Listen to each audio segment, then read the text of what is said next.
Hey,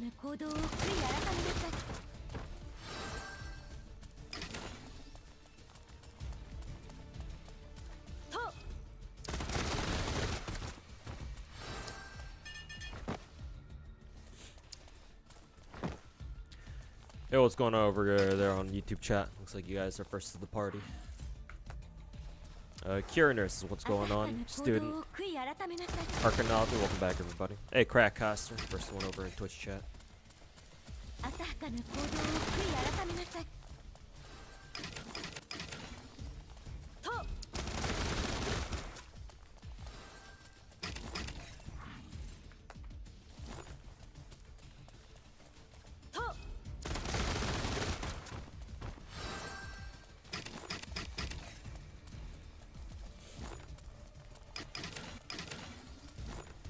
Hey, Epic Trollface, how's it going? Welcome to the stream.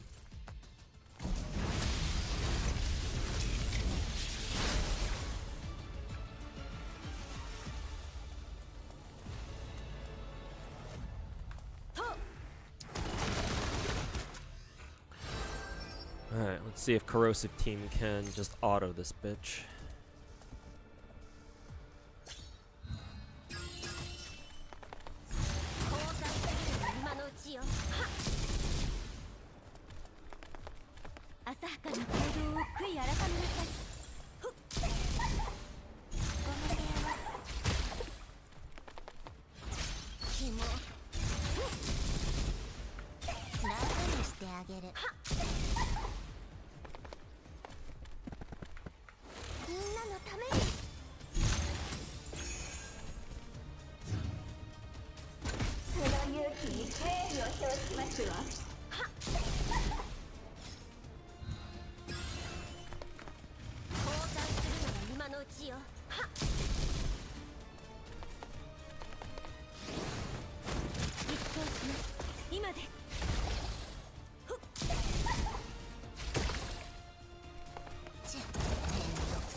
Surviving week by week, ain't that a mood?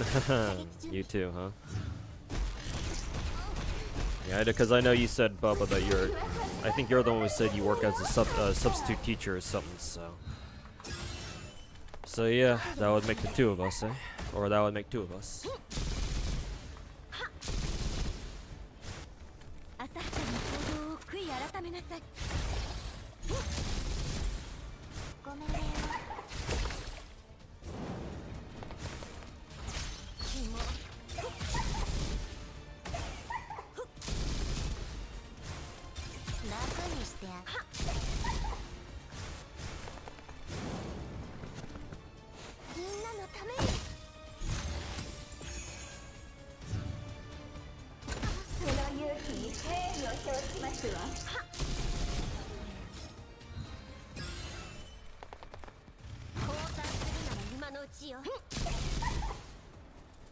Hey, Omni stuff, how's it going, man?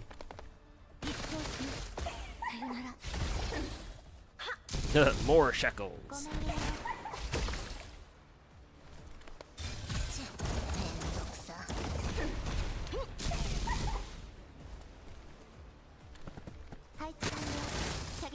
The Merchants Guild sends their regards.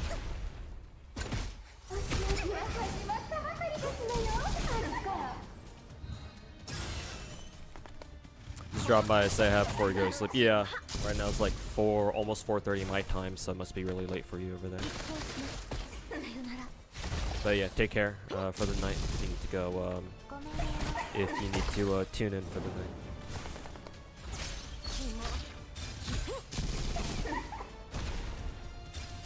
Subbing your state is not substituting in your state isn't paying like it used to. Yeah, I feel that one, man.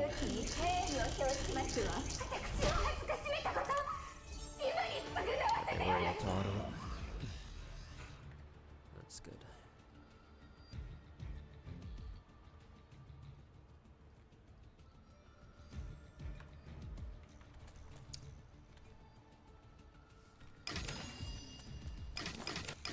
Clown's getting shot from all sides right now. Hey, add one more by the end of this week.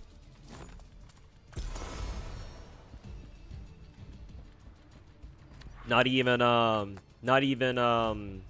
him begging Tectone to fucking save his dick is working out for him, eh?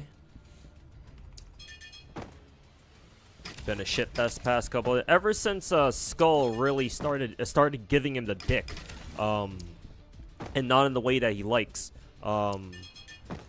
Yeah, no, he's been crashing out over everyone apparently. So hey, I'll give him one more person to crash out over.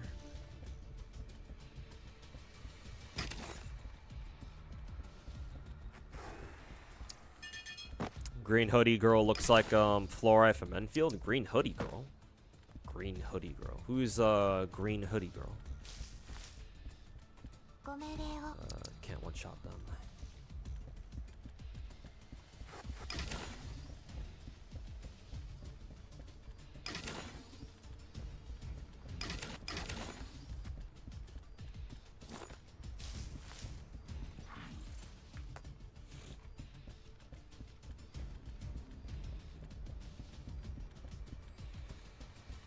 What a lovely week we had with every CC dunking on the clown. Oh, he's not done getting dunked on just yet. Oh, don't you worry. I'll put out the last word in but hopefully by the end of this week I'll put out the last word in the absolute fucking dickening that is you know, that's the fucking clown fiasco.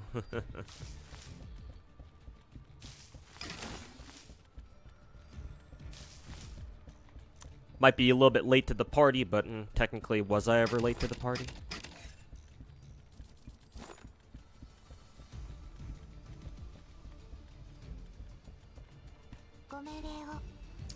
It's gonna be here real quick. You know, blah blah blah. Getting part, piece part, tinker, tinker. You can make a sell, give to a friend. Oh, that's cool. That's really cool, actually. And yeah, hopefully, if you can find somebody to sell it to, hopefully they pay you the big bucks.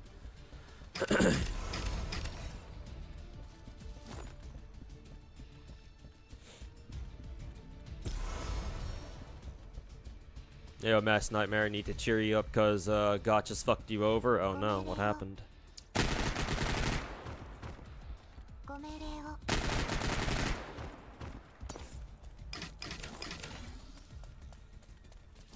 Is that laughing voice effect coming from the boss? Yeah, because the boss, that particular boss that my girls frontline team was fighting was auto battling, was quite chatty.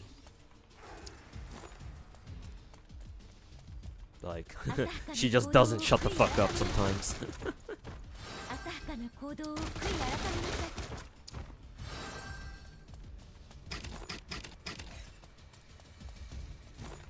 Hey, yo, Kenny. Watching Enfield review at the moment. Got 3 interviews lined up at the moment. Got just finished dinner. Oh, good.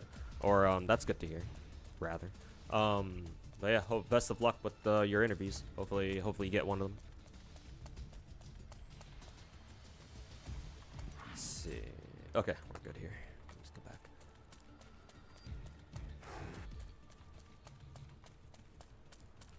Section 2 got most of the game, got most of the budget for area design. You mean the Wuling area, right? The whole Chinese themed area. I mean, yeah, it makes sense. Chinese game and all that.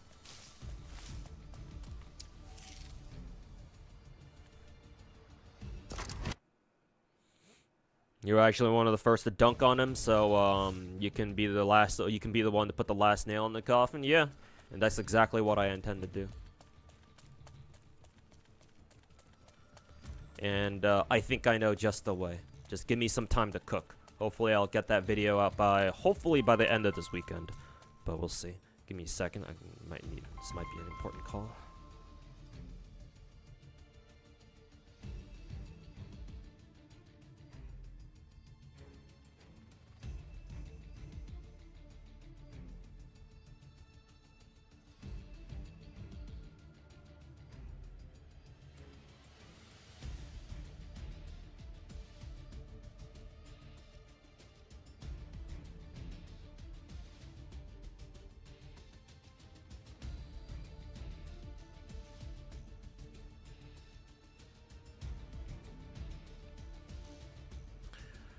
Yeah, Snacks, welcome back.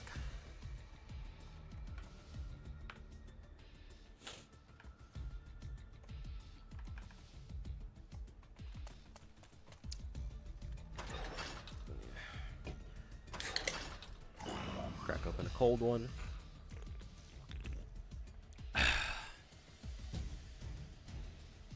Wuling's huge. Part 1 area is more of a, not quite, but almost like a starter area. Might be why it was so basic. And here I am, like, what, almost 3 weeks into the game, and, yeah, this is the 3rd week, right, of Art Enfield being released, and, I still haven't, what is it? I still haven't, fucking gone into the Wuling area, mainly because I haven't had the time to really sit down and really grind it out very much.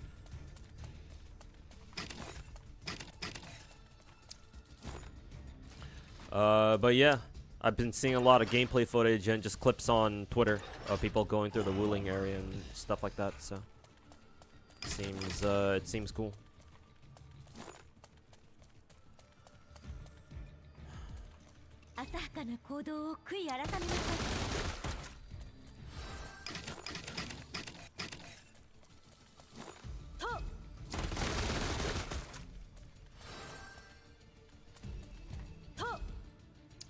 Even called cabinets, Captain Cabinets a cunt and a nasty bitch. Hey, isn't that my job? But, that's jokes aside. Like, I was aware that, Clown and Captain Cabinets did have a quote-unquote argument. But, well, I mean, like, should I be surprised? Not really, right? Like, people like Saint, like, oh yeah, of course they're gonna fucking react like that. Even to their own perceived quote-unquote friends. Not saying that they were friends IRL or anything, but, you know, nominally at least, I was under the impression they were at least on the same side, or at least didn't have a reason to go at each other. Guess not, huh?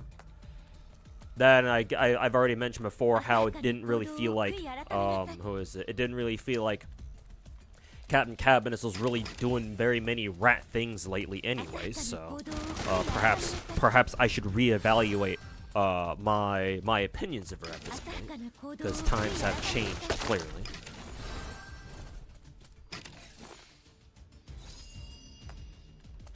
Also, where is this hidden drop? Okay, it's on the way.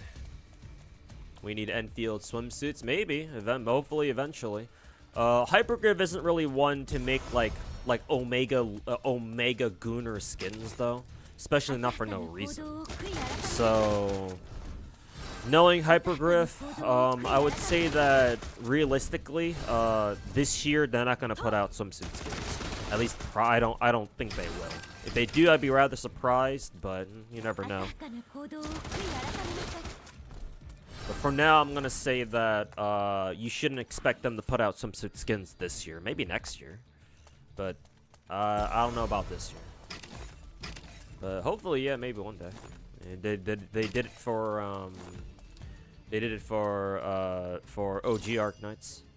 Got quite a few swimsuit skins in that game, but yeah, it took a while for them to make it for them to put them out though. So.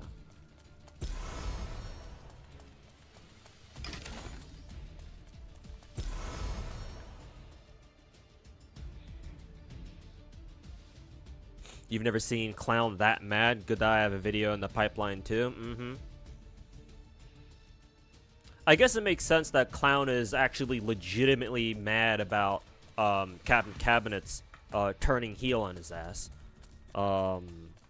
Because yeah, I mean, at least, you know, if my assessment of her was correct, she at one point was a rat at the very least. So it's like, yeah, I can see Clown seeing that as like, oh, Captain Cabinets has betrayed him or some shit like that. Have I been keeping up with the whole Clown shit show? Not really. I've been getting like bits and pieces. Like, I'm aware that a lot of people are fucking shitting on him right now, which, you know, a year late, but hey, better late than never. NT's got a lot of skins. You can live with your waifu. Oh yeah. I've been lurking in like NT streams. Like, I've been watching people do sponsor streams for them, and yeah, they've really cranked up the whole like parasocial meter really fucking high. So you can have your favorite character fucking ride shotgun with you in a car or some shit like that.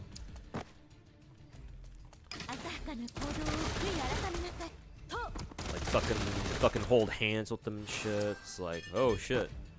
They're really serious about this whole thing, huh? Yo, Fear, how's it going, man?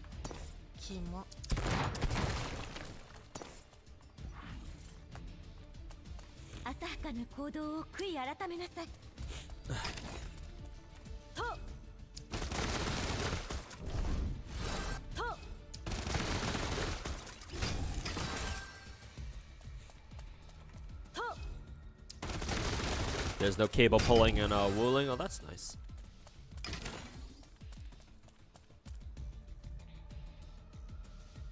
Rat packages are the rat packs all going at each other. Really? That I was also aware that the rats were starting to wage a civil war against each other too. I just don't. The only details I know are like, oh, Clown and Captain Cabinets have broken up. Who is it? Legion's Gaming has gone out of his way to talk shit on some of the other rats too. But those are the only ones that I know of right now.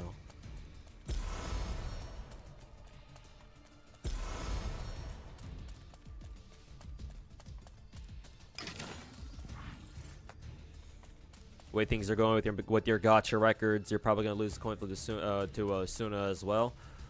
Well, you gotta believe. You gotta believe.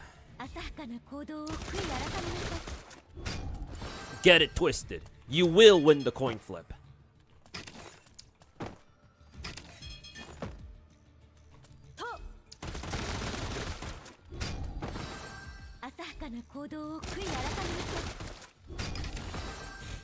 Was funny to see Cabinets calling Saint's viewer base a cult. I mean, it basically is. She's not wrong. I mean, you know, I hesitate to, you know, I do think it's rather ironic that she's the one, you know, considering she at least used to be a rat. So it's like, you know, what business does she have calling other people other people's communities cults or other people cult leaders? But, you know, she's not wrong. Like, Saint is a bona fide... Saint runs his fucking YouTube channel and his YouTube community as a fucking... Or his online community as a bona fide fucking cult. I mean, you know, he learned that shit from his daddy Tectone, so, you know. So what the fuck else did you expect?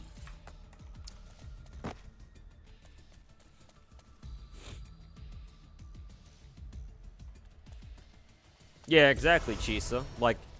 I'm sure maybe she's changed. Maybe she's at some point realized that, oh, you know, this whole rat thing is unsustainable. Or maybe she's kind of sensed in the air that, oh, people are starting to turn against the rats. So, you know, I might want to change my attitude now. You know, maybe she's just taking advantage of the situation. As, you know, the rats usually do. But hey, at least she's smart about it. But yeah, no, like considering, you know... Maybe she didn't do the exact same thing, but considering she was a rat, it's like, well, what business do you have calling other people cult leaders? Stuff like that. Nothing wrong with Dark Knights, taking time, no endgame really yet, anyway. Might be on the 12th, though. You mean we're getting another, we should be getting like some sort of endgame mode in like a couple days from now? Is that what you're saying?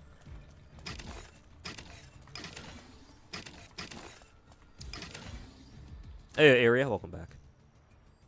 Got a solo star in Enfield. Yeah, same here. Same here. I haven't even reached Wuling yet. Hopefully I will soon at some point.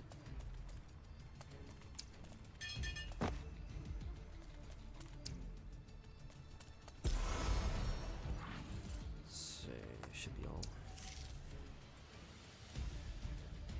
Clown got shafted by everyone, even his quote-unquote friends, yet he's here playing the victim card. Pharaohs, Blazion, Cabinets, Itoma, even Smack got dragged. Oh yeah, that's right. Speaking of Itoma, bro, that's fucking hilarious that Itoma is making a video on Saint.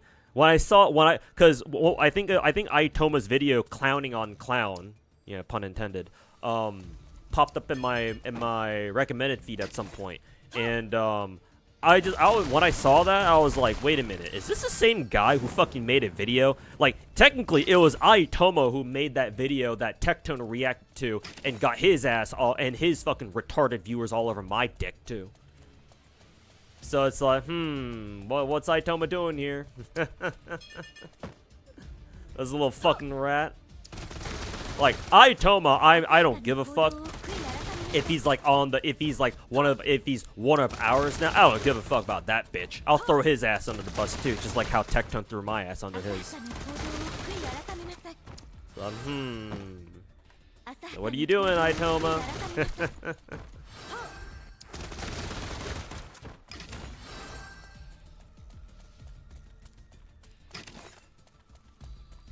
So yeah, that guy can still go fuck himself.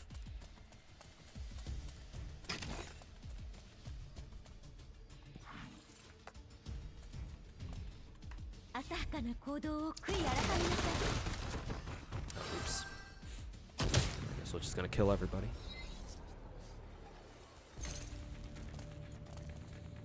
And are you here just in time to see me luck sack again? I haven't done my gacha. I haven't done my Zenless pulls yet, so yes. You haven't missed them. I want to just get some of my Phase Clash stuff done in GFL2, or get some of my weeklies done in GFL2, so that way get rid of them, or get them out of the way now, and so I don't have to worry about them later. So it should be all of them. Yeah.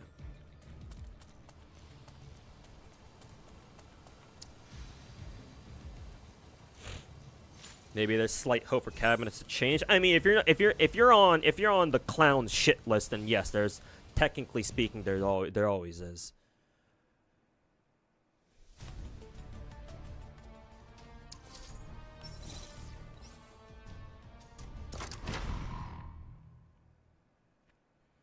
Been playing NTE, really fun, but driving needs work. Oh, okay. Yeah, if driving needs work, then yeah, they probably should. Hopefully, people let them know through like feedback and stuff that the driving needs a bit of tuning.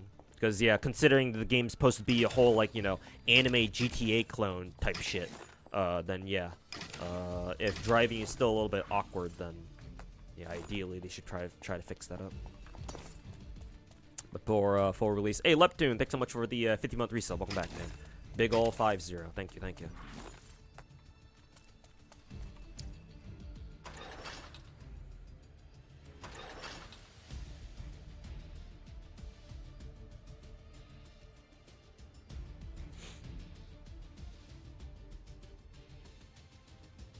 Clown drama is crazy. When I read that, I immediately thought of Moist Critical.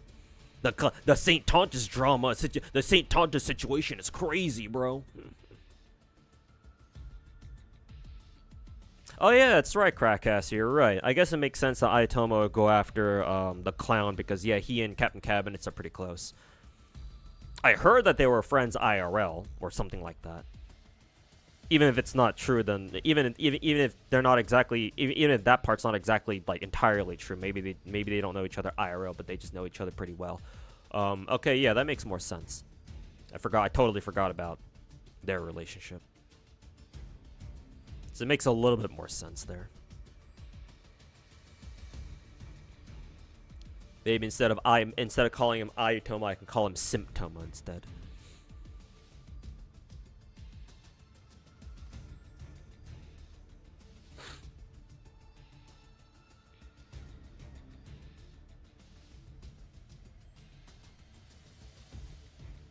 Ethan's branched out and doing some more general. Technically speaking, to be fair to Ethan, I think he always made videos talking about like just gaming stuff in general, not just gacha. At least that's what I remember, like browsing through his channel that one time, back when I made a video roasting his fucking rat ass. Unless you're saying that he's doing more of it, like his videos lately have been. You've noticed that Ethan's videos have been more about. Have been like increasingly more about like just general gaming content and not just gacha. In which case, maybe there's something to that. Glaive is remaining silent. Dude, rats don't even look out for each other, huh? And Gotcha Smack did say Clown isn't a victim. You live and die by the sword. And then now he's trying. And now Clown's trying to attack. Gotcha Smack. Feel like a lot of these so-called gotcha gamers are just filthy brain rot gamblers. No, Fear, you're right. A lot of them are. No, your hunch is right, man. A lot of them are, in fact, just filthy fucking gamblers. Or they're just bona fide filthy fucking gamblers. You ain't wrong, bruh. Still happy Enfield's actual profits / earnings are truly, maybe not profits, but earnings are massive. Yeah, I think I read on Twitter somewhere, again, not a verified source or anything, but apparently I read that Enfield's made like what, $138 billion or some shit, or maybe not billion, that'd be way too much. Extra 3 zeros there. 138 million, something like that. That's a nice little paycheck. Assuming it's true, of course.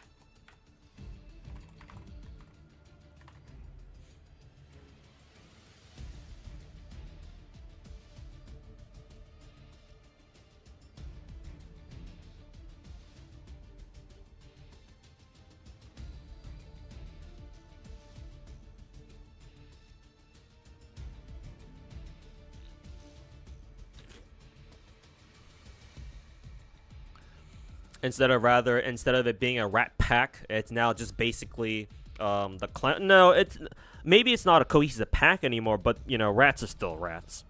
Just cause now it seems like Clown is a pariah within his own fucking rat community. Doesn't mean that all of a sudden everyone else who's not the Clown, who's not Saint Tontus, is all of a sudden like innocent and they're exonerated of all their past sins and shit like that. No. Maybe some people will forget, but I sure as fuck won't.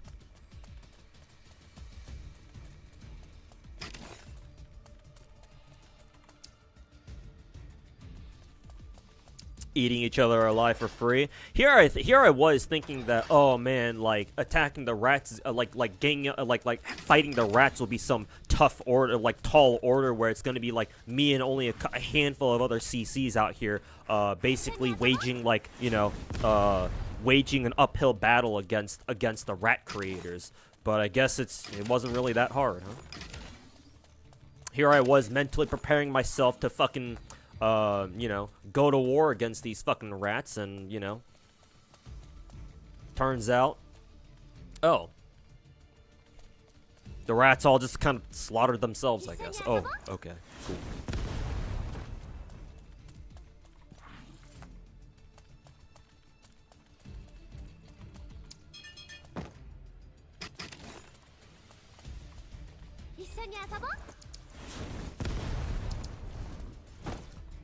Tectone still on St. Tonus side? Yeah, obviously. I mean, actually, given Tectone, you know, given Tectone his propensity to fucking throw people on, throw his friends under the bus so damn often, I'm actually surprised he is. I figured maybe Tectone just doesn't know how bad it is.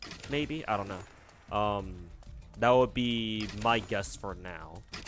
Maybe if Tectone knew just how badly people are dunking on, are fucking shitting on the Clown right now. Maybe he would have tried to throw Saint Tontus under the bus too, just to try to curry some more favor with like the gacha community at large or something like that. I don't know. I feel like if you were a bit smarter, if Tectone had a few more brain cells than he usually does, then maybe you would consider doing that, or maybe he would even try doing that. I don't know.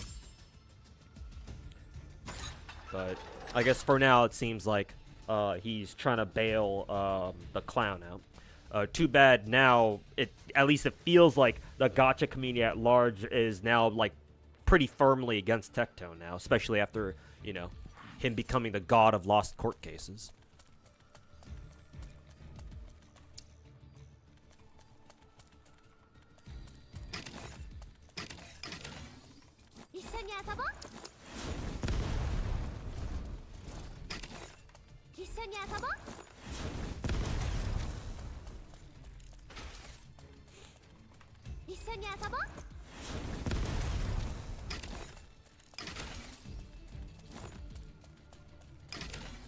Oh, that John Seaman, retard fuckboy is, providing, clown, ammo on Twitter, from Twitter or some shit.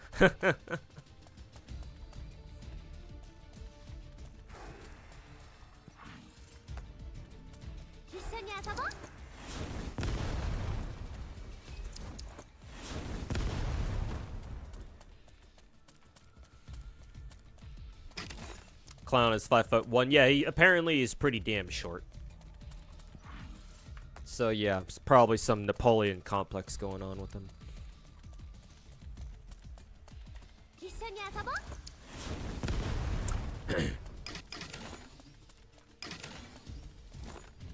I mean, hey, if you ask me, it makes perfect sense that he's Korean.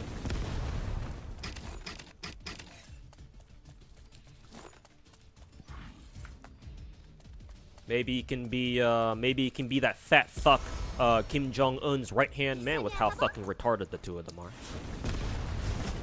And with how much the two of them love running fucking cults of their own.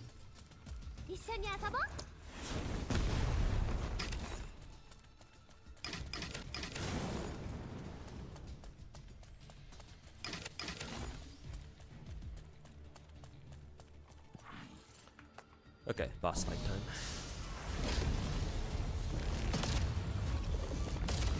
You think the gacha space is starting to heal? In the sense that, at the very least, hopefully, we won't have to worry as much about the rats, as we used to. But even with the rats gone, okay, so here's how I see it. We have to get rid of the rats first. The rats gotta go first. Only when the rats are gone can we begin to, really try to, begin the healing yeah, well, getting rid of the rats is still part of the healing process. I'm not trying to say here that it's not, but how should I say? Maybe getting rid of the rats, or at least people start to turn against the rats, is like the healing process. But then after they're gone, or at least once we know that they're a non-factor, and most people are like, yeah, that guy's a fucking rat. Don't listen to him. Once we feel like that's pretty well established within the community, then we can begin the what is it? We can start the progress phase. Progress phase is a weird way to put it. But basically, once the rats are gone and they're no longer providing a big enough distraction, or as long as they're not, like, you know, constantly getting in the way of other gacha content creators trying to teach the gacha community at large about what gacha games really are. Once we don't have to worry about them anymore, then we can then we can start really progressing as a community, you know? Or at least have a chance to.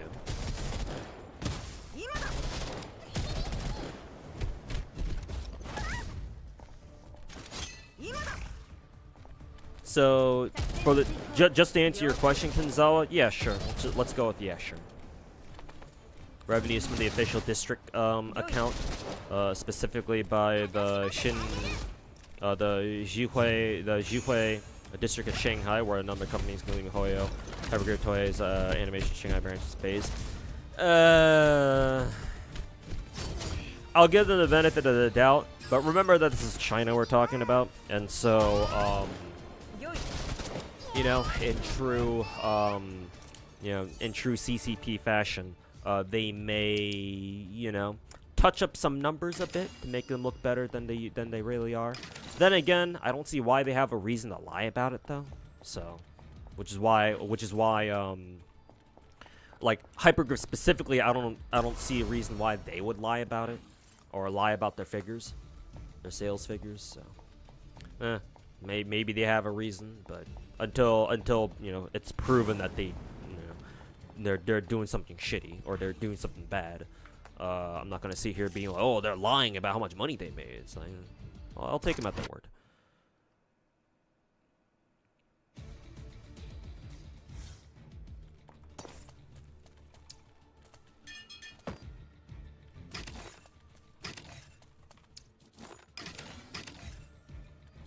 This clown versus everyone show is kind of funny. Yeah. And hey, I get to sit back and watch Clown deal with what I had to deal with last year. I hope he enjoys it, that little fucking fat retarded fuck.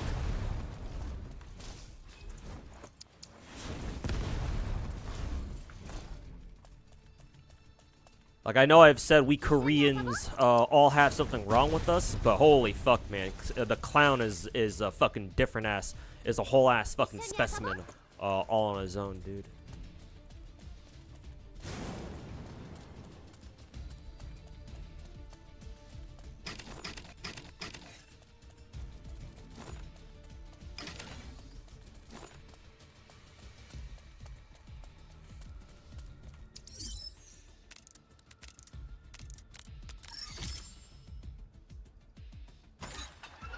It was insane to hear Clown has entire channels in his Discord dedicated to find glue. Glue? He calls it glue. What, does he, by glue, does he mean the fucking cum that Tectone jizzes out of his dick onto the ground so that St. Thomas can fucking lick off the fucking floor like a little dog, like a little bitch? Is that what he means by glue?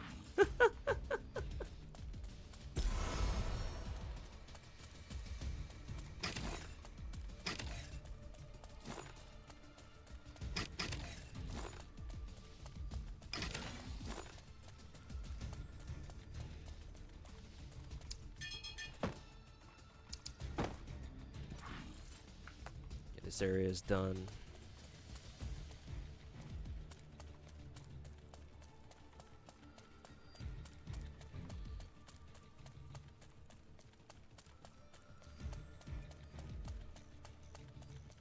I mean, the whole fact that Clown has minions, has his minions actively search and hunt for drama and glue, as he calls it. That's a really fucking dumb, retarded name, but hey, fitting of a fucking retard. That part doesn't surprise me. What does kind of surprise me though, does it really? But what I can call his ass out on though is the fact that he has entire fucking channels on his Discord where it's dedicated. It's literally just dedicated to him, his minions just digging up whatever the fuck they can find. Like that, I find that pretty fucking repulsive. As should, you know, most other people, but it might just be me.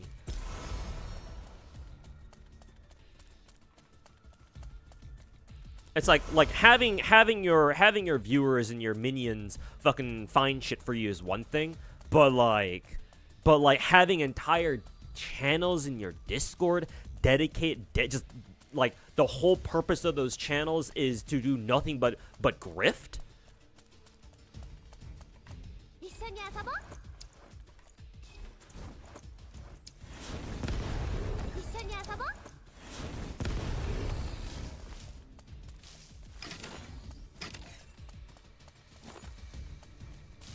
I mean, do I even need to fucking finish that thought?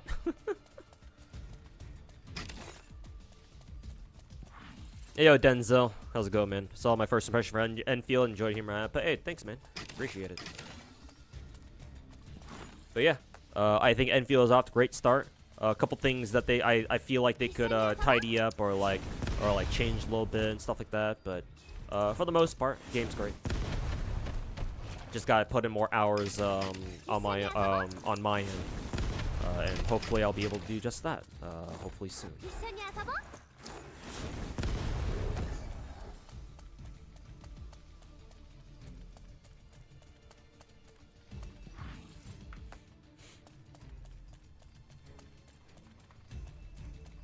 Let's see. Oh, just go through here.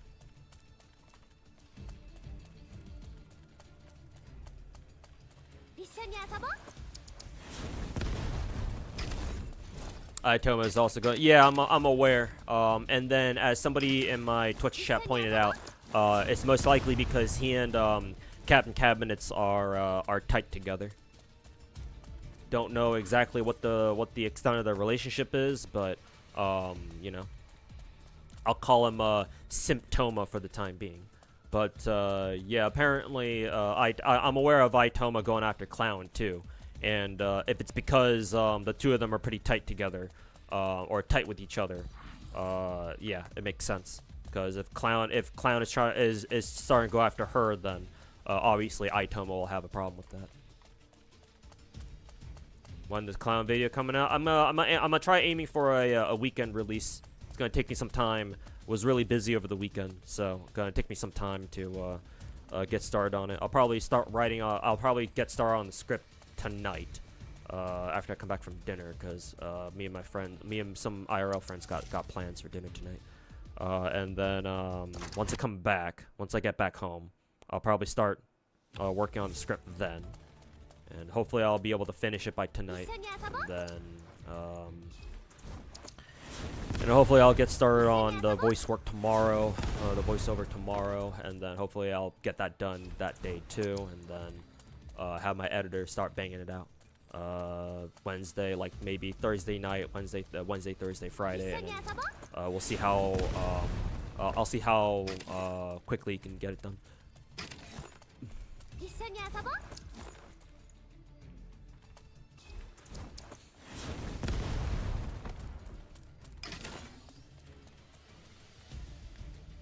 A combat only initiates if you can't one-shot them. Yeah, so in this game, at least for this game mode, yeah, it's like this, like kind of like this looter, kind of somewhat tactical, like game mode.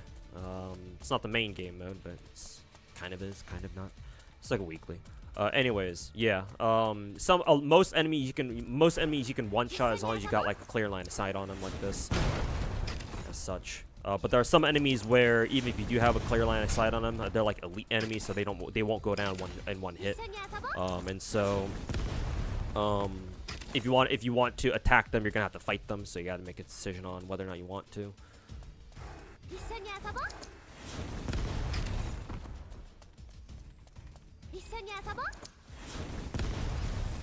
Was I able to get Ameth? Yeah, Dorkin. Yeah, I got Ameth on, I believe, my last stream, or my my last stream before today. At least I think so. But yeah, I got her.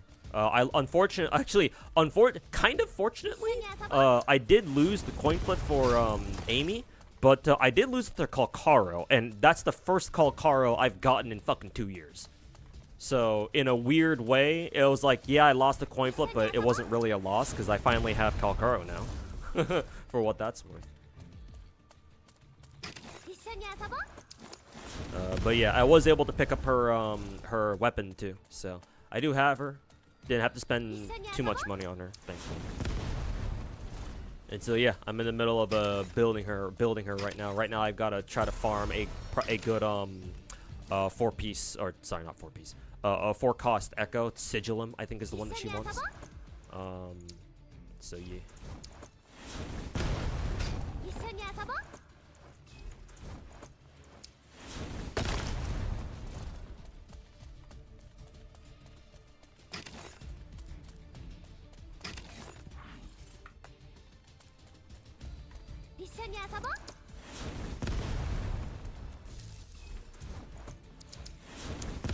Pharos went after Clown too. Really? I know somebody already mentioned Pharos, but then like you saying that Pharos made not just one but 2 whole videos going after the Clown, like really? What kind, like I don't know Pharos that well. All I know is that he tends to be exhibit rat behavior by always trashing on Hoyo. But then like what's his reason for dunking on Clown? Because at least with Itoma, at least with Symptoma, I know why he would, or at least we have a pretty plausible reason as to why he would. So you know, now on second thought, oh yeah, like Itoma giving Clown the middle finger actually isn't that surprising in hindsight. But Pharos, like I don't know much about the guy, So I'm kind of curious as to why Pharaohs would betray the clown.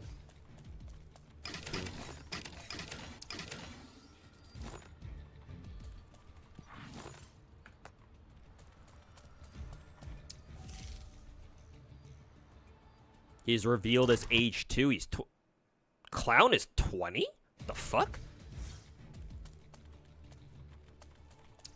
You sure he's not just lying through his teeth about his age?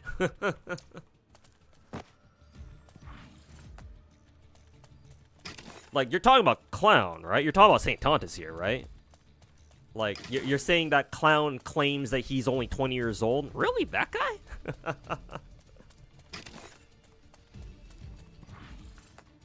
Like, maybe if you say it was 25, I'd believe it, but 20? I don't know about that one.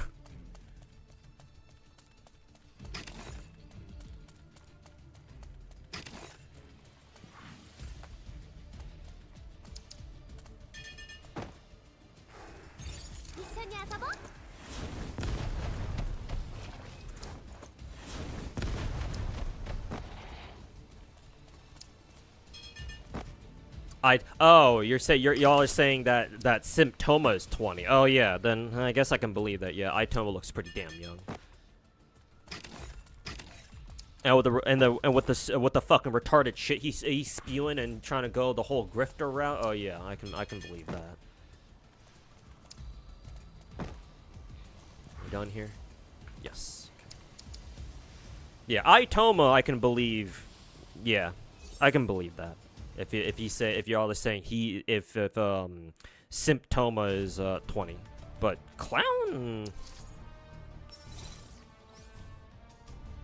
Yeah, we don't. Yeah, I'm pretty sure he hasn't revealed how old he is. Why would he?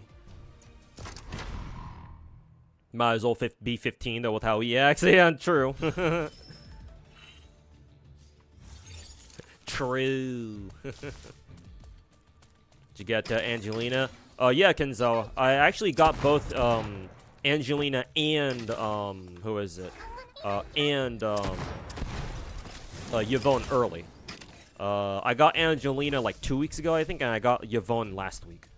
So that means I don't have to worry about pulling for either of their banners at all. Unless, of course, I want to pull for their weapons. I guess I might as well ask y'all who are paying attention to like what people are saying in terms of like meta shit. Like, I already gave Angelina a 6-star weapon that apparently is really good on her, but it's not her signature. So I'm kind of sitting here wondering if I should pick up their signatures anyway. Because I looked through my weapon ticket, my arsenal tickets count, and I'm pretty sure that I can go to hard pity for both of them. Because I think I have around like 30k arsenal tickets. And then what? Each multi and weapon banner in Enfield is what, 2,000? It's not quite 2,000, obviously, but just rounding up for the sake of easy numbers. And what is it? 8 multis is what, 16,000? So yeah, I think I should be able to like just barely guarantee myself both their signature weapons if I really want them.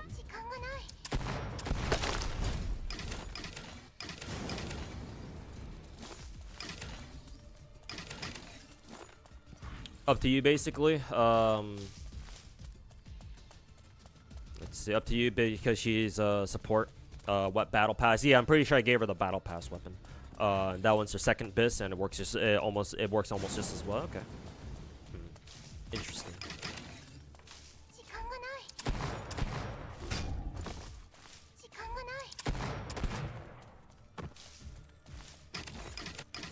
But yeah, I'll probably yeah, because Yvonne is a DPS, so she'll probably want her her signature, all things considered.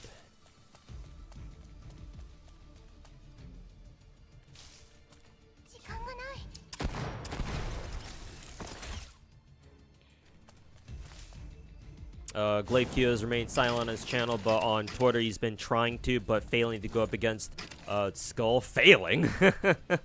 As in, like, he tries to make a tweet about trying to yell against yell at who is it, Skull, but then Skull just kind of fucking shits on him back, and he can't say anything else, because like how else would you lose a Twitter argument, you know?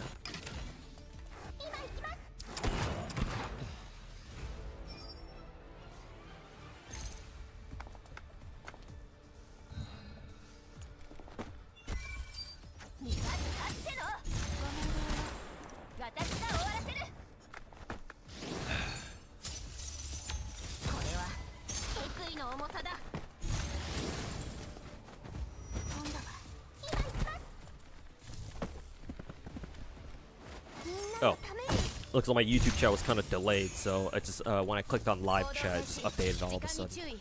Let me see how much of a YouTube chat I'm missing out on. Let's see. Okay, all the way up here. Pixel Tree said in his video that Clown is an opponent complex. He's probably not wrong. Not confirmed. Clown is like 5. Yeah, something like that. He's pretty short. Glaceon still very apparent as rat nature. He was Foxel Stream fighting the chatter is quite tone deaf.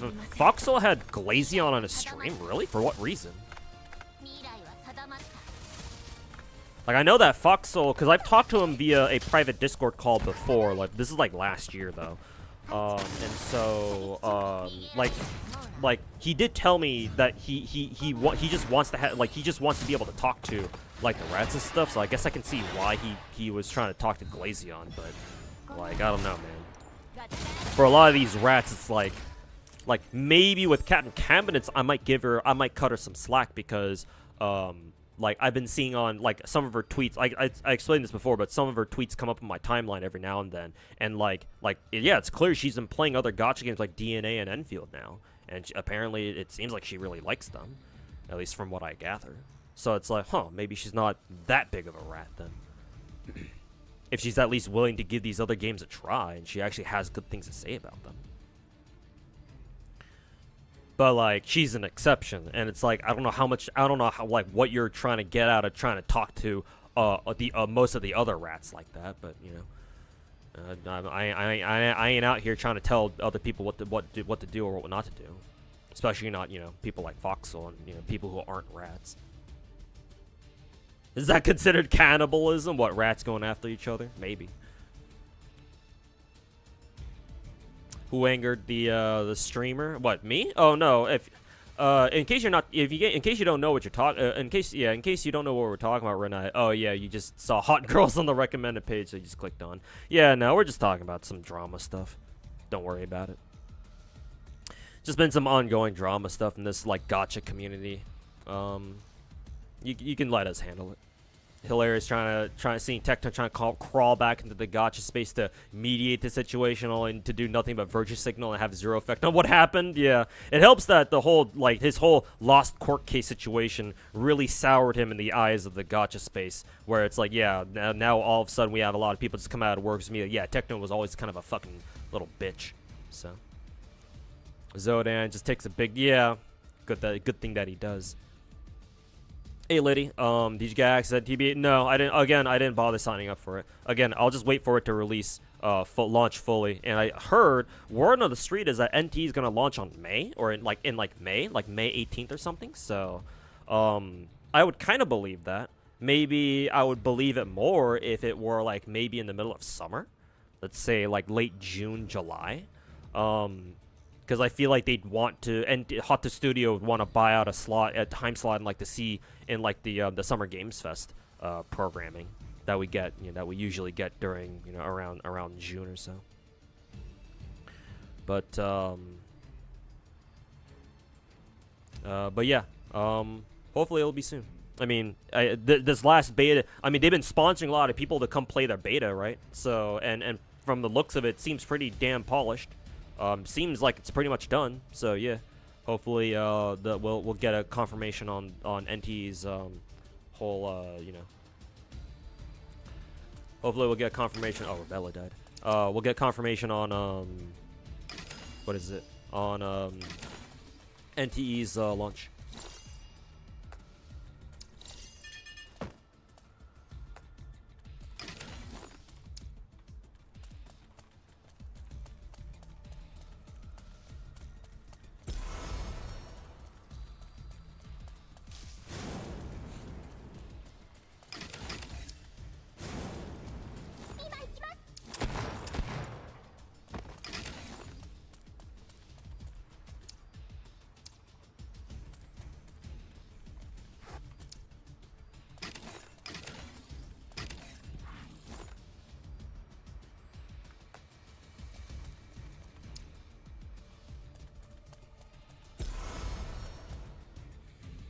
Anyone know if there are medics, poisoners, etc. classes in this game, or only gun girls? Okay, right, nice. So if you want to know more about this game, I can explain this game to you. This game I'm playing is called Corrosive Morass 2. It's a gacha game. In case you know what gacha games are. If you don't know what gacha games are, they're basically games like Genshin Impact. I'm sure you know what Genshin Impact is, or maybe you've heard of it. This game is it's officially known as a 3D isometric turn-based game. If you've ever heard of a game called XCOM, it's basically that, just with, you know, cute anime girls.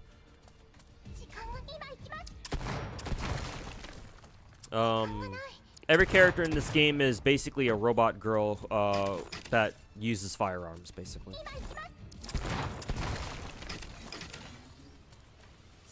So, hopefully that's pretty easy to you know, understand. And yeah, it's 3D like isometric. You can turn the normally you can turn the screen around, but I'm playing a special game mode where you can't do that, so can't really demonstrate that right now. The real game looks a little bit different, or it plays a little bit different, I should say. Are these assholes gonna move, or? Okay, didn't need them to move.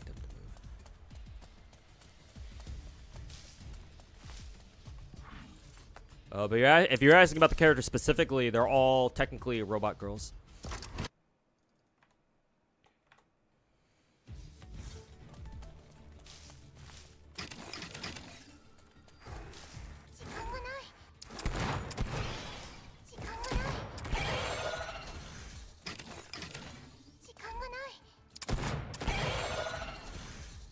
See, we can go. Oh, I think I recognize this layout. We gotta go to the right first. I think it was the right first.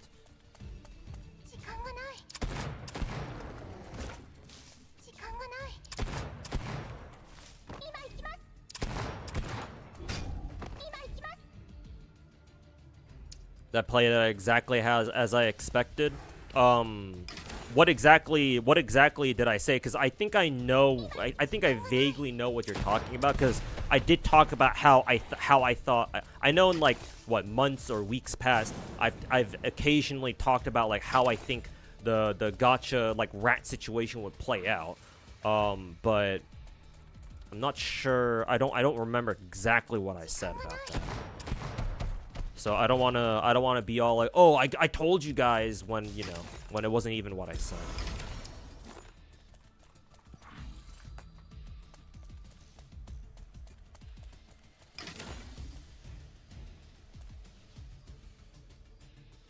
Basically from what you heard, CJ Skull made a video clowning on Clown by attacking him just like he attacks everyone else, and then Clown exploded after. Yeah, exactly.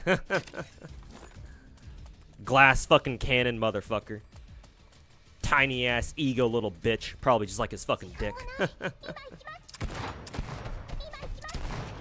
I mean, makes sense. Apparently people clown on Tectone's friends have clowned on him before saying that Tectone has a fucking micro dick too, so hey.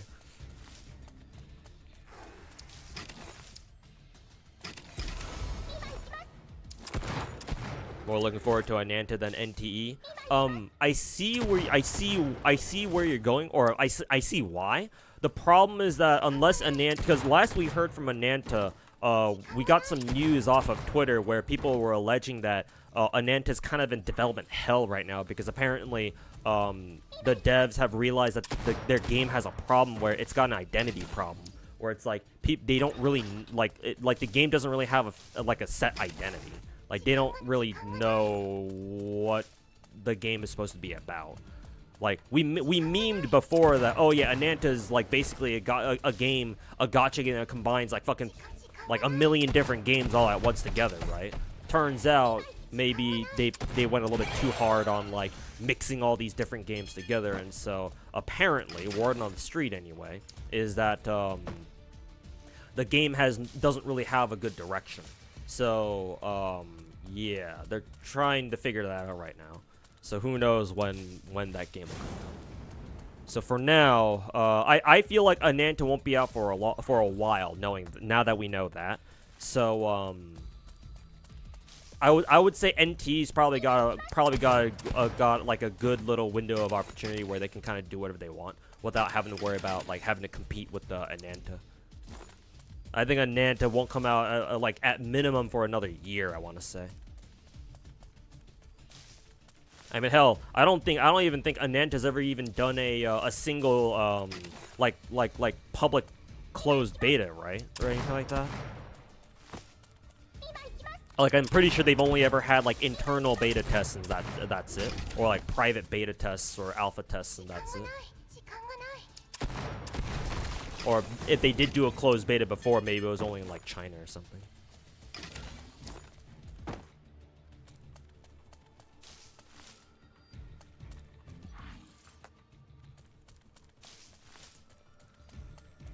NT, not probably, it will. It will, Chaos. Not even a question at this point.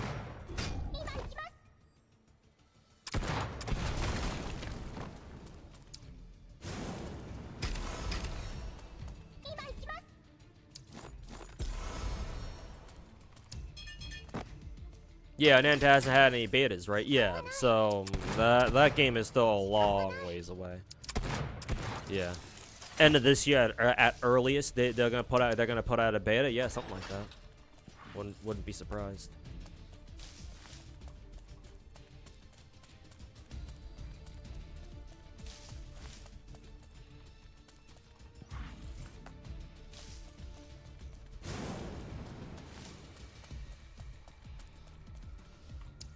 Skull's gonna keep farming the clown till he's gone, he said. He has a raging hate boner for the end of Clown's career, so we have a new ally. Yeah, man. Yeah. If I could make content on a daily basis, I would have done the same thing a long time ago. So I'm at least, hey, I'm glad that someone's finally doing it.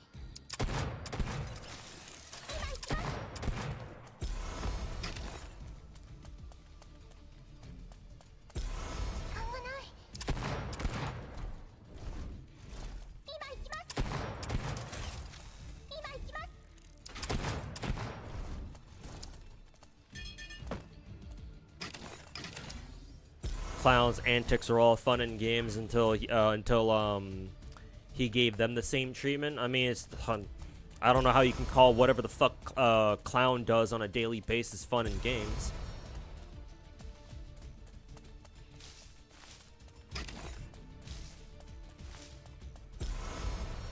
But you know, I want him gone all the same.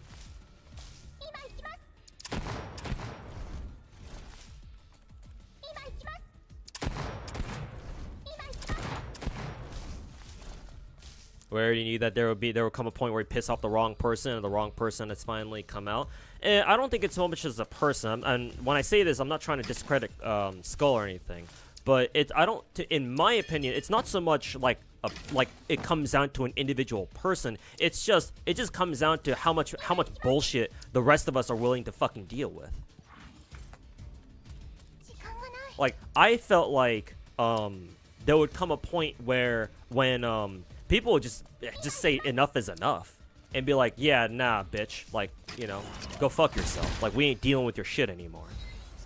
Like, even if it wasn't Skull, I feel like maybe it would have been somebody else. Maybe if Skull didn't do it, maybe it would have taken us a little bit longer for us to finally get somebody who would, you know, who'd have both the capacity and the willingness to fucking dunk on Clown as much as Skull is. So even if it wasn't Clown, I think it would have been somebody else. But I think more accurate would be to say that it was only a matter of time, like I said. More so than like an individual person.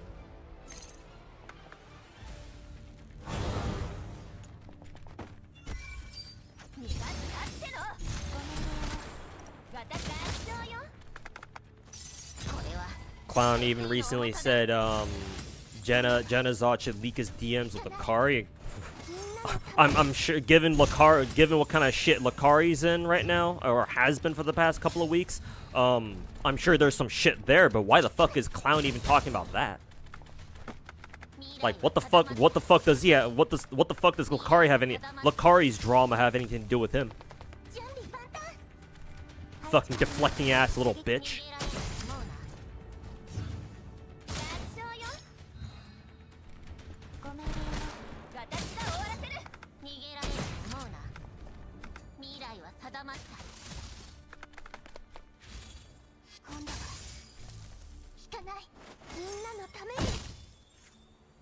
I definitely didn't want that mental image. Apologies. I think I know what you're talking about when you said that.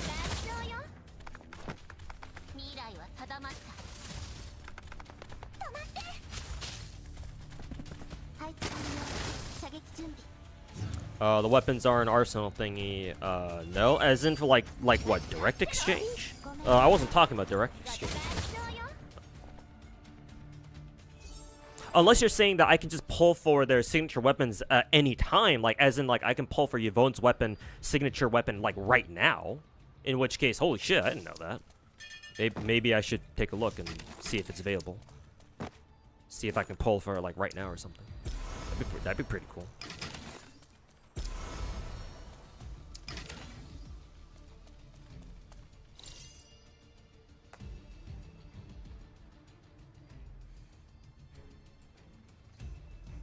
Let's see. Still got a lot of YouTube chat to catch up on.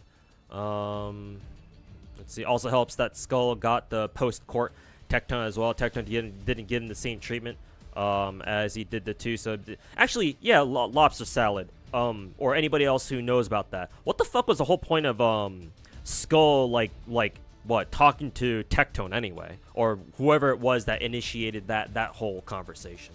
Like, what the fuck was that all about? Like, what even happened in that conversation? Like, because obviously we know Tecton is trying to cover for the clown, for clown. So like, what was Tecton trying to convince Skull that Saint Tondas isn't as bad as he think he is, or like what the fuck was going on there?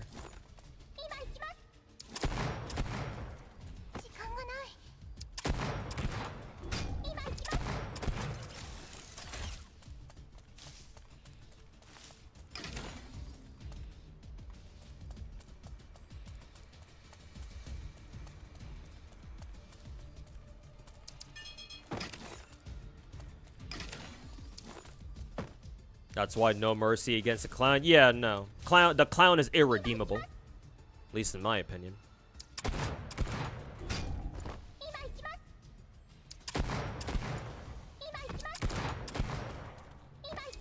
Like, you know, I believe in second chances, you know. People can fuck up, but the clown is not one of them. So, you know, he can go suck a dick. Not, you know, implying that he wasn't already sucking Tecton's dick all this time.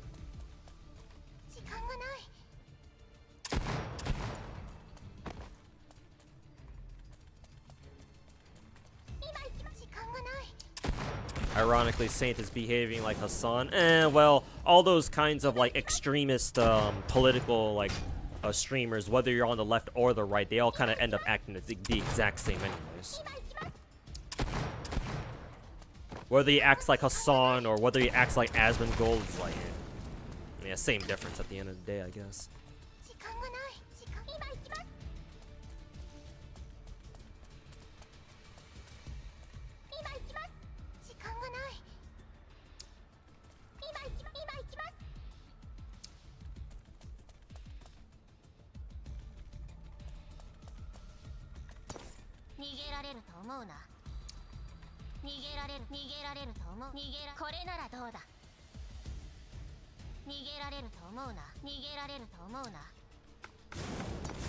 How the fuck do we get past these guys?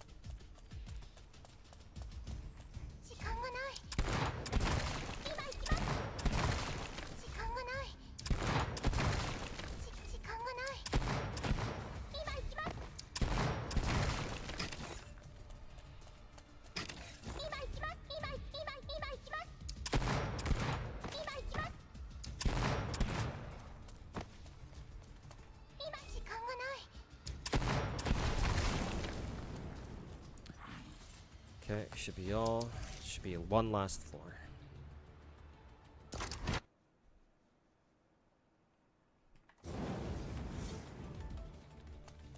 Oh, you're just trying to say that Tecton got his ass humbled by the court and shit?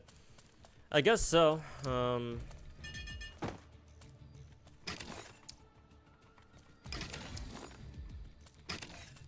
But yeah, fuck around and find out, I guess.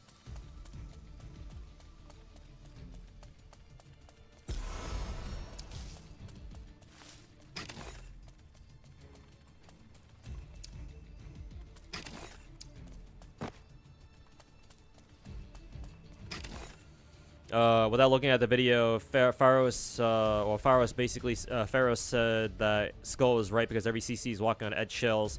CJ is giving back the same medicine that Saint is providing. Then the clown roasted Pharos. Really? Pharos saying that shit? Knowing his content, or at least the kind of content he made that I'm aware of, I'm aware of him making? Really? A rat fucking virtue signaling? A rat like him fucking virtue signaling? Really? Again, it's like Captain Cabinets. He's not wrong, but really, a guy like him saying that shit? Really now?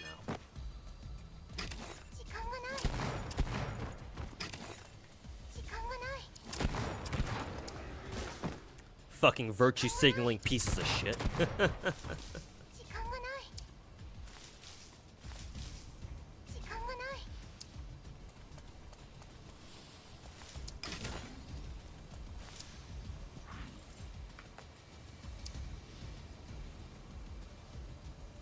Oh, excuse me.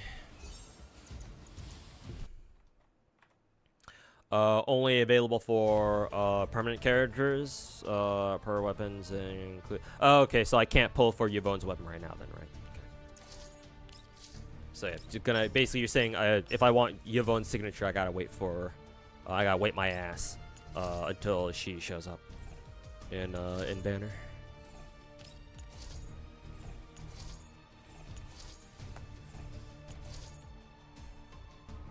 Healing boost, freeze, unity. This is technically perfect for who is it? Suomi, I think. I forget if she already has one of these or not.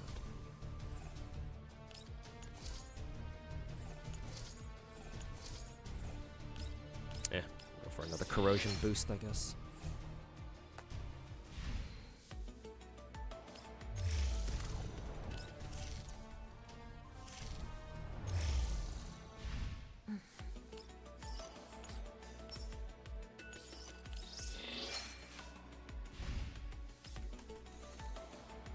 I'll do inverse cipher later.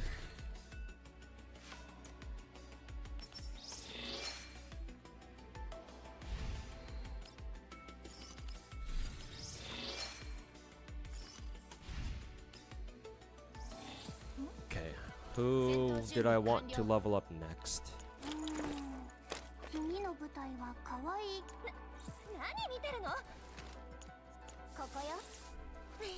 I think the last one I got to level 60 was Vector.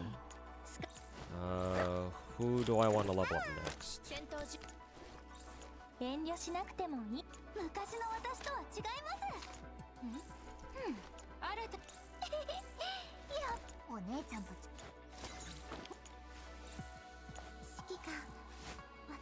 Oh, Suomi, I guess. Great. I fucking hate when I click on quick equips, because that means I have to go back and fucking re-equip everything that she had on before. Fuck this fucking piece of shit game. Alright, whatever. Time to fucking find all her shit again, I guess.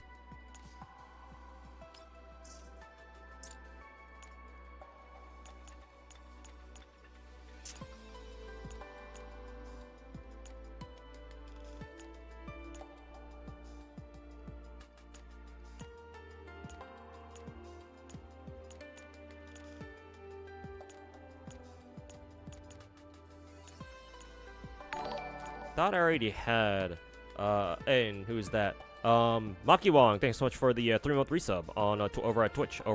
Thank you so much, man. Appreciate it. Welcome back, welcome back. It's healing boost, freeze, unity. I think this is was one of the ones that she had on. Let's see, I think she's maxed out on healing boost now. I wonder if I even have one of those healing boost ones. Maybe I actually don't. Maybe I should have taken that one instead. Whatever.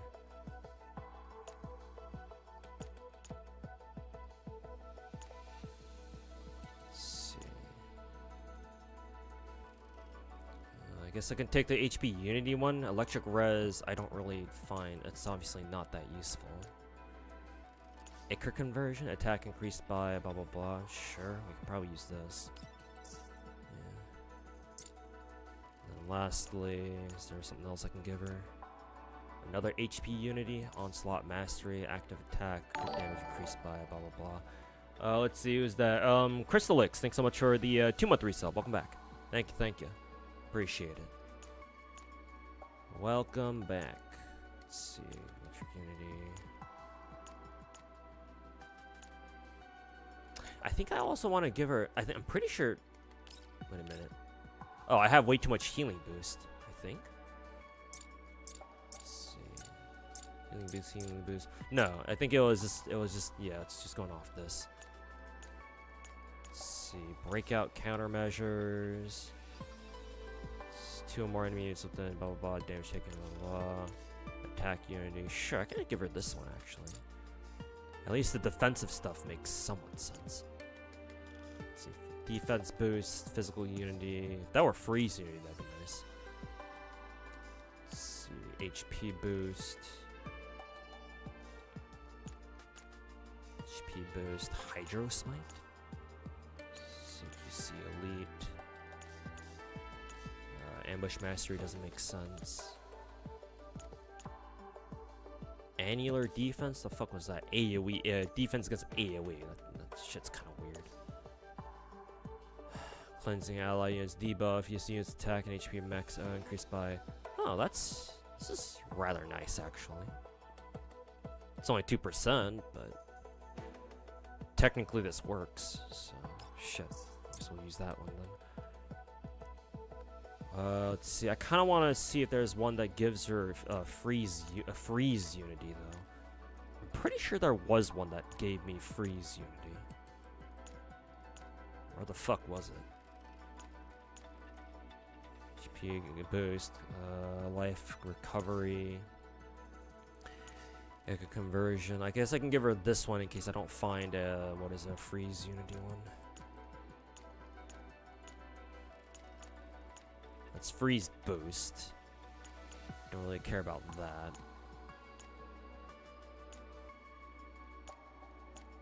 HP boost, hydrated. This could be good on, who is it? Springfield, I think. It's freeze boost.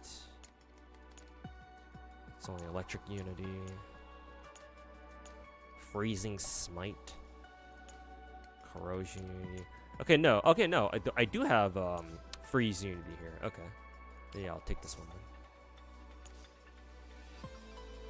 Alright, cool. She gets to work with that then. Okay, gave her all that shit.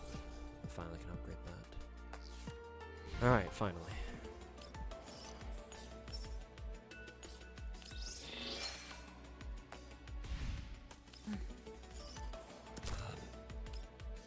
Let's see, what is this? Oh, Haviland. Alright, let me try to catch up with chat again. Where did I leave off? With how Scorched Earth Clown went as well, can't really blame the other CCs for appealing to their cult leader just to not incur his wrath. Who do you mean by other CCs? Because aren't other people clowning on the clown right now?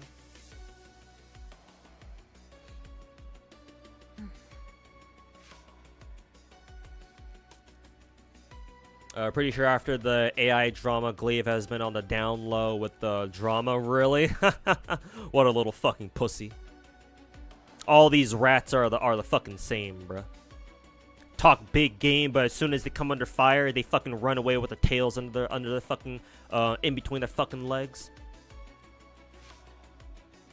Weird, cause Glaceon has a shit on Foxhole before. Yeah, exactly. I don't know exactly when, but I was aware that yeah, Foxhole had a run in sometime, or Glaceon had a run in at some point with Foxhole. So yeah, I don't know. Maybe they've made up with each other or some shit like that. I don't know. Shit can happen. Nicely built team in GFL 2. Yeah, thanks. News came out that CC gathering was organized by Captain Cadmus as well, so I have some sympathy for her now. You mean the one where they took the one where we got that photo of the clown at the gym with like the other people? I think Tectone was in there too. I don't know. You're gonna have to explain to me how that like how that, you know, how that detail like makes you have more sympathy for her. Because I don't quite get it. Maybe there are things I don't know about that. I mean, obviously there are. Still thinking about who you should be your 5th unit for a fire team. Changzhou V1, that'll be V3 eventually. Vector V2, Sharky V4, Ksenia V6. I have all the characters in the game, so I can put together whatever fire team I want. But my mainstays are V6 Sharkry, because my Sharkry's V6. I don't know, yeah, because oh no, your Sharkry isn't V6 yet. I still think Sharkry is still really good even without her V6. It's just apparently when she does hit V6, she just goes up to the fucking stratosphere apparently. So I still think Sharkry should be a mainstay, but Sharkry, Changzhou,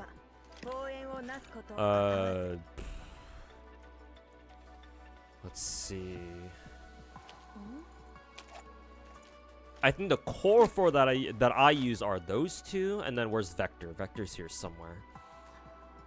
Yeah, there she is. Vector, especially now that my Vector is what, V1. I got her signature as well from the free pick a 5-star event that we had not too long ago.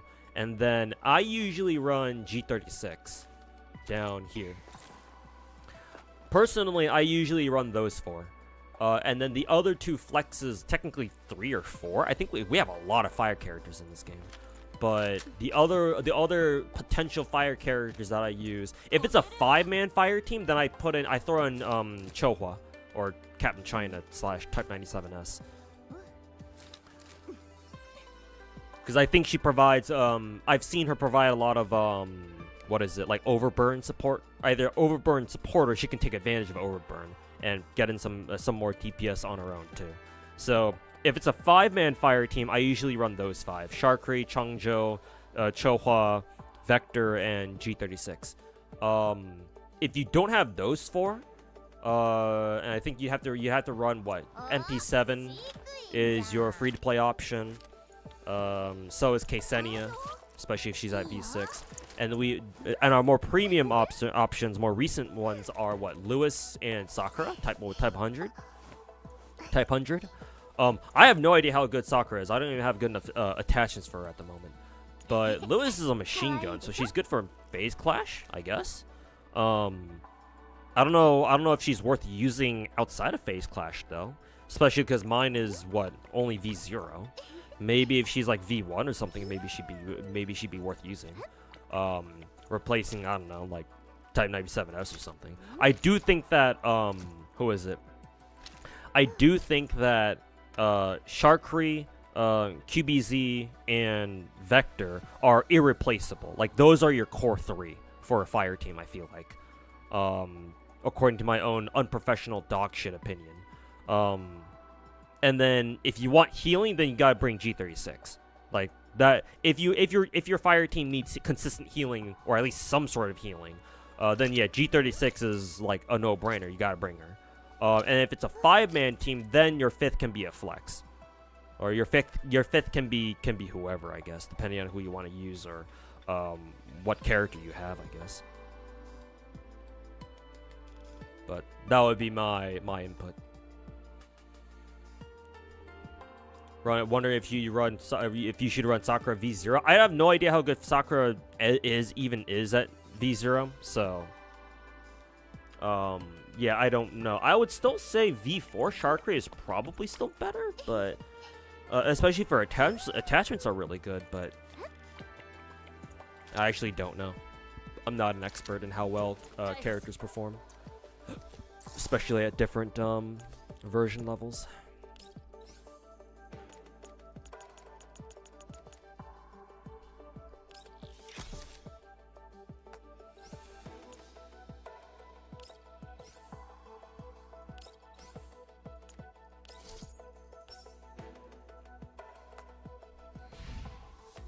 May 18th, yeah. That's just like the rumored / leaked release list or like release date though. So don't take my word for it. It was a protective order. Tectone pretty much admitted that the reason why he lost the court case for the protective order was all the crazy tweets he posted. And yeah, the defendant, what, Pinkichu, I assume it was. Yeah, I heard that she fucking brought up like 200 pages worth of the fucking insane, deranged shit that Tectone's posted on Twitter. And so yeah, kind of, you know. And literally, Tectone's only defense against that was apparently some shit he said about like, oh, when you're a content creator in our space, you have to pivot content in order to stay relevant. Man, all those lawyers, and they still couldn't stop him from saying some retarded shit, huh?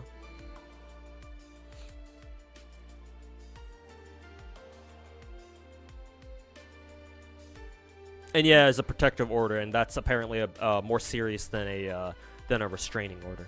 Hey, what's up, ISI? Welcome back, man. You know what gachas are? You're just curious if all the girls, if all the, oh god, where's your name?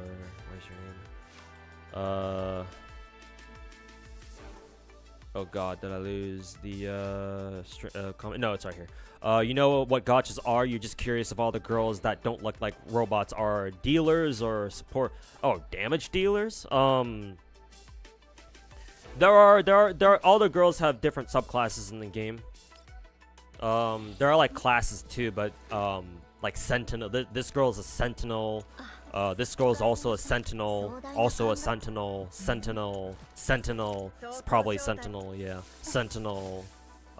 Support, Sentinel, Vanguard, whatever the fuck fixed damage means. But yeah, characters do have there are technically classes in the game, but basically all the characters in the game fall very roughly into 3 different buckets. One is DPS, one is support, like straight pure support, and the other is like a flex basically, or like maybe a debuffer type shit. So no, not all the characters in the game are straight damage dealers, though a lot of them are.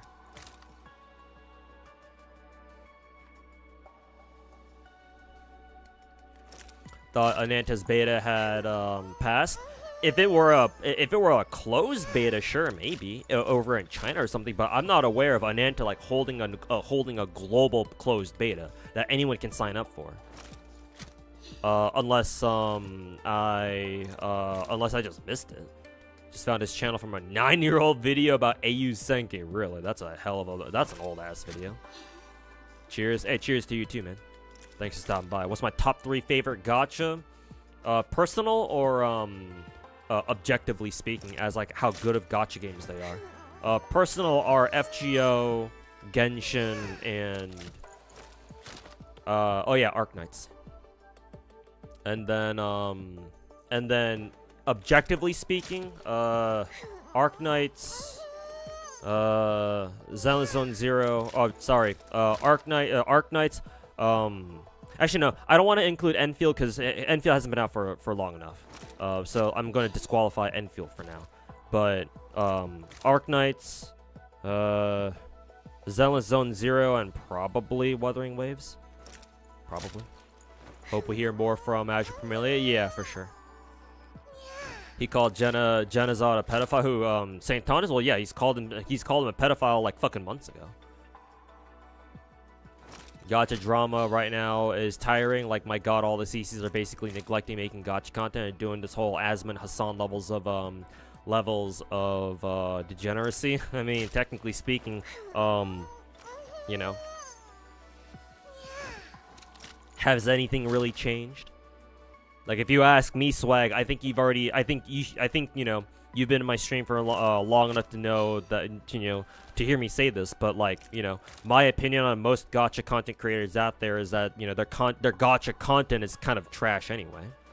So like, yeah, you're not wrong that this whole clown drama has got everyone fucking bashing on clown and making just drama content in general. But at the same time, Was their content really that much better than it is now? Like, I would say the people actually pumping out like good, like actual useful, good content were the kinds of people who don't really engage in drama content anyway. Like, you're still gonna have the same people making, you know, guides, for example, you know. Do you think any of the physical ice dolls will come out in GFL2, or do you think it'll be random like Sakura was? Apparently, they had GFL2 had a preview stream, like yesterday or like the other day. I don't know exactly when, but apparently they've got like a whole ass 6-month roadmap planned out for global now. So I don't know what the fuck I don't know what that means for us.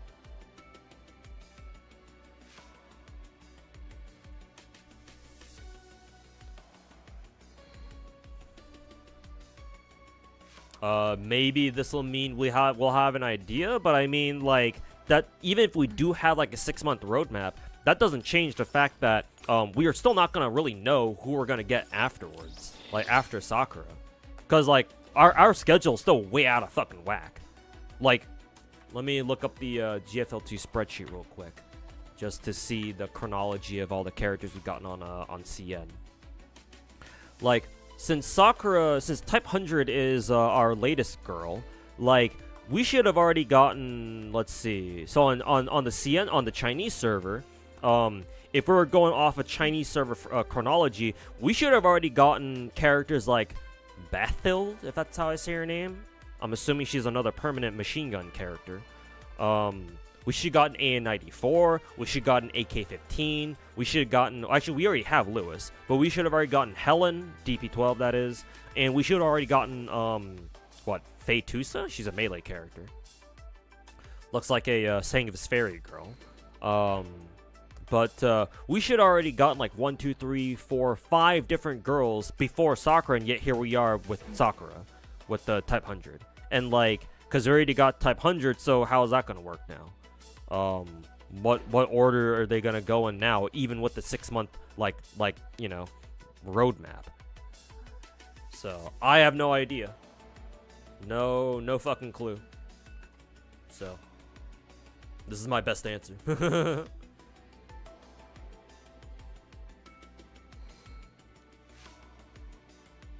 You get a weapon selector in Enfield. Really? You get a weapon selector too? The fuck? I don't know about that. After you do a certain number of pulls. Okay, so just like the standard banner, the standard banner selected then, huh? Interesting. You just get any signature weapon from the arsenal banner, like any signature at any time, or like you have to. It only counts to like certain like a permanent weapon. Well, you said signature, so yeah. Huh. Interesting. So maybe even after Yvonne's banner is gone, I can still pick up her signature. Then that's pretty cool.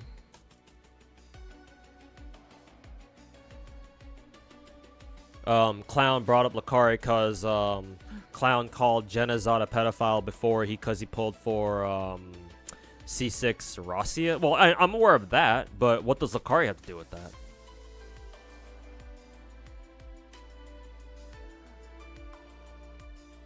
It was just Tectone who wanted to speak with Skull on call. It just seemed like he just wanted to know what was going on.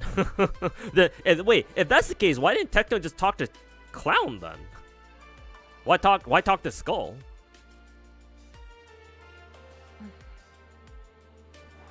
Okay, whatever. I ain't complaining.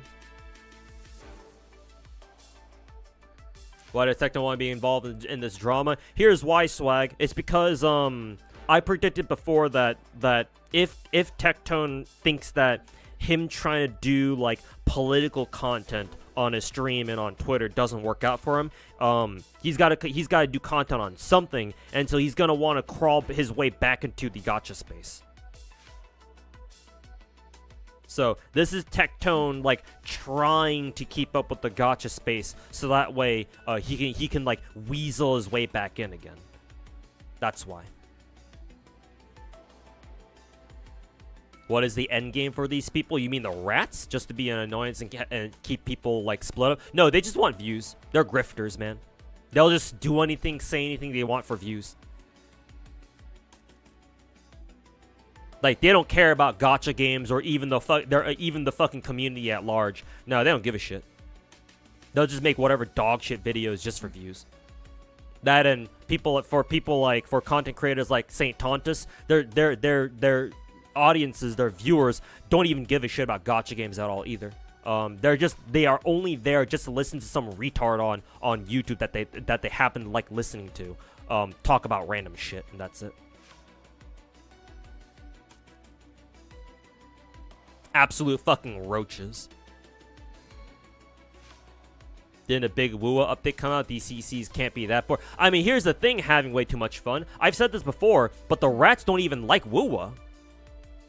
Maybe not like WUA. Actually, yeah, probably. I've said before that these rat creators don't even give a shit about WUA at all. They only use WUA as a pedestal to fucking talk, to basically just piss on everybody else. You know, piss on Hoyo Games, piss on Enfield, piss on anybody that they don't like. These rats were never gacha players to begin with. Well, maybe except Cabin Cabinets.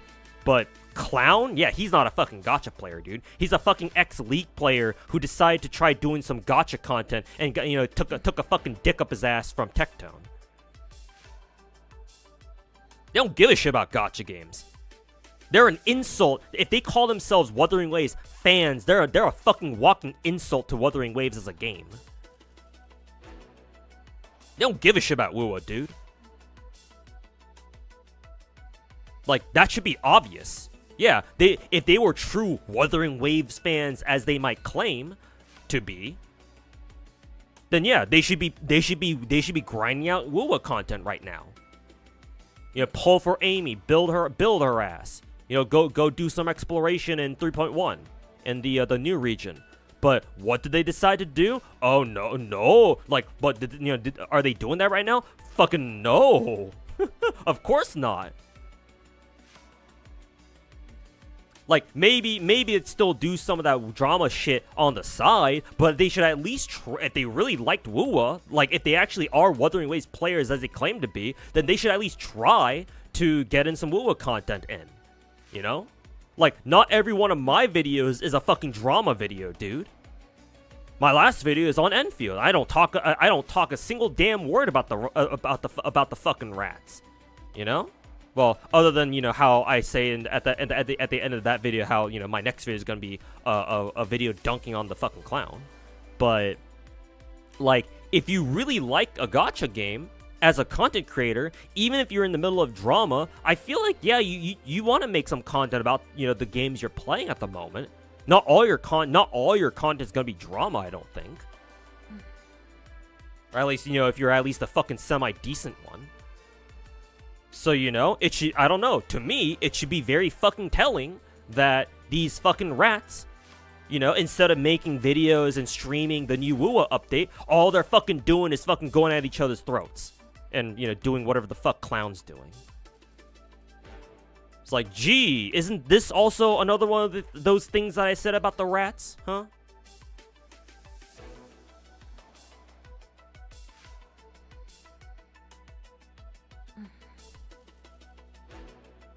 Tectone thought the Skull's thumbnails were funny too. I mean, yeah, that kind of makes sense because Tectone does that shit all the time. I would know he's made those kinds of thumbnails against me too. I can bring him up for you if you want me to. Matter of fact, since we're on the since I'm on the fucking what is it? Since I'm on the fucking topic here, I got a perfect one for you. This is my favorite out of the ones that Tectone made.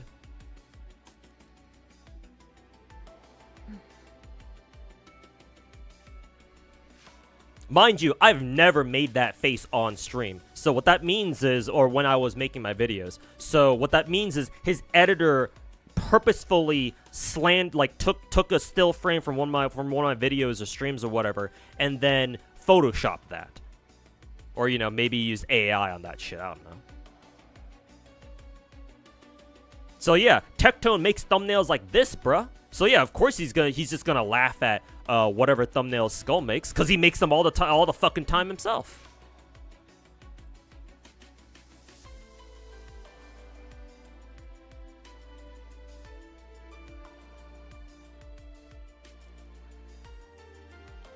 Is Clown the same guy who used the thumbnail ZZZ Chinatsu and tried to imply that they're going to jail for it? Yeah, the whole, like, the devs deserve to go to jail or some shit.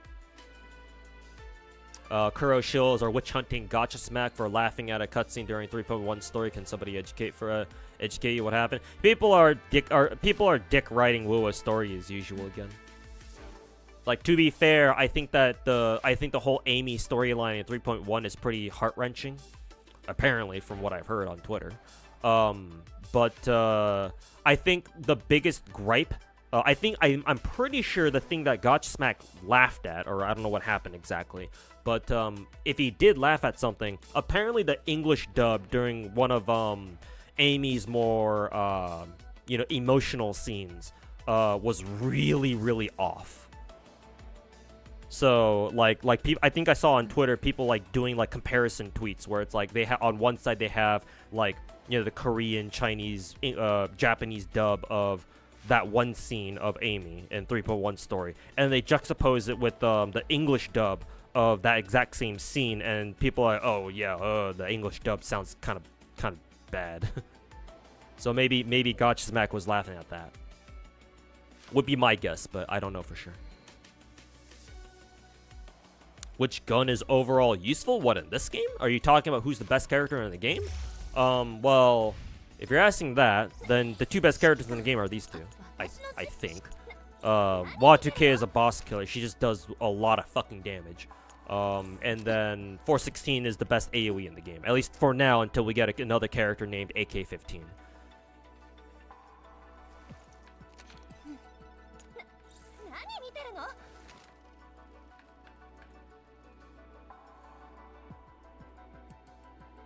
Apparently, Captain Cadmus wasn't really on good terms with Saint all the way back since like last December. Really? Okay, so this is last December wasn't really that long ago, but still, that's I guess that's good to know.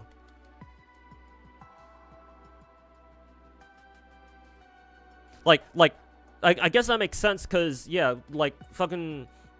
Like, if the clown and like, because I remember being told that Saint Tontus like did help Captain Cabinets with like some like YouTube stuff, like with her own channel and stuff like that. Like, I don't know, gave her advice on like how to make videos and shit like that. I don't know. So like it kind of came as a surprise to me anyway that you know, in the last couple of weeks, you know, shit went down between the two of them. You know, it's like usually it's the internet, so you know internet friendships aren't really worth shit in general, but usually if they really were cool with each other, you know, you don't usually see people just kind of fall out with each other just like that. But then again, they're rats, so maybe they still would.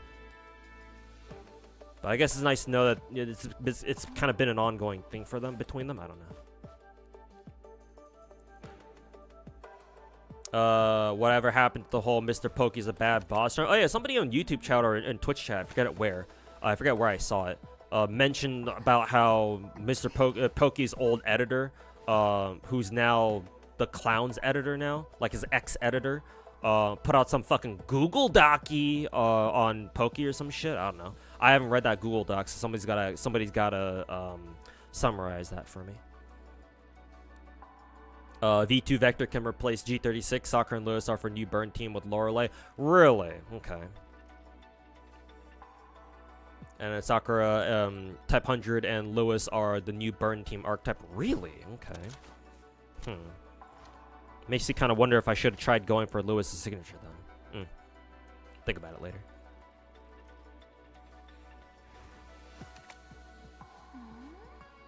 Do I have V6 Macchiato? Yes, she's the only V6 limited character I have in this game. Because she's my favorite.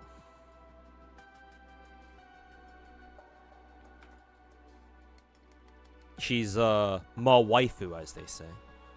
She was my waifu in the first Girls Frontline game 6-7 years ago, and I'm keeping up tradition in this game. Hey yo, Wolf Drac, how's it going, man? Welcome back, or welcome to the stream. It's your first time here. How you doing? I'm doing alright, just chilling, getting some stuff done. I'm gonna pull on ZZZ in a little bit here.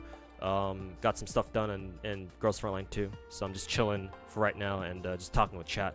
Trying to catch up on everything that chat said.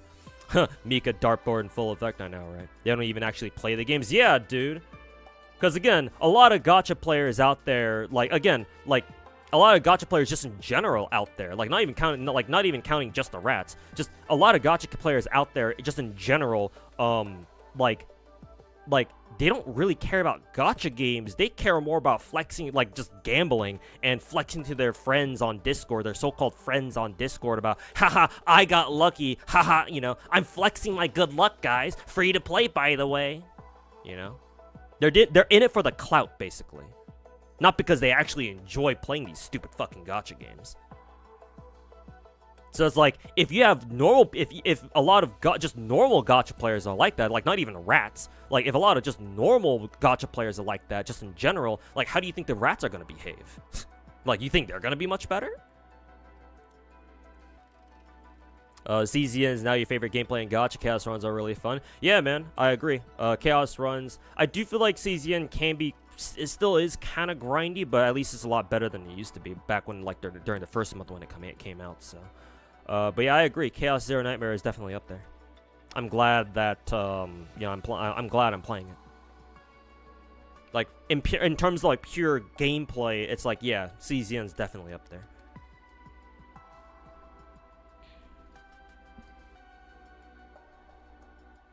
We'll see how that GFL2 roadmap goes in from that stream in 2 days. Oh yeah, that's right. Cause how much longer does Sakura's banner have?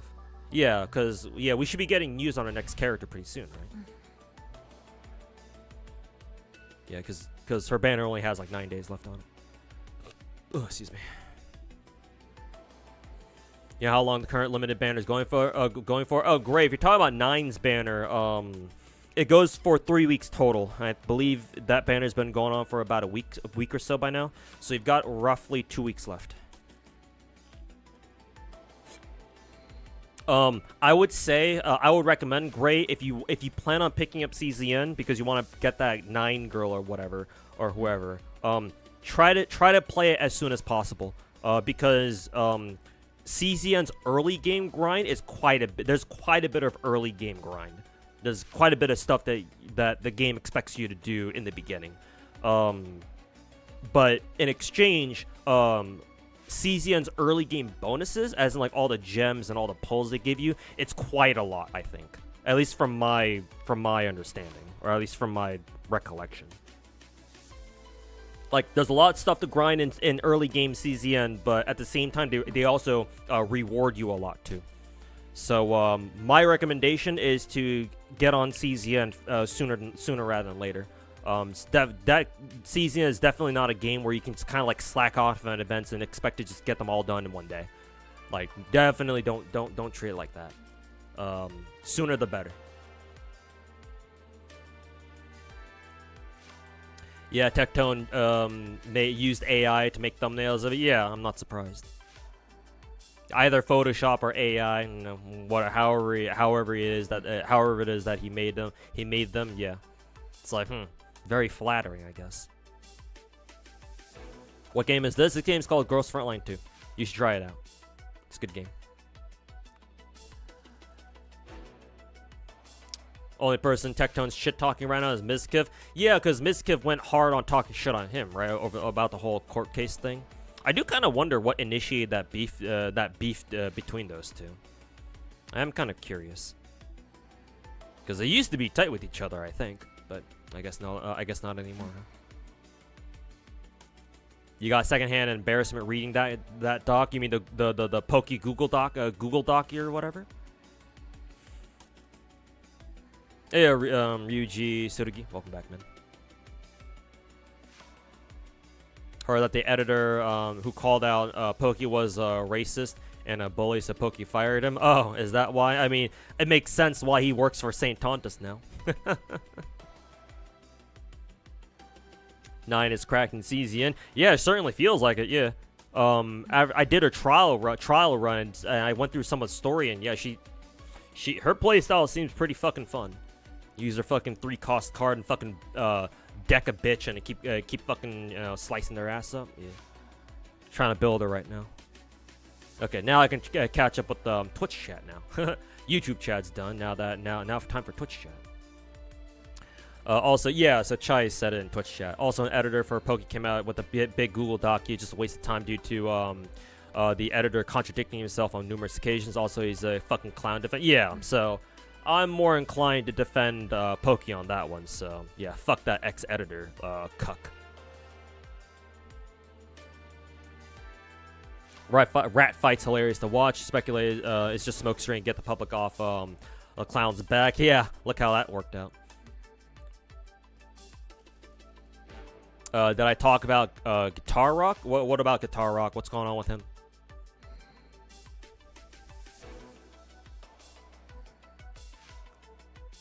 Let's see. If you back down, if you look back, Clown didn't have this big of an ego when he was small, but now he's got a big ass ego. Yeah, I know, man. That's why I keep saying, Kenzawa, people got fucking egos, bro.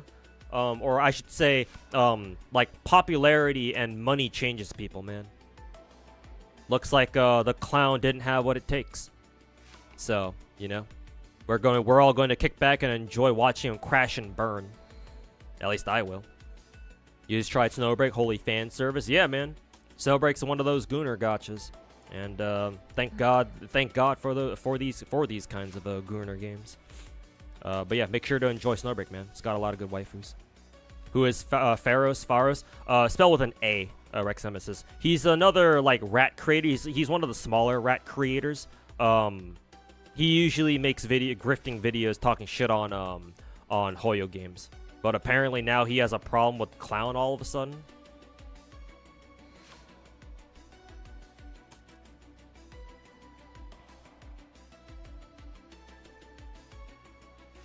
Hey, yo, Finkel, welcome back. Just in time for the Zenless polls. If you're still here, of course. Did you see the drama with Gacha Smack? I've been told about it. Yeah, I think people told me about it a little bit. Yeah, apparently what the Kuro shills are giving Gacha Smack shit because apparently he laughed during one of the 3.1 story scenes or whatever the fuck. I think I already explained why I think he did, or which scene that I think he like snickered at or whatever. Same thing with how the Kuro shills like what a couple months ago tried going after Jedazad for the whole like 7 out of 10 story shit. And you know, would you have guessed it was the fucking Clown instigating that shit again too? Clown started blatantly view-botting recently, really? I guess he got to take after his daddy Tectone, huh? Oh, what's that? The Clown's fucking scared shitless. He's pissing his little fucking itty-bitty diapers. Everyone's talking shit on him, so he's got to fucking prop up his fucking fragile ass ego by view-botting. I mean, Tectone did it, so why not him, right? Little fucking piece of fucking shit cum stain. Thought the view-botting problem got resolved a couple months ago. Yeah, but that's not gonna stop, you know, that's not gonna stop people from doing it again.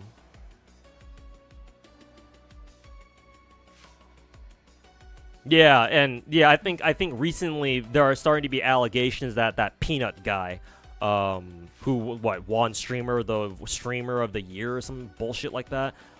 People are saying that dude's spotting too, which, you know, given his reaction and given just the meta of like top tier, like top 1% streaming shit like that. Yeah, I'm not surprised.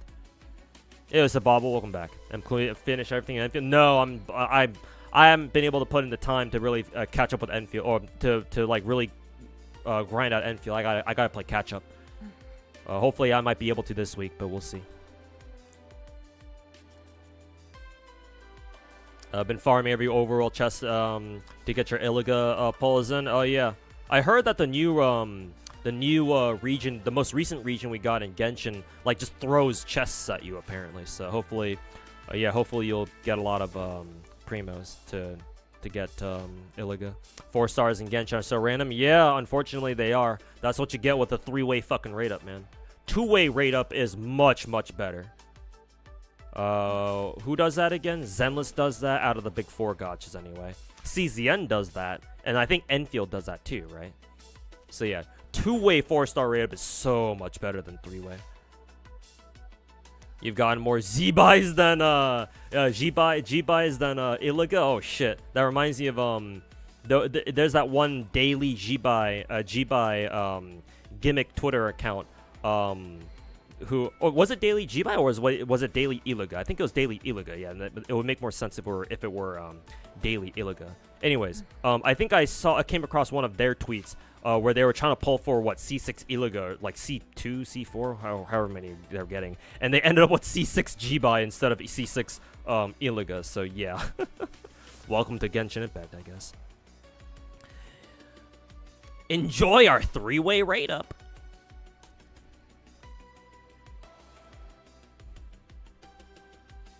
There were dozens of people who reported getting banned by Clown and Skulls. In Skull's stream, he sent them to the abyss. Apparently, either Sakura or Lewis can't remember which replaced Sharkry. Really? Even a V6 Sharkry? God damn. Because I don't think my Lewis or my Sakura are really that good, but I guess I'll see. I guess I'll wait and see until DSR 50 shows up. GFL2 is truly a Gooner Fest, whereas Azure Lane is max Gooner potential.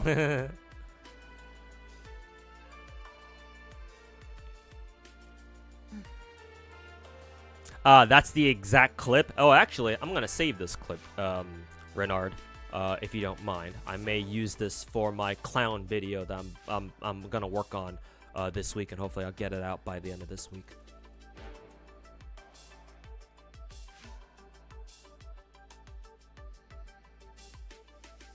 See. I have to make a new one here.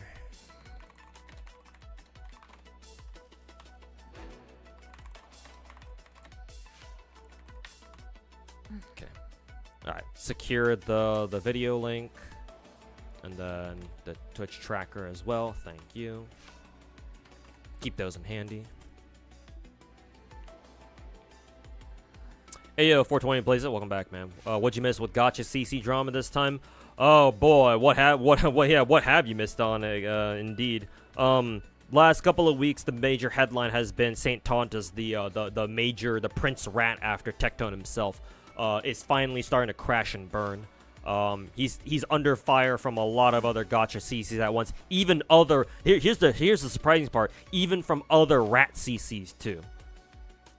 Like, he's a pariah within his own little, within the fucking Gacha Rat community as well, which is fucking hilarious. How much different is JP when it comes to Gacha content? Much different. They don't do drama content like the fucking retarded Westerners do. At least most of the time they don't. Like, don't get me wrong, JP, you know, China, Korea, all those regions have their own drama for sure, but it's not as chronic as whatever the fuck goes on here. So, their content is usually a lot better than ours. Just in general.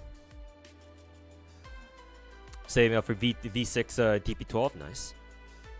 Gacha's really good in Enfield. Yeah, overall, yeah. It just punishes you for just randomly fucking pulling, yeah. And you know, a lot of Hoyotars all butthurt about that. Oh, Gacha sucks. Yeah, maybe if you pulled out St. Thomas's dick out of your mouth, yeah, maybe you'd think otherwise.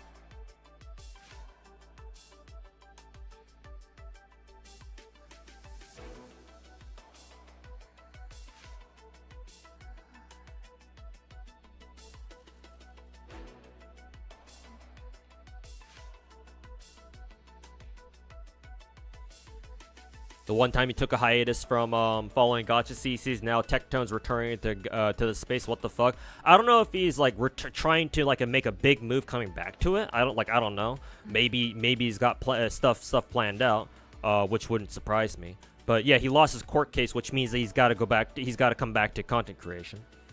You know, his you know, lawyer fees and his court fees aren't gonna pay themselves, right? Misgift ain't gonna loan his beggar ass another 300k to fucking pay them off. And so politics grifting doesn't get him anywhere, then well, he's got to come back to gacha, because what else does he have? What, is he gonna get out there and get a real fucking job? Fuck no.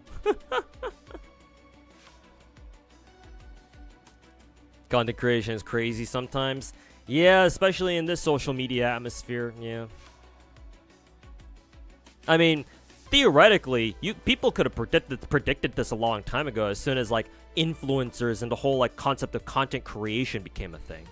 Like you're giving like everyday ordinary ass people like the power of money and influence, and like it's like the democratization of power and influence. Like, you just give that shit all willy-nilly, or that shit is just given all willy-nilly to just random people. Like, some people will use it correctly, or at least handle it correctly, right? People like Markiplier, I guess, who will use their fame and their money to for good things, or use them in good ways. Like, I don't know, Markiplier making a whole ass movie or something like that, and funding it out of his own fucking pocket type shit. And then, that's on one hand. On the other hand, you got, roaches and retards like Tectone and Clown doing whatever the fuck they're doing.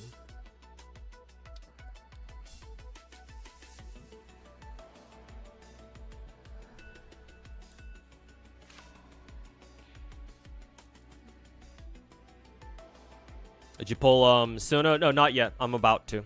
Just trying to catch up with the chat right now. And once I'm done, we will switch over to the Zen list and I'll do my pulls.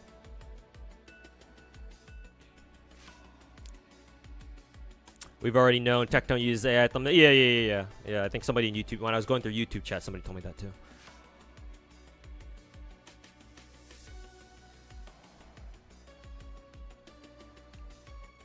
No, Kenzel, you didn't miss the Zenless polls.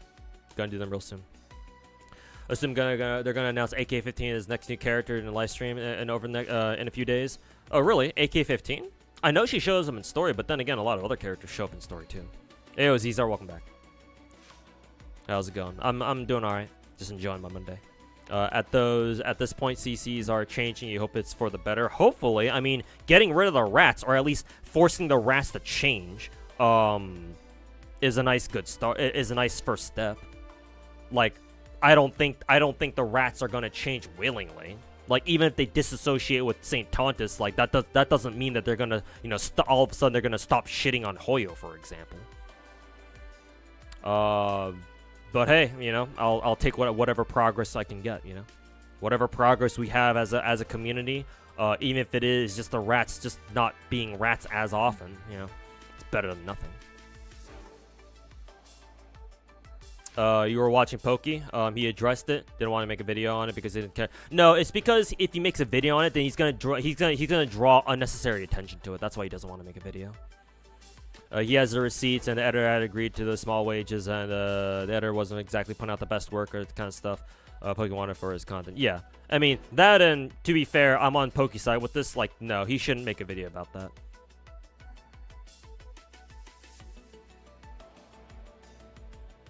Actually, you know what?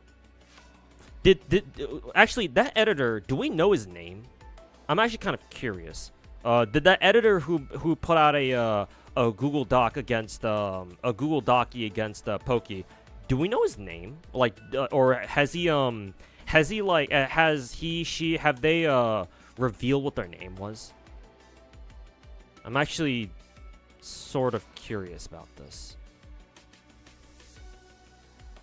What would it take for me to quit a gacha? IRL situations. IRL situations, and if I just don't want to play a gacha game anymore. The last gacha game I quit, like, actually legitimately quit and don't play anymore is Girls Frontline 1. That's because, like, that game is way too grindy, and I knew that, I would play more gacha games in the future, and at the time I was starting my second job, and so I was like, nah, I can't play this game anymore. So, I dropped it for good. But I haven't dropped any other gacha games, at least not yet. You fucking love gacha games. You love me some anime games, have cool characters you can invest in and make them strong. Yeah, man. It's a great feeling having a gacha game, or investing into a gacha game where you pull for characters and you make them real strong. because it's like it's your account, so it's those are your characters. Like you put in the work to make them strong. It's like it's one of the best feelings you can have about playing a gacha. You know, the fact that you can look back on it one day and be like, yeah, I spent however much time grinding out this gacha game, and now I've got like a lot of these characters, and all these characters are really cool and they're really strong, and I can clear endgame with them. It's a really good feeling, man. It's like gacha games. They, in my opinion, gacha games really help you satisfy that itch where it's like a lot of other like normal PvP games that most other people play, right? Like for example, if you play like Overwatch or Marvel Rivals or like League of Legends or something like that, right? It's like, well, on one hand, it's like, yeah, you develop your skills, right? And that's cool and all, if you like that kind of stuff, right? But then with gacha games, it's like yeah, gacha games aren't like really skill based, but for gacha games, you have something physical to show for all your work, right? For all the grind that you put in, right? Because like when you tell people, oh yeah, I'm fucking Challenger League in League of Legends, stuff like that. I mean, some people might be impressed by that, but then you can't really like show that unless you like actually physically play in front of them. But with gacha games, you can be like, oh yeah, I grind this gacha game, and if you have it on your phone, you can literally just whip it out and be like, boot up the game on your phone, be like, hey, look, I can prove it. It's like, that's a fucking amazing feeling,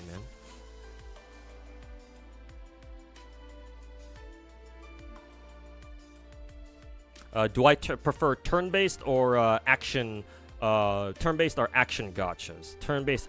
At this point, when it comes to gacha games specifically, I really don't care. I don't care about the gameplay genre itself, as long as I enjoy the game just as a whole. Like, if we're not talking about gachas, then I actually prefer... Actually, I don't know what I would prefer. Like, I have a preference. Like, I love first-person shooters. And so if you give me a shooter game, like an FPS game, then yeah, I'll probably choose that. But like I care more about having an actual interest in playing that game. And I guess the same would have to apply to gacha games too. Like, it's less about like what kind of genre of gameplay it has. It's more about do I think I'm going to enjoy this game just as a whole. Oh, and having a nice waifu that I can like latch on to and be like, oh yeah, I want that character is really nice too.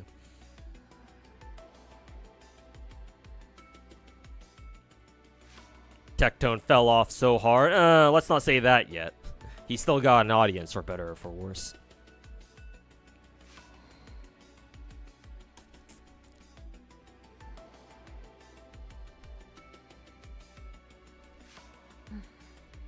Money don't change people. It shows your true self.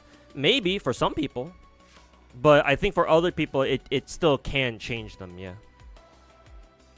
Like, I get that, you could argue that, oh, like if they changed, then you could argue they were always like that. But I have reasons to believe that people can be changed.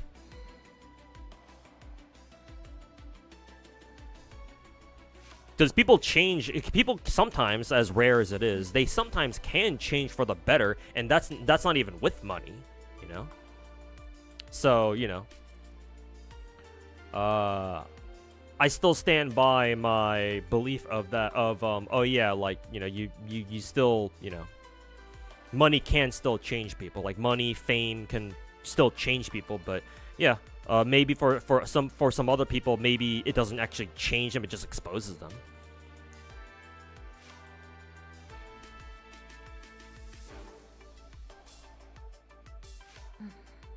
Skull is too funny. Like, what do you mean he's made 10 clown videos in the past week? I mean, hey, can you blame the guy? The clowns made like before Skull started going off on his ass, started fucking world starring his ass. Clown's been making has been pumping out fucking Enfield sucks videos for like the past 2 weeks straight or something. Oh yeah, that burnt peanut retard fucking won VTuber of the year, some dumb shit like that. Yeah, VTuber. Okay.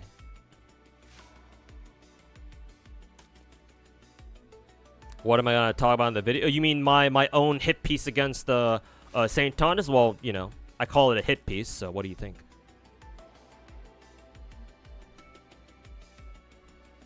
If you do make a clown viewbotting video, remember to make a look at his stats on Twitch tracker. Fairly blatant if you compare post and pre. Okay, gotcha. Yeah, I got the the second link that you posted where it's like the twitchtracker.com/St. Tonta/streams or whatever. So yeah, I'll take a look at that later too.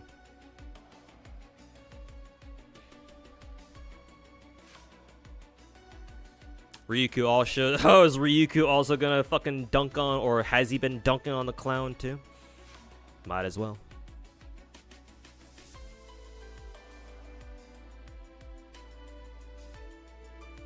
What's the TLDR on the clown drama? Basically, Clown went on this rampage of making videos talking shit on Enfield, and then another streamer slash YouTuber by the name of Skull CJ, who, mind you, he's been around in the space for a while too, I think. Even last year, when I was just randomly searching up Skull's YouTube channel on well, YouTube, duh. The first video that popped up was a video of his from 11 months ago, so last year sometime. Where he was like talking about how, oh, are Tectone and St. Tonta's ruining the gacha space. So like I think he's been a rat hater like for a long ass time too. So just to put some more credit just to give Skull some more credit here, like he's been hating the rats for a long time too. Probably even longer than I have. At least, you know, officially. But yeah, this Skull guy comes out and starts absolutely fucking world-starring Saint by just fucking flooding his own channel with anti-St. Tontas videos too. And so now St. Tontas has spent the last 2 weeks or so crashing the fuck out and waging a total war against his own fellow rats as well, and against everyone else that has been talking shit on him. So. TLDR. There you go.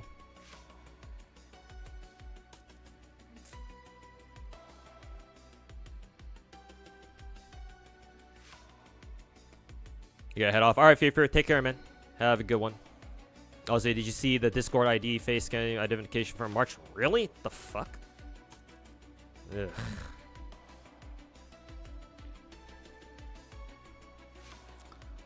Well, I guess it's time for us to wait for a new like big social like messaging platform to come out, because yeah, Discord's been going down to shitter for like, you know, however many years now. You know what's a better feeling than raising a character, gooning to them? I mean, but of course. You take breaks from gachas a lot, but Enfield's been a breath of fresh air. You also like games that just have a lot of things to do in them, that instantly just progress a character's strength, stuff like that. Yeah, and yeah, Enfield does that pretty damn well, I think. Hey, welcome back, Mass Knight. What an angle! Yeah, this is my favorite home screen, and what is it in this game? Bakaneko, thanks so much for the 69. Nice. Month resub, man. Welcome back, man. Thank you. Much appreciated. Money makes you more of what you already are. I guess that's a good way of putting it. But again, that only applies to some people, not all.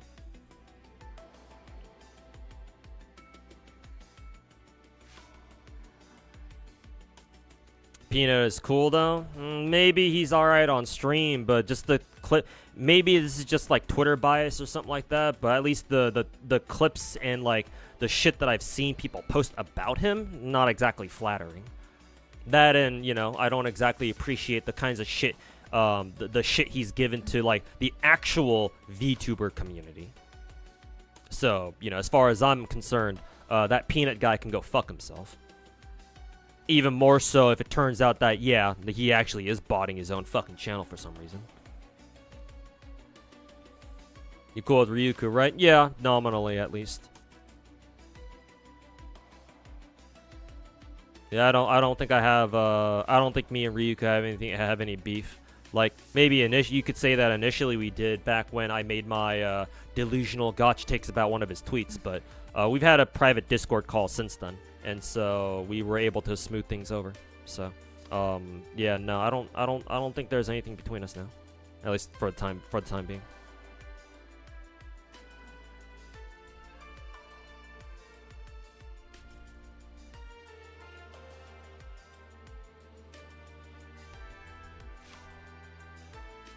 Oh yeah, Crackcaster. Yeah. Somebody on Discord told me about that. Clown saying on stream that if you have no opinion on Enfield's gotch, it's like not having an opinion on the Holocaust. Yeah. It's like, excuse me? The fuck did that come from? Fucking Kim St. Tontus Un. Fucking dictator of North fucking Gacha Korea.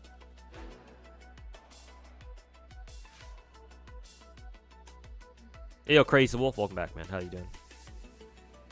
Yeah, Peanut's not a VTuber, yeah. He has nothing to do... Like, why they even gave him the fucking VTuber of the Year award is beyond me.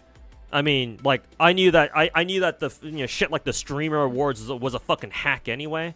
But, like, holy fuck, dude. Like, they gave who VTuber of the Year award again? Like, what? Okay. Well, I mean... given what streamers are, I guess it's not a surprise that the Streamer Awards are just run by a bunch of fucking clowns, too, so. Shame. But yeah, no, I never considered that Peanut dude, however little I know about him, to be a VTuber. Like, what the fuck, dude? Like, calling somebody like Peanut a fucking VTuber is like kind of like calling the Muppets fucking VTubers too or some shit. I don't know how good that analogy is. But hopefully hopefully I'm getting the point across. Remember how much Clown enjoyed my Ryuku video? What, you mean the delusional gotcha takes video? Oh, okay. Well, hopefully the Clown will enjoy my video on his dumbass just as much then. What makes you a VTuber or not though? To be fair, that's definitely up for like individual interpretation.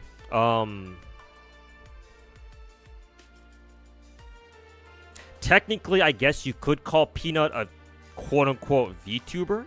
But the reason why, for me personally, the reason why he doesn't really fulfill the whole, like,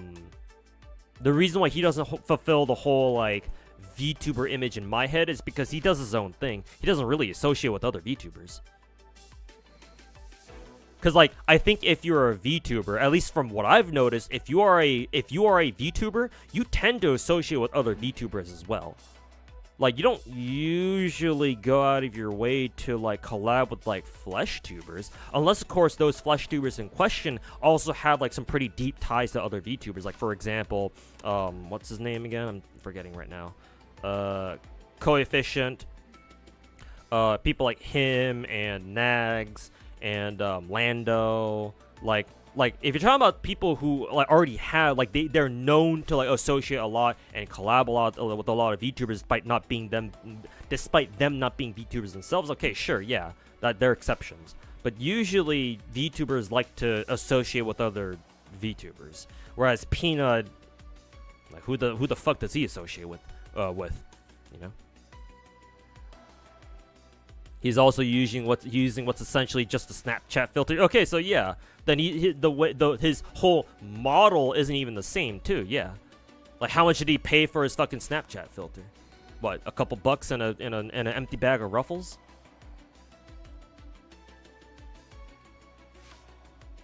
Streamers don't know or care about VTubers too, since it's too outside of their the mainstream sphere. Yeah, which is kind of surprising given how much VTubing has blown up, but. I guess VTubers are kind of like the gacha games of the streamer world, huh? Kind of funny to think about it, but kind of funny to think about it that way. Okay, hopefully I'm done yapping now. Let's switch over to Zenless so I can do my Zenless pulls. Let's see, Twitch.tv. I gotta change the directory real quick. Let's see here.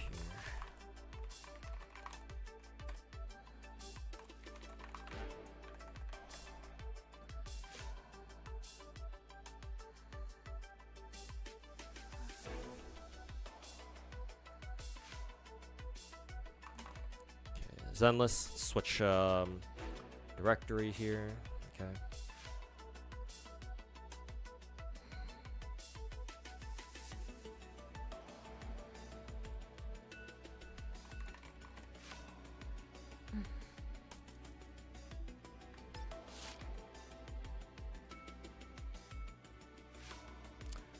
Okay. Go ahead and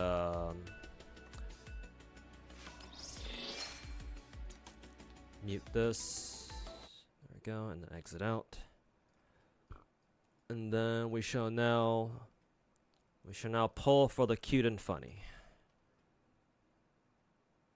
Let's see, options, sound, audio.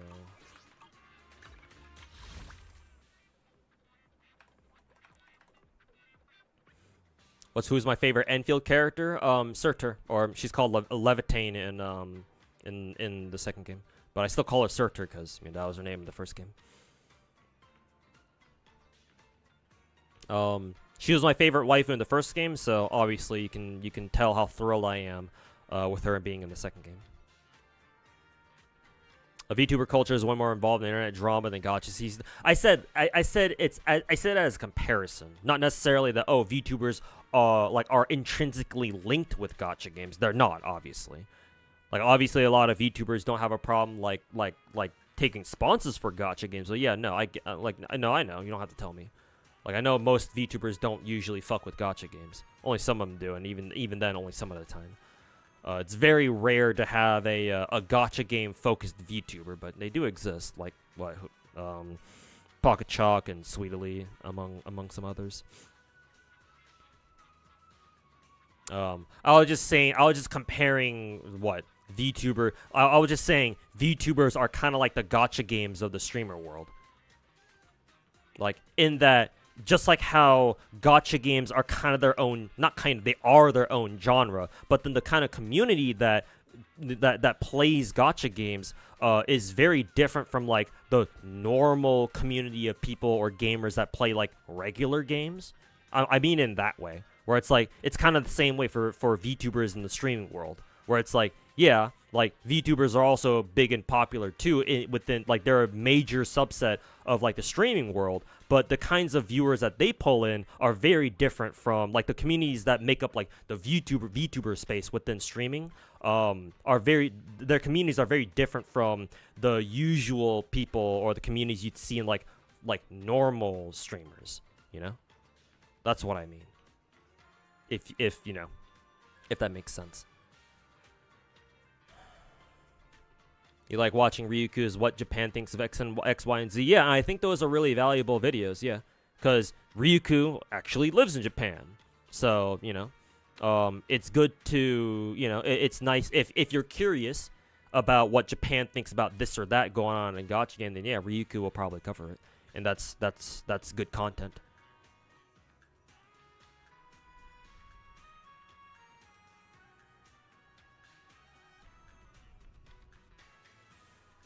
Surtur's and Yvonne's story quests were good. Angelina's felt a bit weak, as people said. Oh, okay. Unfortunate.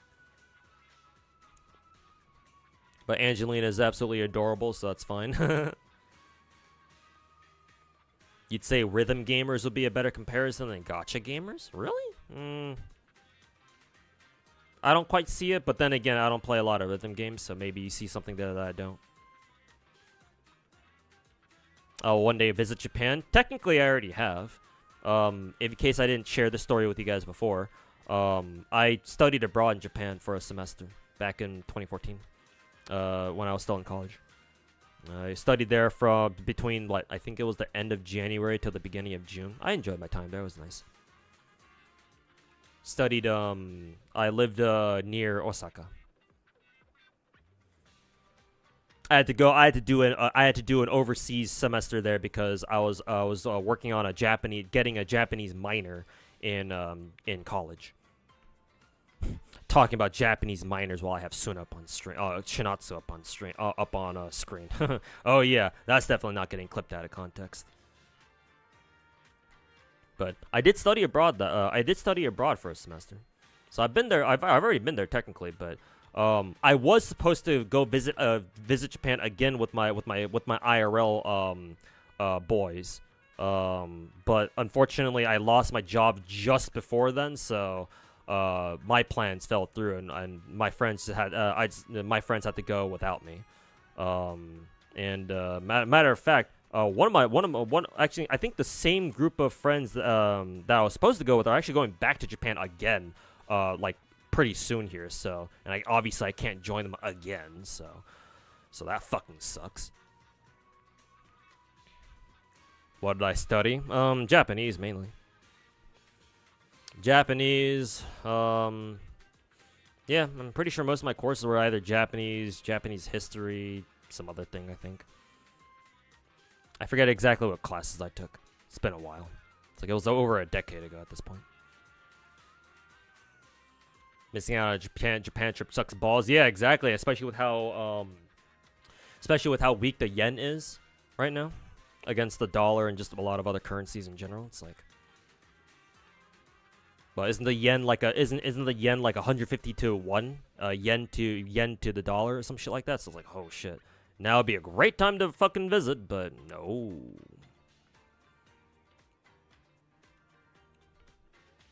Is it Protag? Yeah, Protag and a couple of the IRL friends we had, or that we know.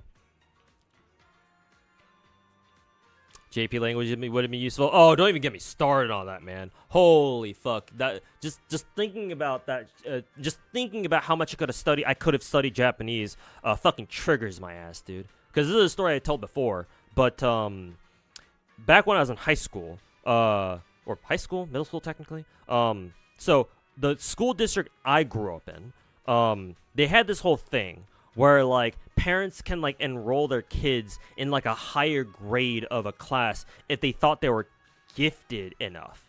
And so usually, you know, to nobody's surprise, usually it was all the Asian kids. And so, you know, you fucking, you know, what do you know? You know, my mom hearing about the program from other Asian moms that she hung out with back in the day, was like, oh, I'm signing your ass up for these higher learning classes too. So I got to enjoy the horrors of going to a middle school and a high school 1 year early than I was supposed to. You know, fucking taking, you know, fucking geometry or some shit, or was it geometry or whatever? I forget exactly what. But, like, I remember as early as in 5th grade, we'd have to wake up a whole hour ass early to go to our local middle school for an advanced math class that was like a grade higher than what we're normally supposed to do. So we'd have to go there and then get our asses driven back to our original elementary school to do 5th grade shit. And then when we graduated there, went to middle school, that's kept happening where we kept us gifted Asian kids, you know, kept taking classes like a year like higher than we were supposed to. So when I was in 6th grade, I was taking pre-algebra, I think it was. And then when I was in 7th grade, I was taking algebra, and then 8th grade, I was taking geometry in high school, or some shit like that. Anyways, so when we were in 8th grade, they gave us the same option again. Or actually, it wasn't just for like a select few people. Technically, any 8th grader could have done this if they really wanted to. But basically, we had a program in the same school district, by the way, where if you're an 8th grade in middle school, if you really want to, for whatever fucking reason, you could take a language course 1 year early. And so at the time, they were offering shit like Latin. German, I think they were still offering at the time. I'm pretty sure they discontinued it before I graduated high school. But either way, they offered German, Spanish, obviously, Japanese. I think they also offered Chinese to some degree. French, it was another language, I'm pretty sure. Anyways, so like, I could have studied Japanese for 5 fucking years, man. Guess what class my parents fucking shoved my dick through? Latin. Because, oh, it's gonna help you with your SATs. Whoever tells you that Asian people are just smarter people, just in general, please do not believe them. Asian people are can be just as fucking retarded as everyone else. Oh, fucking taking Latin will help you with your fucking SATs. Oh, yeah. top 5 lies that my parents told me and forced me to believe in when I was growing up. Yeah, thanks, Mom. Fucking bitch. Waste of my fucking time, dude. So I took Latin. I wasted those fucking 4 years, 8th grade, 9th grade, 10th grade, 11th grade, doing nothing but fucking Latin classes. Holy fuck, that triggers me, dude. I finally did just, you know, tell my mom, go fuck yourself. I'm taking Japanese, and she can do shit about it. And so I finally did take Japanese during senior year. Holy fuck, dude. Like, I could have taken Japanese for 5 years and just going and coming out of high school. I could have taken more Japanese classes in college too. Like, fucking Asian parents, dude. Holy fucking shit.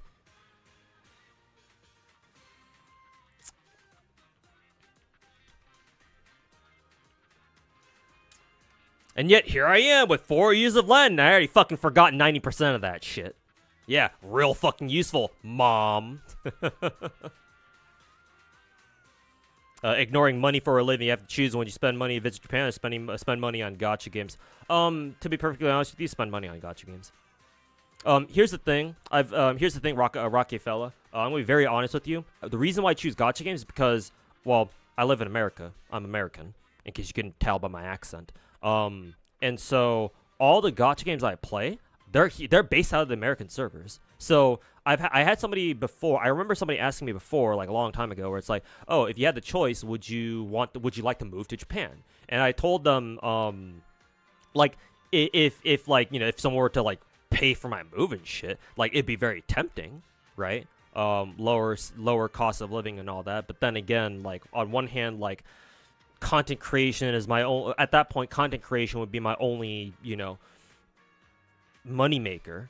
And like, yeah, I know the cost of living in Japan is generally, as long as you don't live in the middle of fucking Tokyo, cost of living in Japan is generally better than, you know, here in the States at the very least. But like, you know, I'm all about gacha games, and so like, if I were to move to Japan, my biggest problem would be, well, now if I want to play any of my gacha games, now I gotta fucking deal with 300 ping on every single one of them. It's like, do I want to deal with that on a permanent basis? Not really, no. Like, I don't mind visiting Japan. I'll probably just have to get like one of those prepaid data cards or something, so that way I can, like, you know, try to, you know, connect to my gacha games while I'm over there. But like, to live in Japan permanently, if I wasn't a gacha CC, or if I wasn't like so obsessed with gacha games, then yeah, sure, I definitely entertain the idea. But no, I prefer being here for now, even if it is more expensive living here, just because, you know, gacha games are kind of my thing, and so yeah, I wouldn't want to deal with like the fucking ping difference, trying to connect to, you know, overseas servers and whatnot. You wish you could speak Japanese just to play FGO properly? I mean, you don't have to. Like, if you want to read if you want to keep up with the JP story, people fucking translate that shit all the time. Just like give them a couple days or a week or so. Whenever a new story comes out, you know, you usually have people like on it right away, just translating that shit. So, pretty sure only the Vatican City speaks Latin as an official language. Well, yeah, duh. And even then, do they really speak it? Oh, I'm sure they do. Yeah, Latin is an official language in the Catholic Church. But yeah, like my mom was like, oh, like Latin is really helpful for your fucking SATs. And then years later, I have people explain to me what the SATs are really about. It's literally just pattern recognition. That's all it is.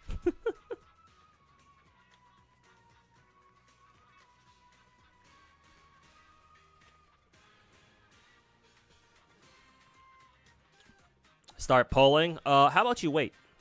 I ain't done yapping yet. Cali's very expensive, biggest state by population. Oh yeah, tell me about it, Rex. Tell me about it. If you speak Chinese, you'd play in Chinese dub. Oh yeah, for sure.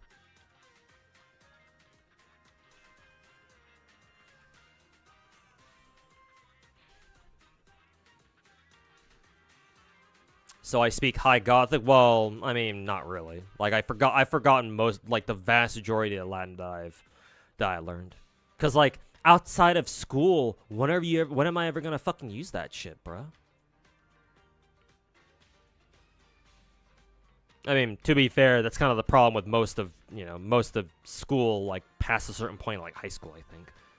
But like especially Latin, fucking excuse me. Regretter of French? Well, at least French isn't a fucking dead language. Like I know we like to meme about about French people and all that, or at least the internet likes to. But like at least French can be useful.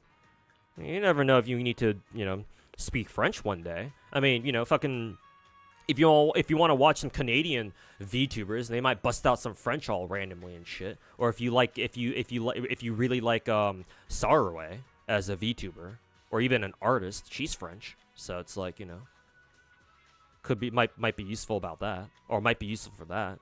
It's better than Latin at least. But yeah, no, I feel on that one where it's like I wish that I had taken Japanese as well. Y'all are forced to take 5 years of French class. Well, I mean, at that point, it's like, well, it's part of the curriculum, so. Like, unless them forcing French down your guys' throats comes at the expense of you being able to potentially learn Japanese, in which case, yeah, obviously, the curriculum can go fuck itself. Imagine playing WoW with like 250mm ping. Nah, yeah, I can't do that, man. I'm not that kind of gamer. I don't think I have what it takes. At least not in that regard. I've had instances, like a few rare instances where like for some reason like my Genshin account, even though I'm playing here in the States, in America, like for some reason the connection to the server is like getting all pissy and shit. Like I've seen Genshin and Genshin like drop down to like fucking 300 millisecond ping or something like that, and yeah, it is fucking painful, dude. So yeah, no, I can't imagine having to deal with that shit every day if I were to like move to Japan or something. Have I tried mimicking rat sounds so I can have a conversation? I'd rather not, I'd rather not, brain rot my brain any further than that.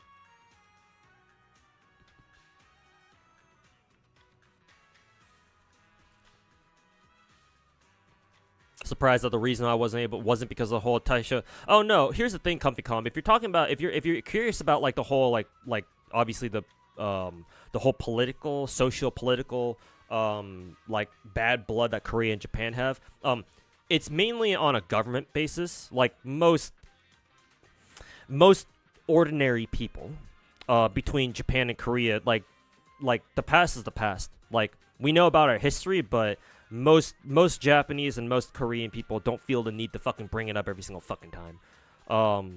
Like some people will, obviously, like activists and shit, and oftentimes every now and then you'll see the Korean government or the Korean government like throwing a fucking hissy fit about, oh, Japan didn't apologize enough for their war crimes back in World War II, which they didn't, by the way. The Korean government isn't wrong about that.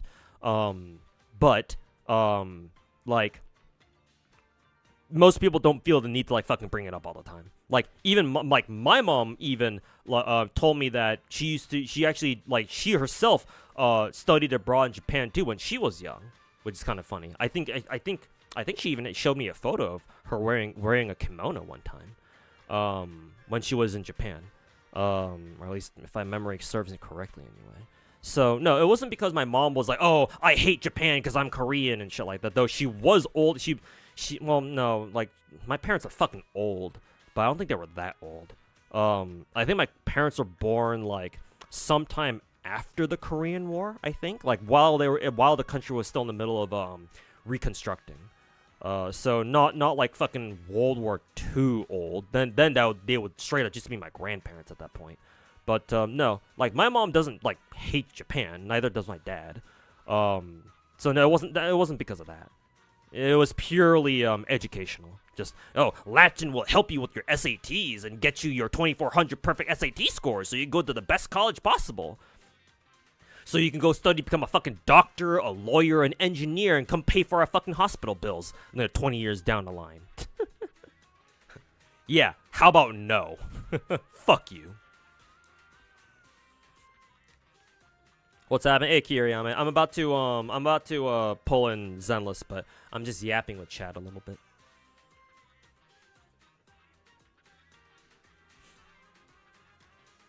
Oh, you heard Ghana? You mean Ghana as in like an African?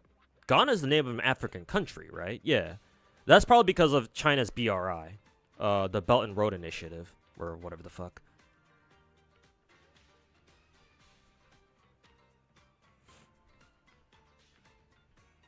Isn't the Korean diaspora in Japan treated like second-class citizens or something? Something like that. I don't think it's like that harsh, but yeah, I'm not sure if they could become. If you're ethnically Korean, but you've been living in Japan all your life, yeah, I don't know if the Japanese government would recognize you as citizens per se. Yes, I've heard about something like that. Yeah, like I think the Osaka area, like there's some area in Japan, in like central Japan, where like there's a big like ethnic Korean population, something like that. But yeah, I think I've heard the same thing too, or something similar where like, yeah, they can't become citizens for whatever reason.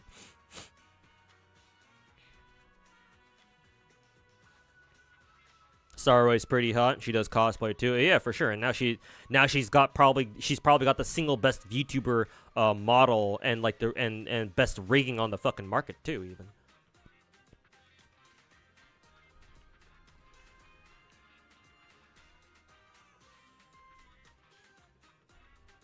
Hopefully this whole China-Japan thing will be resolved soon. Really want an Inazuma update in Genshin, but at this stage, probably never gonna happen. Unfortunately, it's not going to. It's gonna be a while before China just politically starts to like slowly forget about Japan's last couple of comments. Though, to be fair, from what I'm hearing going on in China right now, I think the government has some bigger fish to fry at the moment.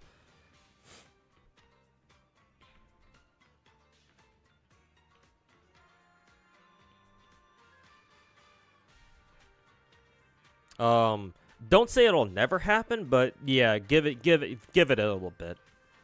Like maybe towards the end of the year, people will start forgetting about it, and Hoyo can start tiptoeing back into making Inazuma content again. I feel like almost 100 years ago, though. I feel like Japan now is nothing like Imperial Japan of the 1900s, so you think it'll be fine. Well, yeah, obviously, Japan is very different now, you know, thanks to us Americans. You know, dropping 2 nukes on them got them to change their minds real quick. But yeah, no, you're not wrong. Japan is very, very different than what it used to be, you know, 100 years ago. Because remember, Japan pre World War II and throughout World War II, that is, they were very militaristic, very nationalistic as well. Fucking, you know, emperor is the god, and you know, Banzai, fucking, you know, emperor, for the emperor basically. But yeah, no, when they lost the war, yeah, no, a lot of things changed. Japan's also just kind of like that too, culturally. If you watched my Uma Musume video, I kind of talk about this, but as a culture, the Japanese people have always kind of been that way, where it's like you they're one way for like a really long period of time, and then something happens where they drastically change themselves, and they just become something like it's almost like this, they become a whole different like culture entirely.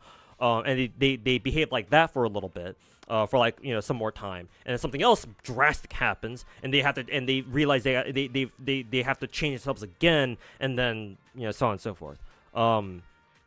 Since I'm a history major, I can talk about this, or, you know, I happen to know a few things about this.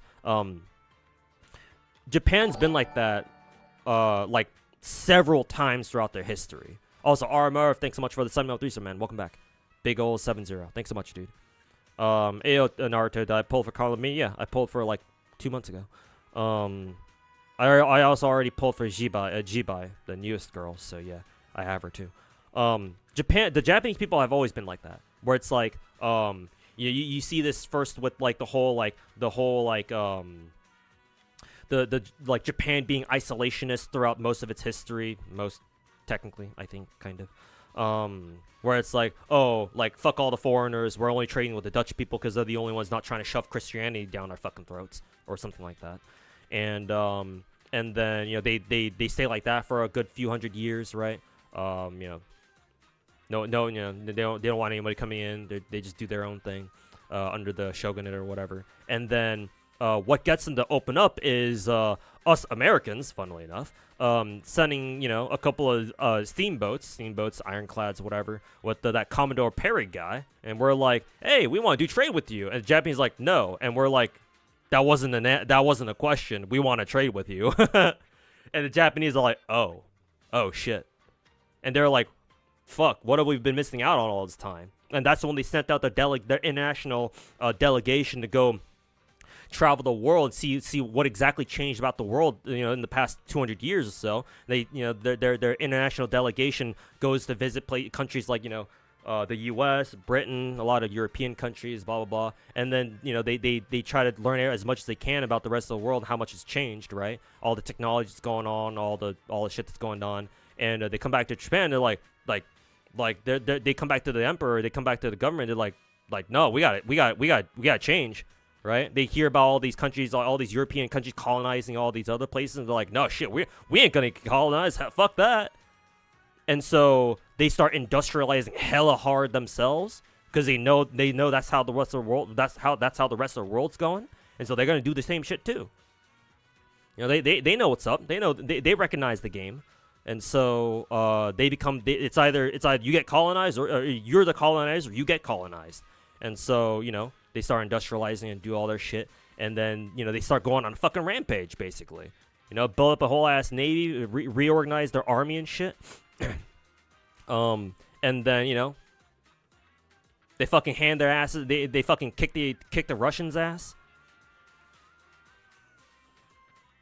Like what? Not just once, but twice or something. Was it twice, or was it just once? Something like that.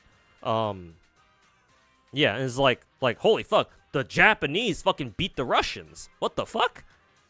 In the first Russo-Japanese war, was there a second one? Maybe there was. Forget exactly, but there was at least one.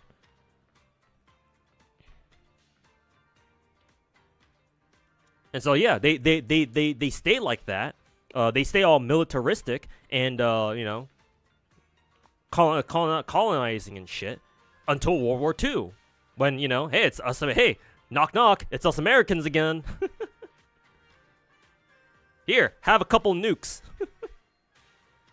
Land of the rising sun. All right, we'll give you a couple suns here. And the Japanese are like, oh shit. Again, they're like, oh fuck. Well, we're not winning. Like, we ain't fucking winning this, and so they surrender.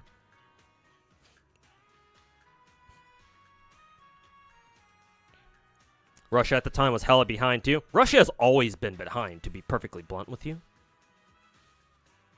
Like ever since the Russian-Ukraine war, I've been studying more and more about Russian history. No, the Russians have always been behind.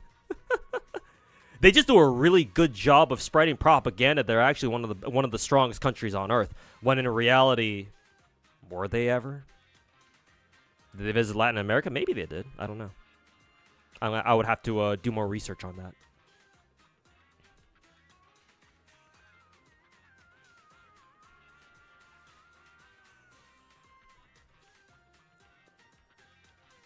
Imagine a Japanese guy watching Oppenheimer. Funny you mentioned that, Naruto, but because I'm pretty sure historically, like the real life Oppenheimer dude did actually go teach at a Japanese university later in life.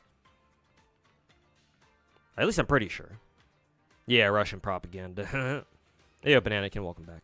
But yeah, no, I'm pretty sure the real life Oppenheimer actually went to go teach at a Japanese university. Apparently, from what I hear, it's partly because he felt bad. He felt bad about, well, feeling bad is a fucking understatement.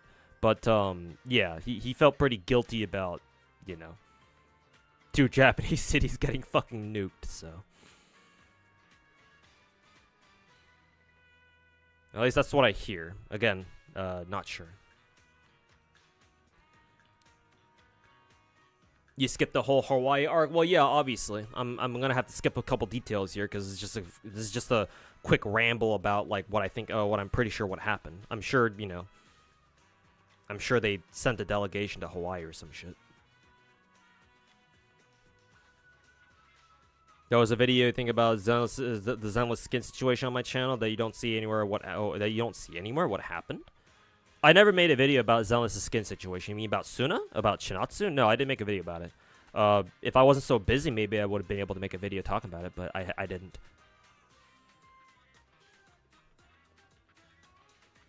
Are you pulling for Chinatsu? Yes, I will right now.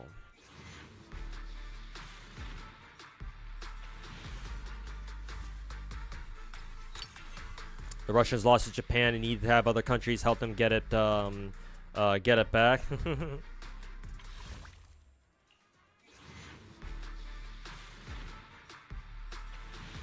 Early S rank. There we go. From what you understand, Oppenheimer was a pretty naive guy back in the day. So when he made the nuke, it was more about the science firm. I see. Yeah, that makes sense.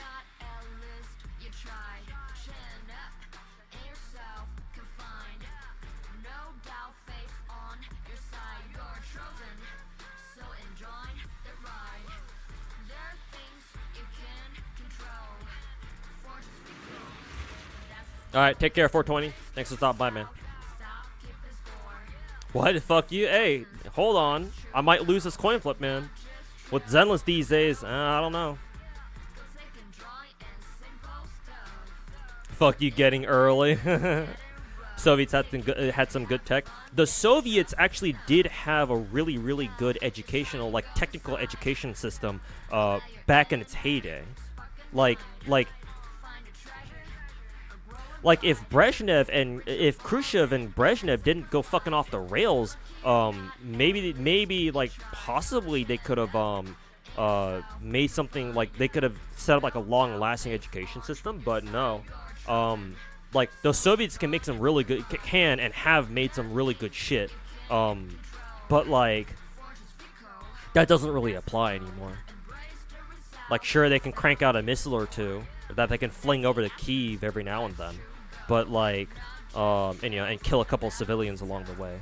But they can't really maintain their oil drills and their oil platforms and all their like a lot of the oil industry anymore, because a lot of that shit they had Westerners come in and do it for them, like British and American oil companies had to come in and do that shit for them. And when the Ukraine war happened, well, guess what? Most of those companies fucking bailed. So, they can't. The Russians can't even operate a lot of their own oil shit anymore. Like the only reason why they're still running is because they haven't broken down yet. Thank God, they haven't broken down yet. You know.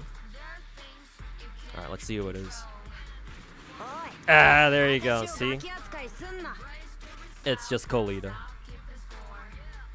Are you this lucky? Hey, don't call me lucky after that one, man. Only call me lucky if my next plus 10 roll here is my next multi is also an S rank. Fuck this guy. Yeah, see. Hey, spoke too soon, chat. That's why I wasn't getting excited myself. You know, just because you get in early doesn't mean you won. It still counts. I know you're right. I know technically it still does, because early, you'd rather get an early S rank rather than a late one. Early S rank always beats out a fucking full soft pity.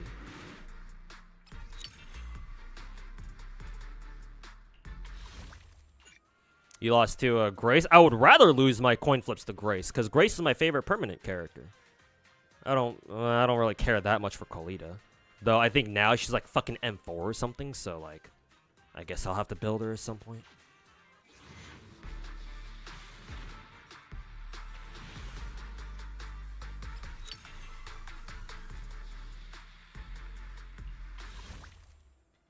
Bombs kill people? Well, you say that, Liddy, but then I want you to look up a clip of this one lady who genuinely thought that nuclear weapons didn't exist anymore. Because I remember watching a clip some time ago, like years ago maybe, where it was this interview that this guy did with some lady, some woman who like genuinely thought that nuclear weapons didn't exist anymore. Like, oh, like, you know, countries have gotten rid of nuclear weapons by now because they're so horrible to use, right? Well, so you'd be surprised, Liddy, how naive some people out there are. You'd be surprised. Wait, for real? Yeah, I'm pretty sure you can look it up. I don't know what that interview was a part of. Like I don't know what TV program that interview was a part of, but I'm fairly certain I remember watching something like that.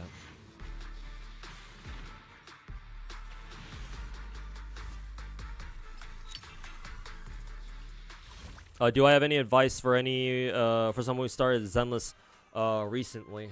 Advice for someone who started Zenless recently. I'm assuming you're still playing it right now, right? Pull this girl. Use your beginner funds to secure a copy of this Yixuan girl.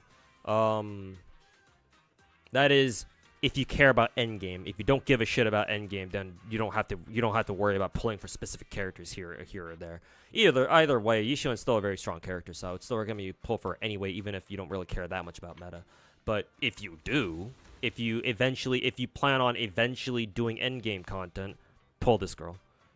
Since I'm on the gacha page right now, yeah, pull this Yixuan girl first and foremost. You don't have to thank me. Other than that,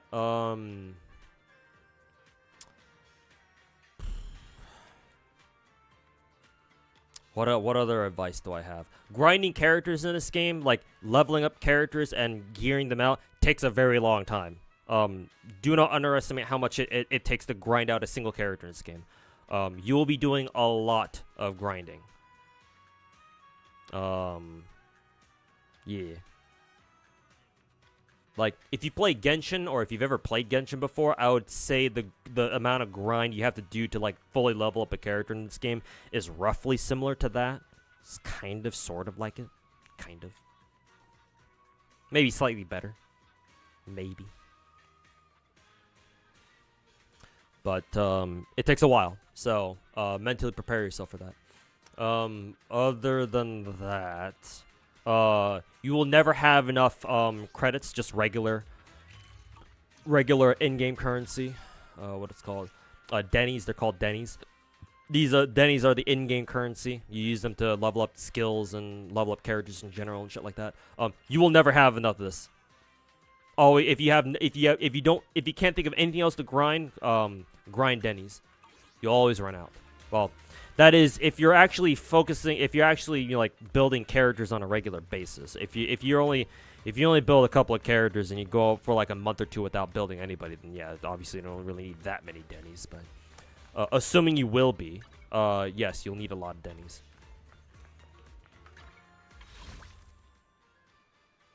Other than that, what? Got all the content done? Shit like that. Other than those, have fun.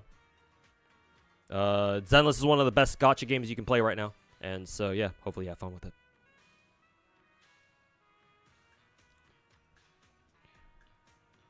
At least not like FGO grind. Yeah, well, but most Genshin players don't know what the fuck FGO even is to begin with, so.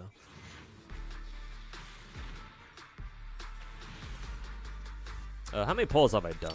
I feel like I'm getting close to a soft pity here. So I feel like I just want to do singles just to make sure, you know, I don't go over.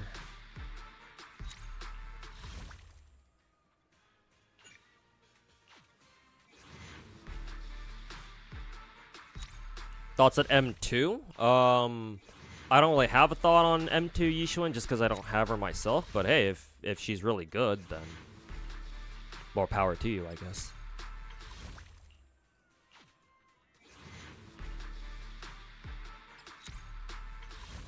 Oh, I could have seen how many how much closer I was to S rank, so I could have probably done another multi, I think. Yeah, whatever. Singles is fine. playing multiple gachas? Oh, by the way, spiritual pressure. If you're asking me like, oh, what do I think about M2 Yishuan? Like, do you have to pull for her? My answer is no. But then again, I have every single character in this game, and I can give Yishuan her best team whenever I want. So having all of her best in slot teammates makes up for the fact that she's not like M2 or anything. If you don't have every character in the game, then yeah, obviously that having an M2 Yishuan will make up for that. But even still, I feel like you can still get away with having an M0 Yishuan. I don't think M2 Yishuan is like mandatory or anything, but that's just my own, unprofessional zenless opinion. Do I think playing multiple gachas is the way, in my opinion, or dedicating yourself to a single one? Like, I don't care. Like, if we're only talking about like normal players, like not content creators. If we're ignoring content creators, I think that, like, just play whatever gacha you want. Play whatever gacha you want. Play however many gacha games you want. It doesn't matter. As long as you're not a fucking dickwad about it, As long as you're not being a fucking rat, whispering in people's ears on Twitter about how, oh, Hoyo games suck. You should only play Wuthering Waves. As long as you're not that kind of fucking retard, then I think that's fine. Like, you can play whatever gacha game you want. You can play however many you want. It doesn't matter. But when it comes to streamers, yes, I definitely think they should play multiple gacha games. I mean, a lot of them already do, but again, they only play whenever it's convenient for them, and they don't actually treat them like gacha games. So my answer is different depending on who you're talking about. Like, the reason why I don't recommend multiple gacha games, well, it's not that I don't recommend it, but the reason why I don't go out of my way to be like, oh, I think you should play multiple gacha games, is because for the average gacha player, even a single gacha game is fucking very investment heavy, It's a lot to ask out of somebody for them to keep up with the gacha game in its entirety. Because most people aren't like that. Most people aren't that disciplined,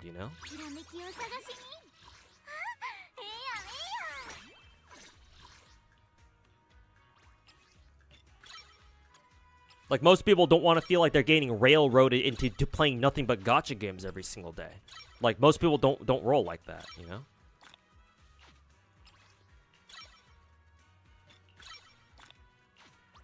So it really just depends, in my opinion.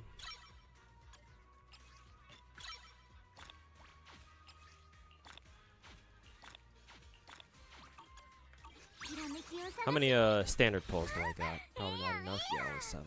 That's fine.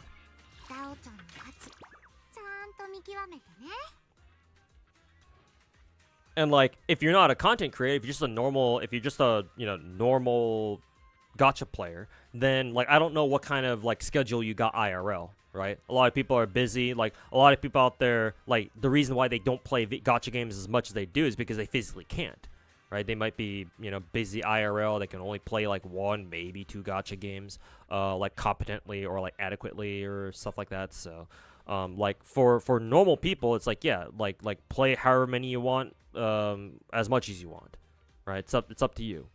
But content creators, I hold them to a different standard. I hold them up to a much higher standard because their job is to play gacha games. And so, if you're not playing gacha games, why the fuck do you call yourself a gacha content creator then?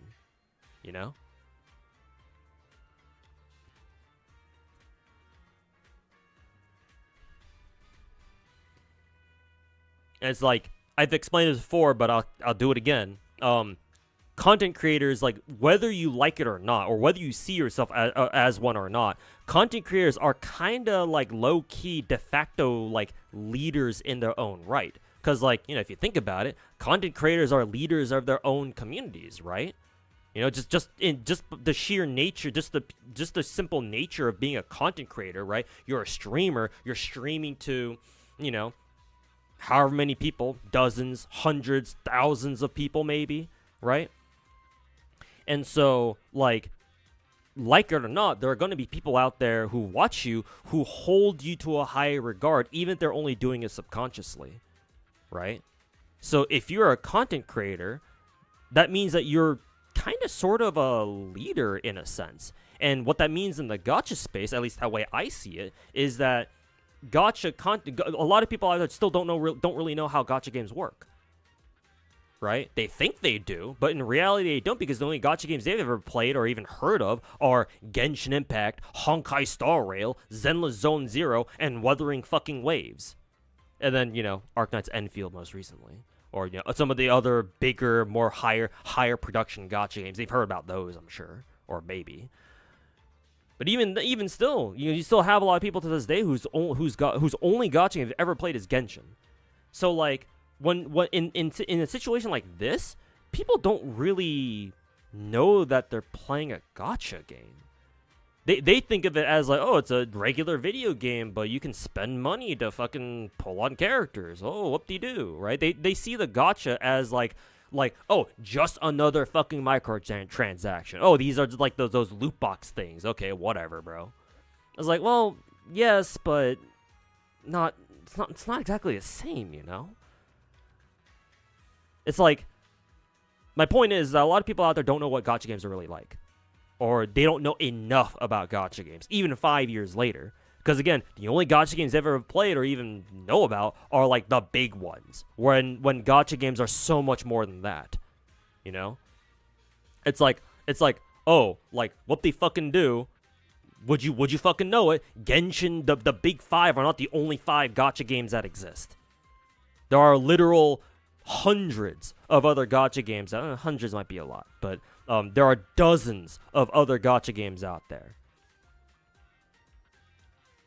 So it's like I want gacha content creators just at large to play more gacha games that aren't just the big fucking 4 or the big fucking 5. Big 5 now. Not the Sporting Goods Center, but the big 5. And so it's like that's why I hold gacha CCs to a higher regard over instead of like normal gacha players, because it's their, again, like I said earlier, it's their job to play gacha games. So why don't they play more of it so that they can teach people what gacha games are really about or are really like? And the answer to that is because they don't fucking want to. Also, speaking of other streamers, hey, Schrader's Gaming Creator, if that's how I say your name. Hopefully I said it right. Thanks for the raid, man. Appreciate it. Thanks for stopping by. Thanks for the raid. And I will welcome everybody from Schrader's stream, and I'll take it from here. Thanks for stopping by. I just got done pulling this new girl in Zenless Zone Zero. So yeah, I'm doing what I can to level her up first. See how much I can gear her out. But yeah, I'm just yapping in the meantime. Actually, what weekly material does she want? Oh right, I think I was starting to farm for these too. Clouded crystalline substances. Okay. So I'll have to farm the rest of that next week, or maybe later this week if I feel like it. But yeah, thanks for the raid, dude. Appreciate it. But anyways, just to finish my thought about the whole gacha content creator thing. So yeah, that's the reason why I hold them to a higher regard. My disappointment, however, but my main disappointment with the other gacha content creators in general is that most gacha content creators don't want to. They don't want to play other gacha games, either because either one, they just never had an interest in gacha games to begin with. Because, like, they're kind of like Gacha Smack and other content creators where, like, they're just doing it for a bag. Because they know that their viewers want to see them do gacha content, right? They just happen to get lucky with Genshin or whatever, 5 years ago or some shit. And so that's kind of what their community has turned into. So they're like, oh, okay, whatever, right? And they'll just make gacha content, but, their heart's not really in it for the most part. So, they don't have a personal reason to want to play more gacha and, like, to learn more about it. It's like, it's either that, or it's like, yeah, like, sure, we can call them actual gacha content creators, but they're more focused on playing the big 4 or the big 5 because they're the big gacha games, right? They're the big ones. And so, like, And so they want to spend the majority of their time playing those kinds of games, playing the bigger games. And so it's like, okay, well, you know, that's great and all, but like, what about all these other ones, you know? It's like, I get that, you know, I get that, you know, you want to play the gacha games that bring in the most amount of money, right? You know, I'm kind of guilty of doing that myself if you think about it, because most of the games that I stream are usually some of the bigger gacha games. But like, I'm not against doing a stream on some random fuck ass smaller gacha every now and then. Not to mention, I still play them. You know, I'm not some fucking retard like Styx where I claim to play Girls Frontline 2, and then I quit the fucking game 3 months later. After talking all that shit about how, oh, GFL 2 is one of my favorite gacha games ever. Was it now? Really? Alright, dude. Fucking woo-woo shill.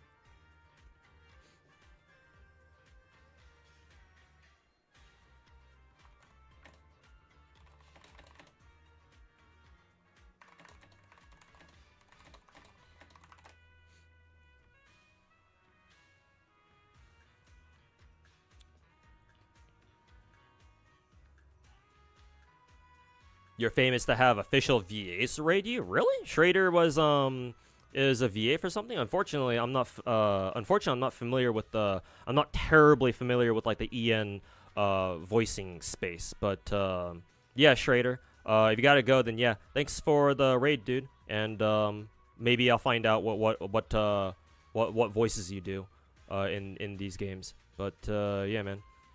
Oh, for Ben. Okay, that's cool.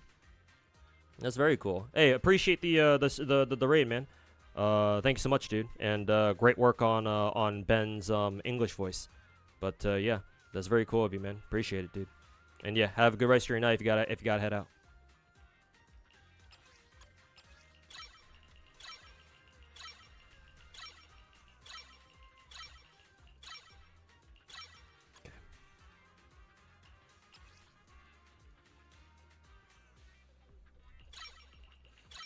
Tourists don't really know about gacha games like that guy made a video on Tectone once. Who are you referring to? But anyways, but regardless, yeah. And like, this is one of my main motivations anyway, to do gacha content. And I'm working on some plans on like actually making good on that, because I always say like, you know, oh, you know, I want to help teach the gacha community about like gacha games at large, but admittedly I haven't done like much content that's really indicative of that. So I'm hoping that I'll be able to change that soon, because I'm already kind of sort of brainstorming a future video where it kind of goes into that. But it's still definitely a what is it? It's still a work in progress. So.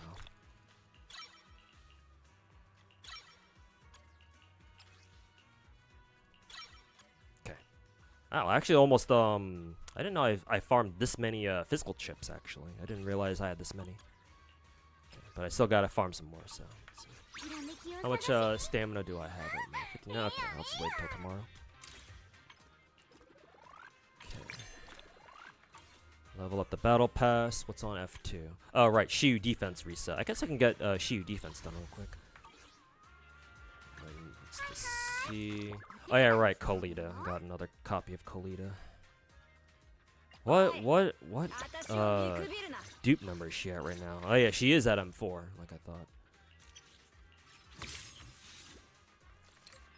Well, I'm 2 away from M6, whatever that's worth. Okay, F1, check the event list. It's fine. Let's see. I don't plan to pull for Chinatsu's engine, so let's see. Allow me to consult Pridwin real quick. What engine would she like? Let's see. Weeping Cradle. What the fuck? Weeping Cradle. Oh, because of its ER main stat. Oh, okay. Do I? Okay, I do have one, but my arena's already using it, so probably not that. Kaboom? S5 Kaboom? Do I have another one for S5 Kaboom? I do have a couple. It's not S5 though, but I think it's next best thing I can give her. It's either that or S5 Unfettered Game Ball, and God, how long does it take for me to get that? I'm already working on S5 Unfettered Game Ball for, I think it was my Lucia? So yeah. My Chinatsu's gonna wait for a long ass time if I want a copy of that. So I'll give her these two for the time being. Hopefully no one else I get needs another Kaboom copy. Smile. Kaboom!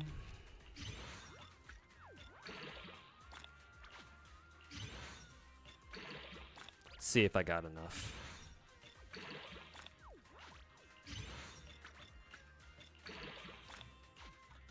Ah, not quite. I'm out of Denny's already anyway. Cool. And I'll work on what is it? I'll worry about disk drives later. Kaboom! Your thoughts on Netmarble gachas? Netmarble. Here's the thing, Tammy. When it comes to Korean companies, especially Korean gacha companies, always take them with a grain of salt. Always take them with a grain of salt. I mean, you should always take companies in general with a grain of salt just to begin with, but Korean companies especially.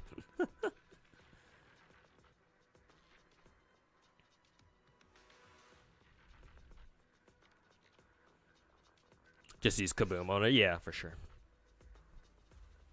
It was some guy just covering Tectone Drum. He's not really aware of gacha games. Thought it's just like kids games. Made an anti-Chinese joke, cause you know Genshin stuff like that. Yeah, unfortunately, you'll have people like that. I mean, yeah, of course. Like anybody who doesn't play, like actually play gacha games themselves, they're just gonna, the de facto attitude they have against gacha games is usually just, oh yeah, those stupid gamble games where they're all pay to win and shit. You know, that's usually the first thing they think about. They think whenever somebody mentions gacha games in front of them.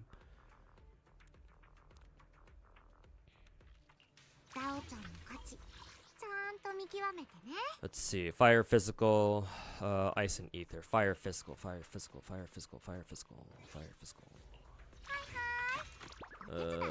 Fire, physical, so what? Yuzula?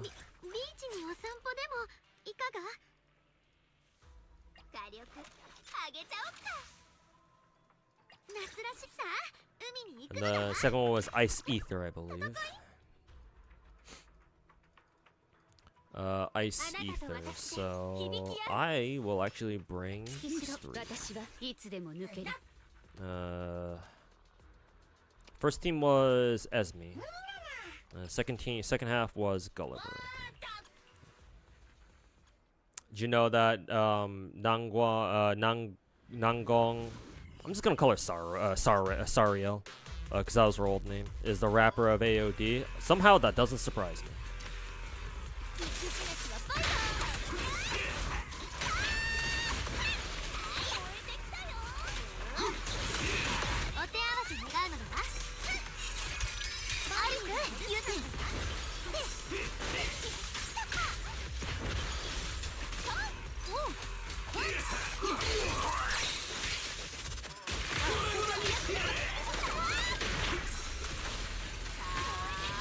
Burn, baby, burn.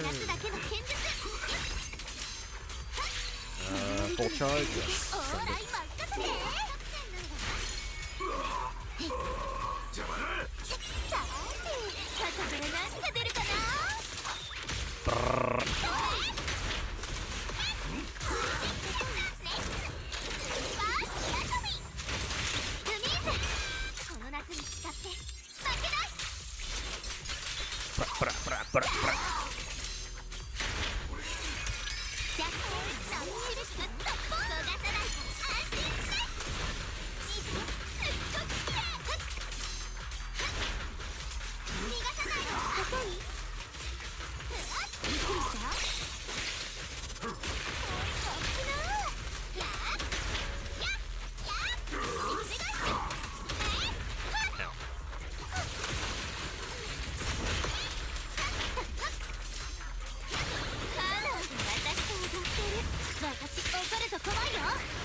Bernice has her ult. Okay, second round ult is up.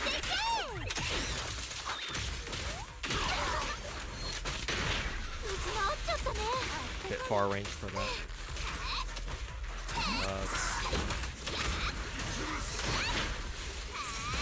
Build a fuel gauge first and then pop ult.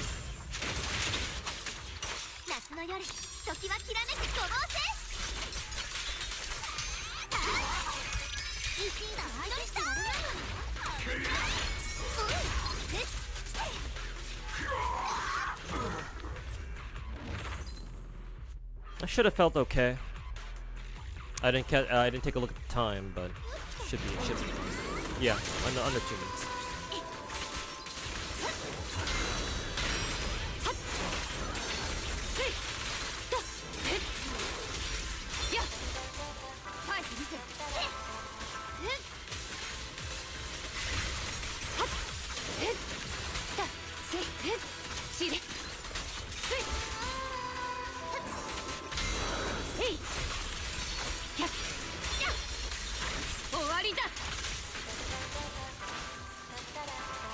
Yanagi should have her ult soon, if Miyabi already has it.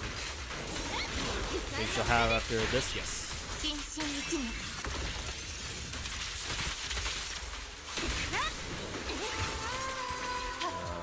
Skill first, full charge.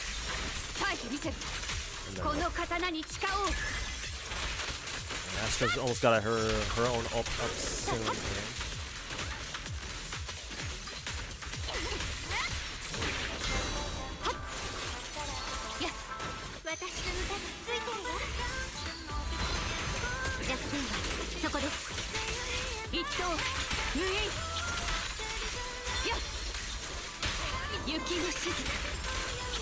That might be a damage loss because the chain attack interrupted Miyabi's full charge. Hopefully it won't be an issue, but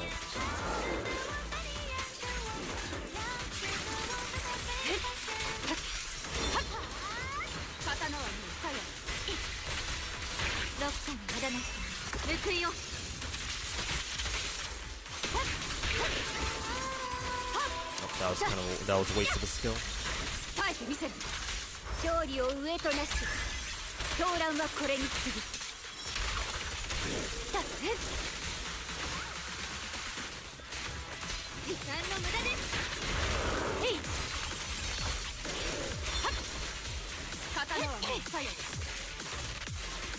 Minute left.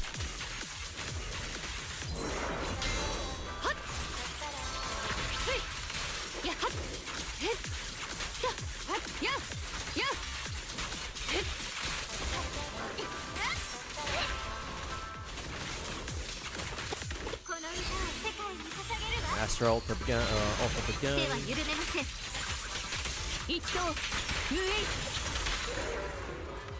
Don't worry about that.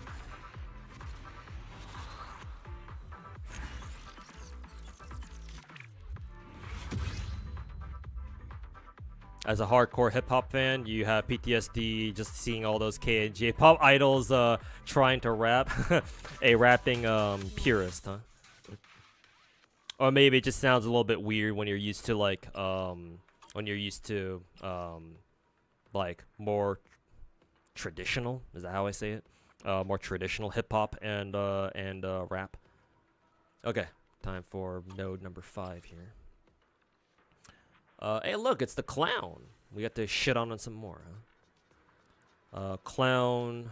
Who was this one again? Which one? Which boss was this one? I think I recognize it. I think this is an old-ass boss, no? Either way. Oh, this is the big-ass, fucking fat-ass, roly-poly dude or whatever. I know that guy. So this one should be an easy team to set up.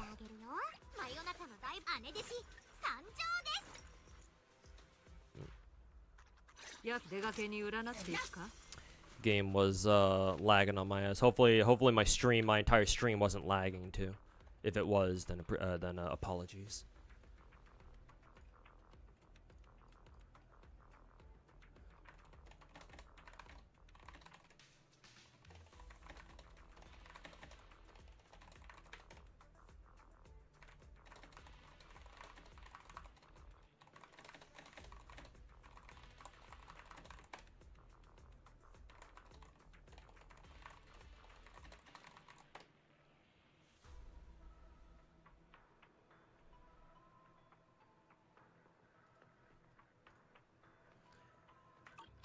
Okay. Bellion. Yeah, save that lineup for now. Okay, yeah, at least it saves it, so that's nice. Sometimes these game modes don't save your lineup, which is kind of annoying. Electric. Who do I want to use for electric? Electric. I have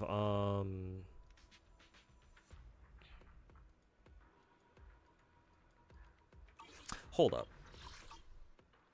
Oh yeah, we can use I can use Yexingguang against Clown. I think I'll do that. Then for him, I think Zhao was supposed to be Yexingguang's best, one of her best supports, right? What, this team?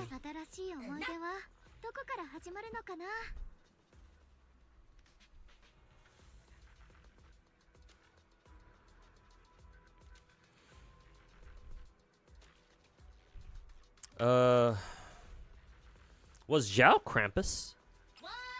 Would I want to use Krampus here, or this motherfucker, Sprout, or whatever his name is? I think Zhao's Krampus, no? Something like this. Oh, oops, I didn't mean to start the fight right now, but whatever. I mean, we're willing to chalk it up to the language barrier these groups in to make a point to spit in English. Not that they're horrible, it's just shallow, you know. Oh no, I get it. I get where you're coming from, Freg. Yeah, no. It's always something that we've made fun of. It's always something that they kind of get made fun of for. It's not even just in rap either. Just, you know, a lot of. So here's the thing, Freg. I think I explained to you why that is. Hold on, let me lower the in-game noise and music for a little bit, because I think I can at least try to explain what's going on there. So Asian people, especially like Koreans and Japanese people, I'm maybe the Chinese also feel this way about English as well. At least in pop culture, and stuff like that, and in entertainment stuff and stuff like that. They do think that English sounds really fucking cool. Just like generally speaking, like as an industry.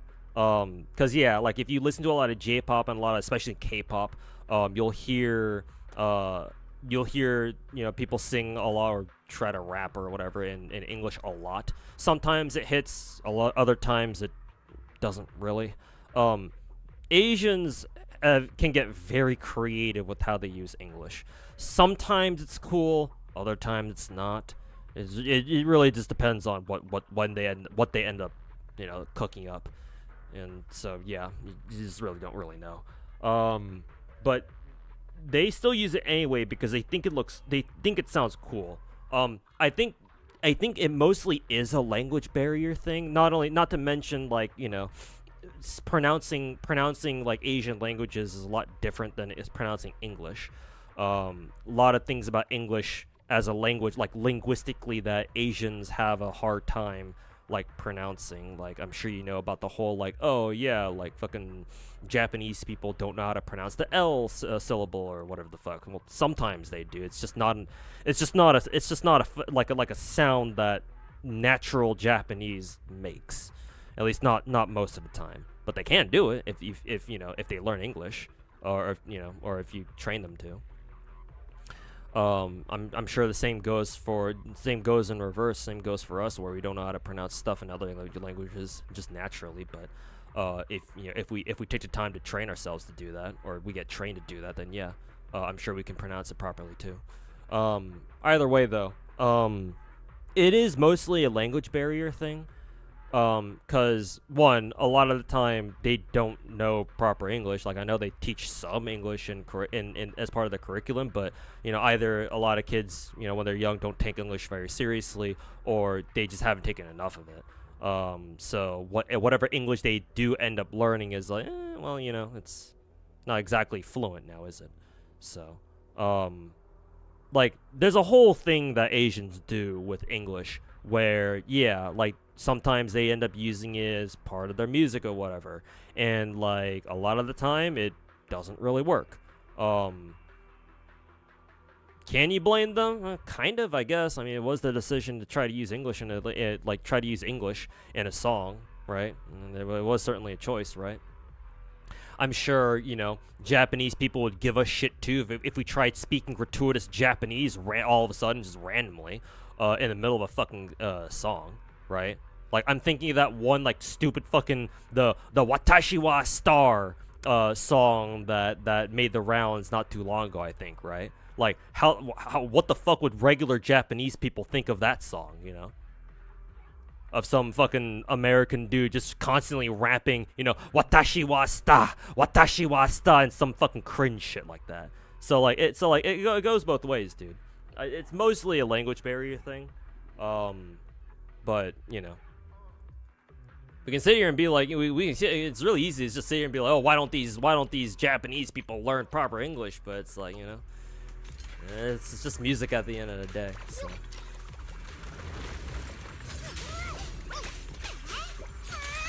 I'm not saying you can't make fun of it or whatever, but it's just like, you know, understand that, you know, English is viewed and used a little bit differently over there. Like, it is what it is. Language barrier, cultural differences, whatever you want to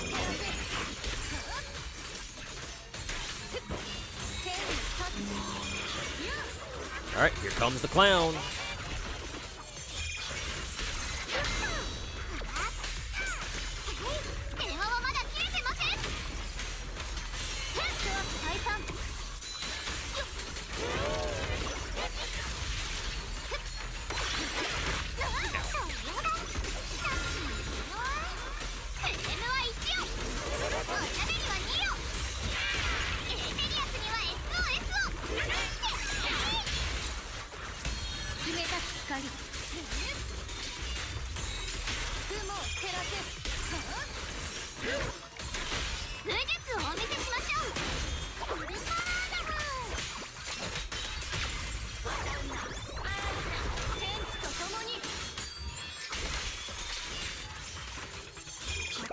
I wonder what happens if I pop both of, I pop Zhao's ult first.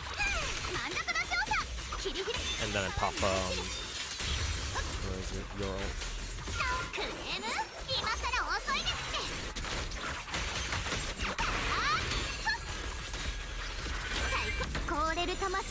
I do wonder if it was better for me to, save, who is it? Save, Dylan's free ult for when we stun the clown.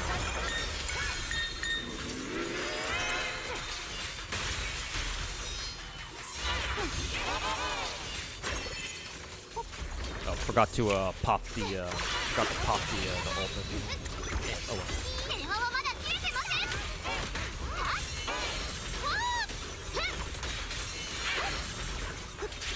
Might as well pop it now. There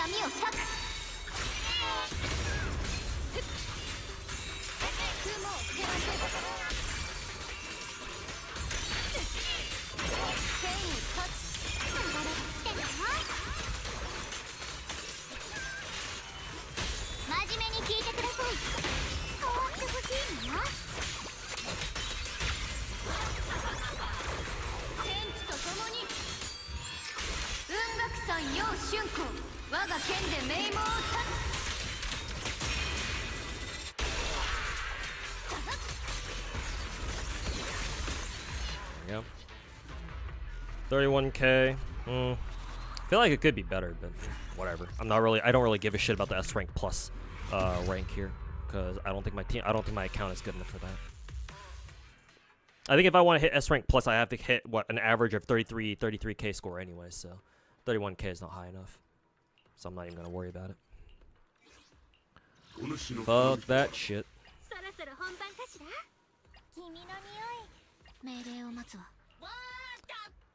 In the meantime, I'll use this team. Where's Mercury?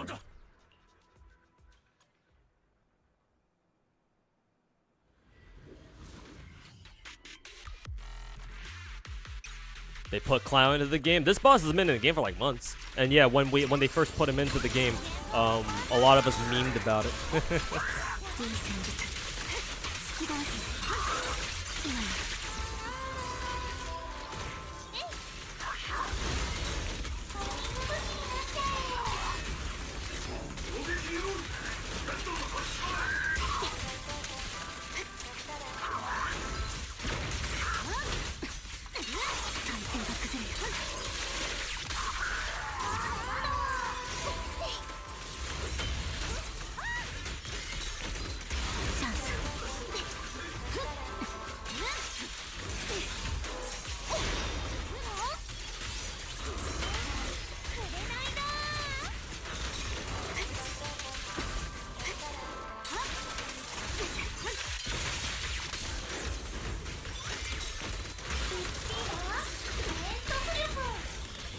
This dude's about to die, so I'm not gonna pop health now.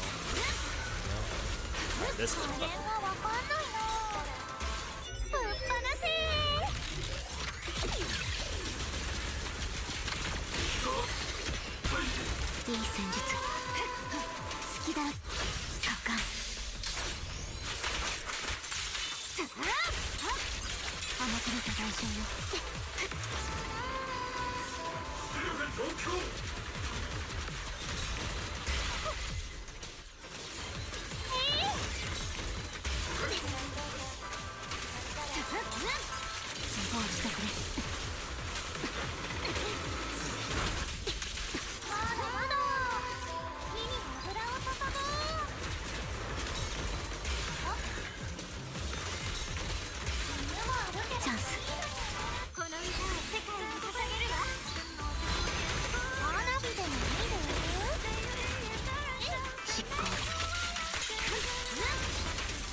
Wrong rotation there.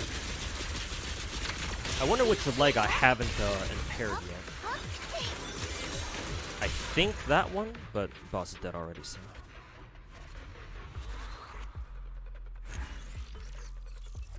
Long ass Pinocchio nose from all the lying, I know, right?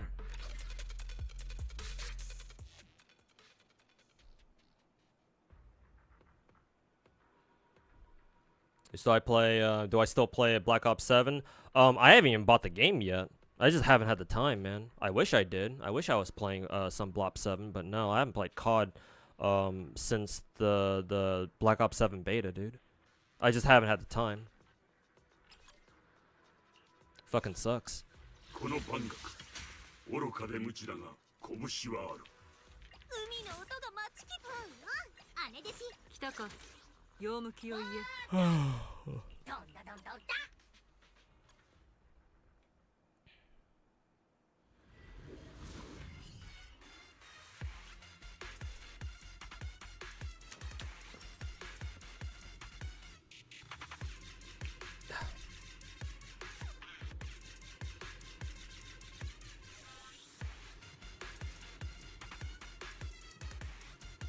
Like the bars and flows and shit are kind of basic and vapid, not that you think they should be lyrical miracles like Eminem and Kendrick. Just looking for a sufficient amount of hype and energy to compensate. To be honest with you, Freg, I'm like I don't need to say this to like put down like the Japanese hip hop scene, but like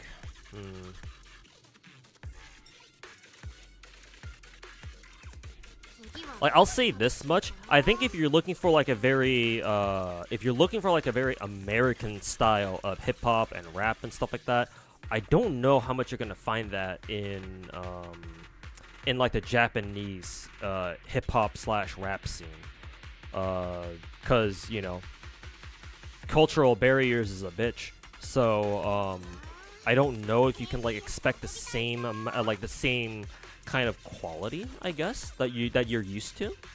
I've heard that Nujabi's was, well, yeah, was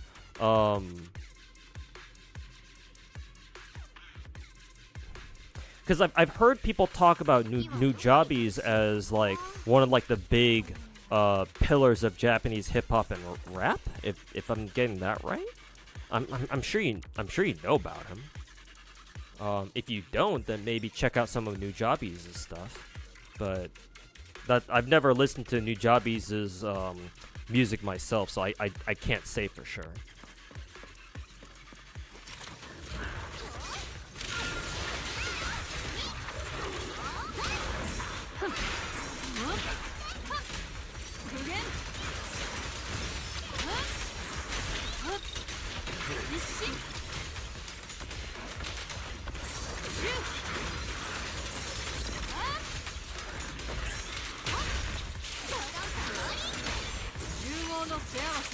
You do, and he was, yeah, okay. Then yeah, I haven't, my research, or at least the stuff I've heard, isn't incorrect. What happened when you were not paying attention to Gacha? Why is St. Todd is trying to 1v1000? Oh, because he's a rat, and, you know, his ego is way bigger than his fucking brain.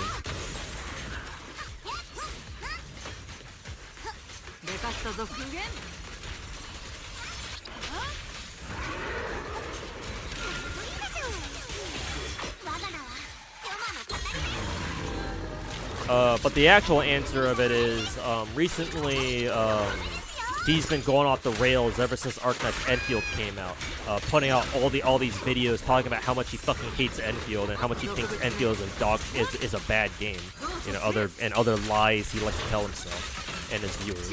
But what is it? Yeah, so he spent like a good like week or two doing nothing but talking shit on Enfield. And so I think like last week, 2 weeks ago, at some point, he's been under fire from another content creator named Skull CJ, who's basically doing the same thing as St. Tontus is, except every video he's making is talking about how much how bad St. Tontus is as a content creator. So basically, you know, taste of your own medicine type shit. And so he's been freaking the fuck out over that, to the point where he's even turning against his own fellow rats. Like other people who also usually do the same thing as he does, where, you know, they all fucking talk shit on Hoyo games and, you know, make their fucking daily fucking YouTube content on that.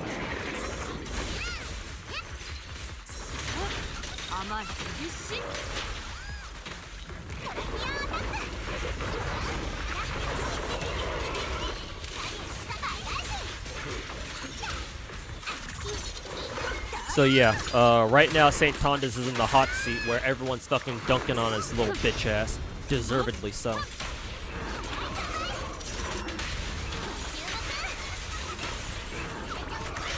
You've ever heard of lo-fi? Oh yeah, like you're talking about lo-fi, right? Yeah, as in like lo-fi girl type shit. Yeah, no, I like lo-fi. I don't think it's not like one of my favorite music genres ever, but you know, anytime on, I just chill out for a sec.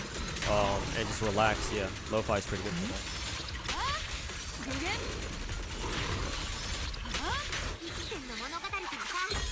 that. What did he do? I already explained that. Let's see. Why is Captain Cadmus against him now? I don't know exactly what triggered it. But apparently it's been like this thing that's been brewing for a while between the two. So technically it has nothing to do with the whole Enfield debacle on St. Tontus' part, at least. But I know that I've been told that recently St. Tontus had like an on-screen argument or whatever the fuck against or with Captain Cadmus apparently. And I think I got 25 this and yeah, they had this whole argument and they had a big old falling out of it because of that or some shit like that. So yeah.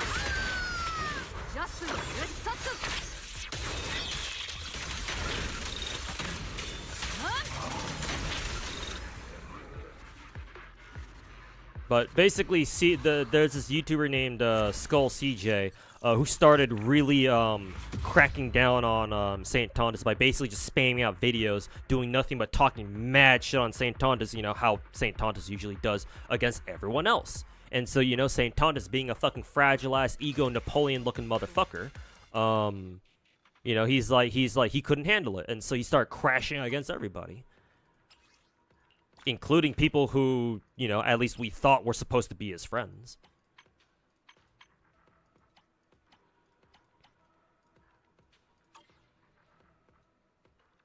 Do they not have a an S+ rank anymore? Did they change that? No, it's still here. Okay, never mind. I was looking at the wrong place.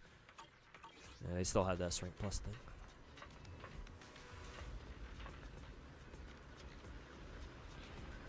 Do I want the link for the Zealous spreadsheet? I think I have it still. Let me check.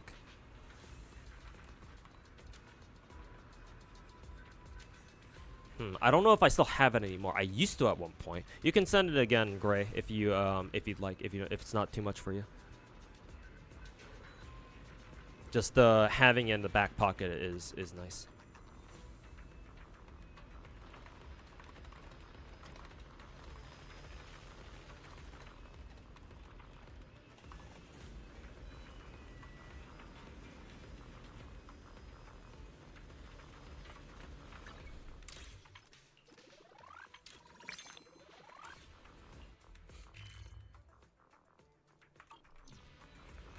See, I think Sunna wanted this one, Moonlight Lullaby. Yeah, I think that's what she wanted. Let's see. Check my battle pass. Complete area patrol 5 times. Okay, I can do that. See, attack, double defense, crit damage. What did Sunna want again? Or what did Chinatsu want again?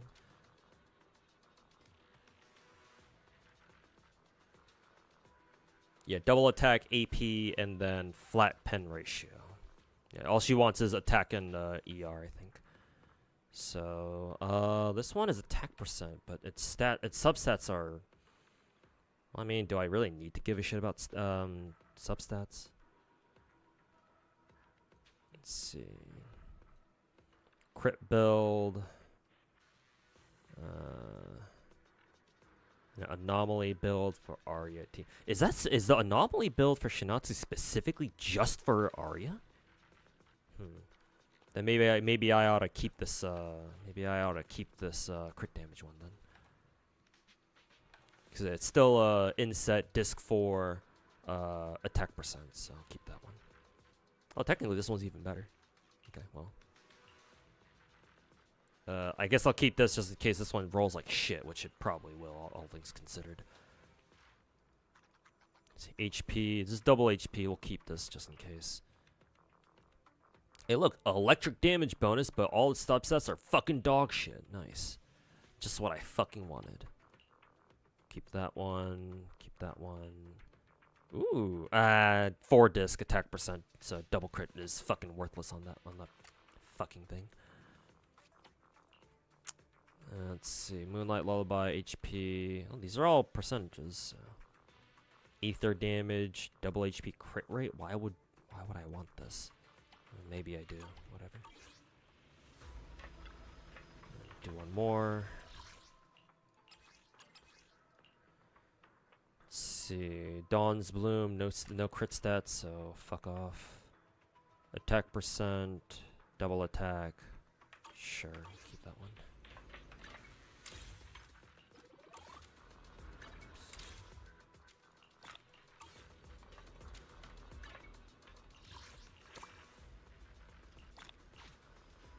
Let's see. Oh, I still haven't done Notorious Hunt. Oh yeah, that's right. Ew, I guess I can get this done right now then.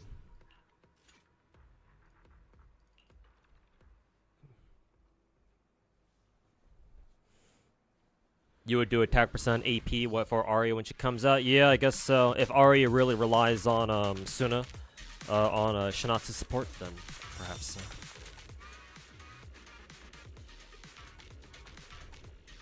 Am I trying to get S plus? No, I don't think my account is strong enough for that. I think for S plus, if you want to reliably clear it, either I'm gonna have to get much better at the game than I am now, which I simply don't have the time for, or I'm gonna have to start pulling for like M2 characters and shit like that, and I can't do that either. So I'll just take my regular S rank and then be happy with that.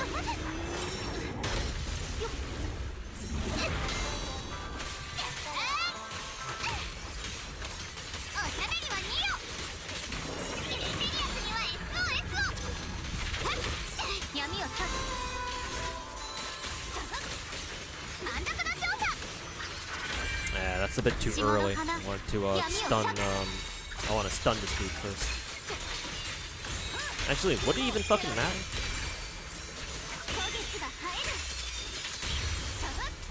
No, not really. Am I getting Chinatsu sussy skin? Yeah, probably. I actually can't buy it right now because I'm like literally like 24 monochrome short. So I'll probably just have to like, I'm probably just gonna have to like buy a monthly pass or something. Something like that.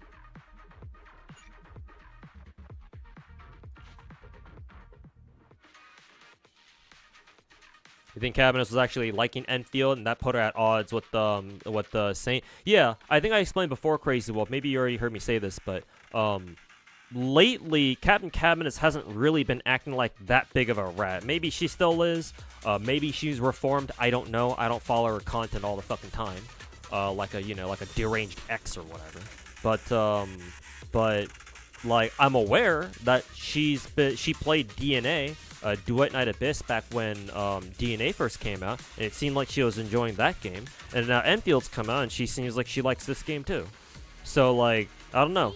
As far as I'm concerned, what little I know about what she's been up to, I don't think she's been doing rat shit lately. So like, I give her credit. I give her far more credit than whatever dog shit I give to the fucking clown. That's for sure.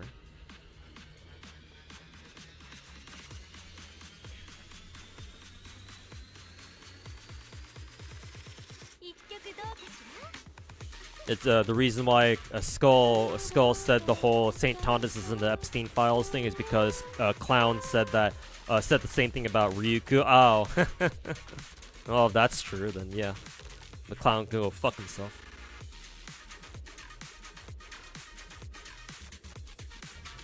Yeah, Chinatsu wants 4-piece Moonlight set, and then get her attack up to like what 3,500, ideally. We'll see how far I can. We'll see how much attack I can give her. Is St. Todd's right now technically the biggest lol cow of gacha at this moment? Sure. Yeah, at this moment in time, yes, probably.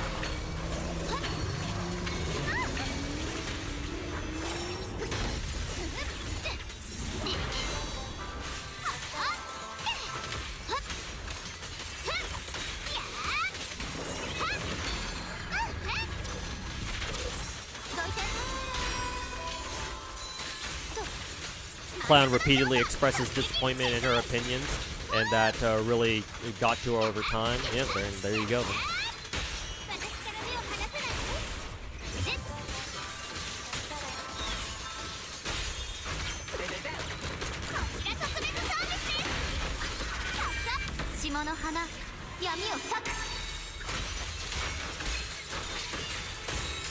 Enfield hate is so forced, guessing he didn't get sponsored them. Yeah, probably not. We know that St. Tondas is on Kuro Games shit list. You know, the devs for the game he always loves to fucking shill for. We know he's on their shit list because he was never invited to Kuro Fest last year, like what, 5 months ago or so. If you know what Kuro Fest is. Basically this whole big IRL event in like China. I forget where it took place. Probably in Guangzhou, because that's where Kuro Game themselves is based out of. And so when Kuro Fest went down, Kuro Game invited a lot of like different gacha content creators, and here's the kicker, they even invited a lot of Hoyo content creators, at least streamers and YouTubers who mainly did Hoyo stuff, and they got invited too. despite them not really playing WoWa as like a main game on their channels or whatever. Or at least apparently that's what I heard. But then St. Tontus never got invited. When Genizod got invited, I'm pretty sure Mr. Pokey got invited. I think Bran Online got invited. Pretty sure Braxphone got invited, but St. Tontus was not. And like they invited like far like smaller streamers to come to check out Kurofest or whatever, right? And yet for some reason St. Tontus wasn't.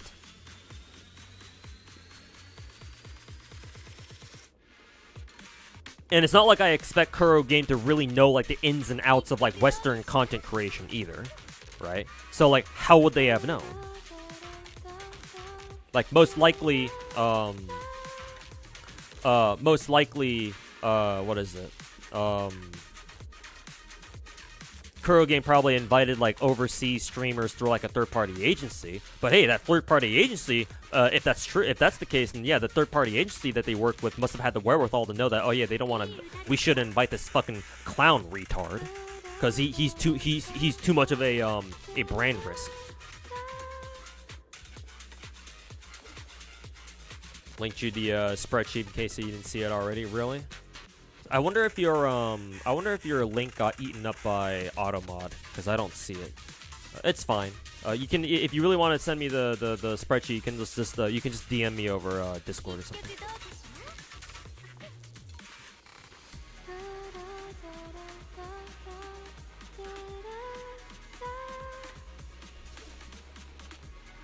You need to show him that he's definitely the crazy one. I mean, Skull was able to do it, so if he can, the rest of us can too. I mean, right now, Skull's kind of doing that job for us.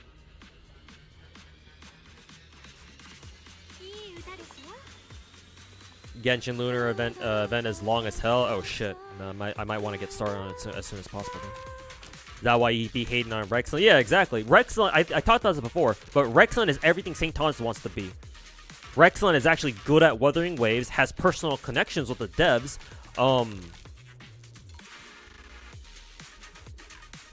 The only thing that St. Tontus has over him is the fact that he's technically a bigger streamer.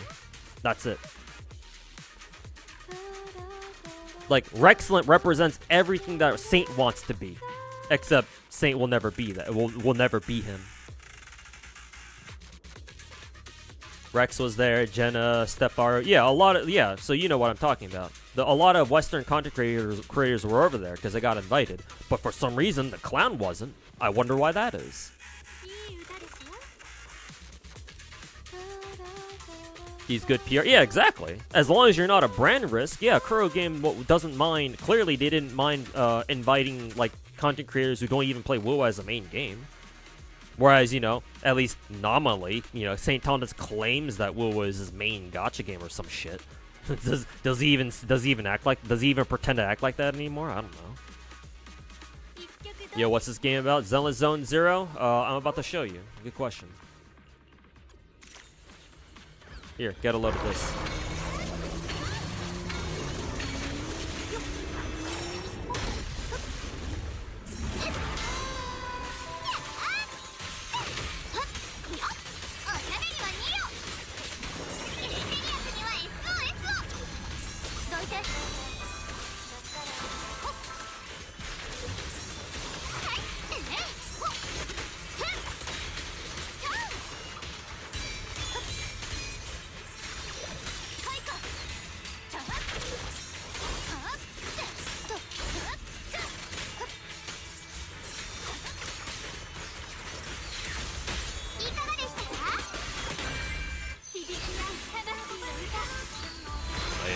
Wrong skill activation order.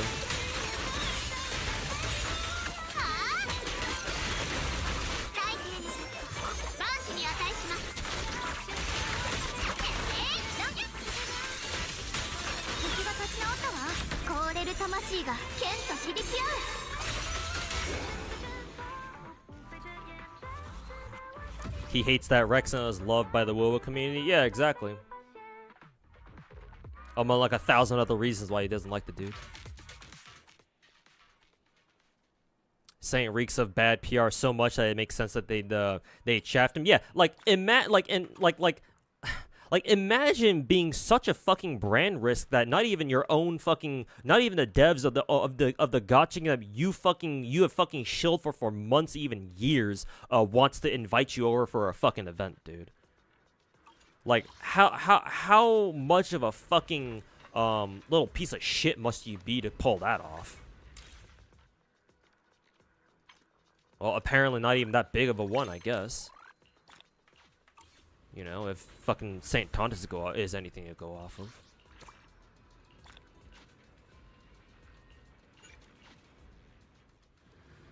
Oh, it's this one right here? Okay.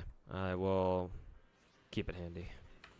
I'm pretty sure I've seen this spreadsheet before, or I've used it in the past before. Yeah, it's this one. So yeah, I recognize this one.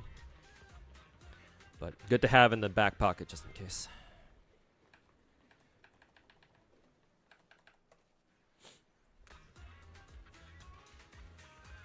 How's your progress? I didn't feel not very far. I haven't even hit I haven't gotten to Wuling yet. There'll be an endgame update on Thursday. Oh boy, just what I fucking needed. I'll try to do some dedicated Enfield streams this week. Try to catch up as much as I can, but still got a lot of shit to catch up on though.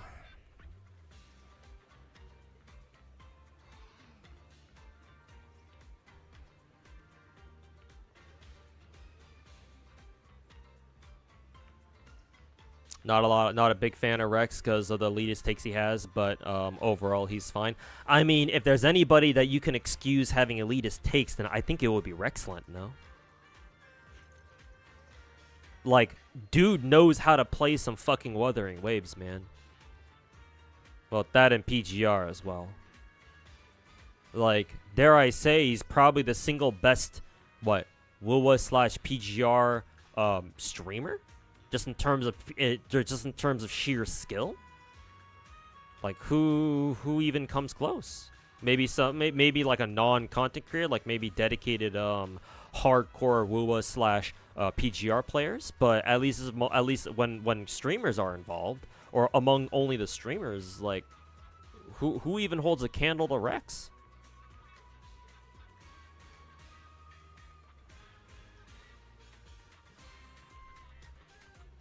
What's my opinion on it? St. Thomas can go fuck himself. That's what I think about it. My hope is that this drama gets so huge and Saint's fragile, tiny little pitiful-ass, pathetic-ass ego is so brittle that he breaks completely and just removes himself from the internet and just stops making content altogether. That's not realistic. Little piece of shit like him will never willingly give up his position. But if that's the case, then, you know, the next best option is to make him crash the fuck out so hard that everyone else thinks he's a fucking lunatic. And so far, you know, so far so good.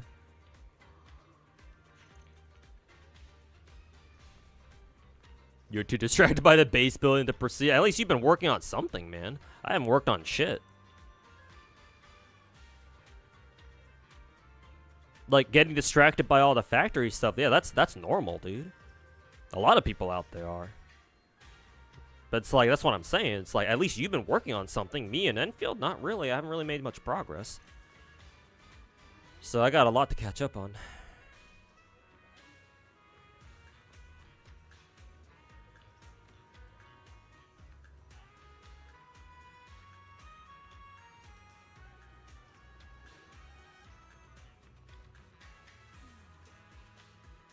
What is my take on a public statement saying publicly saying to a streamer friend, hey, ban this VIP in your chat or we're gonna have problems, you have 24 hours? Yeah, no, that's some fucking lunatic behavior, bro.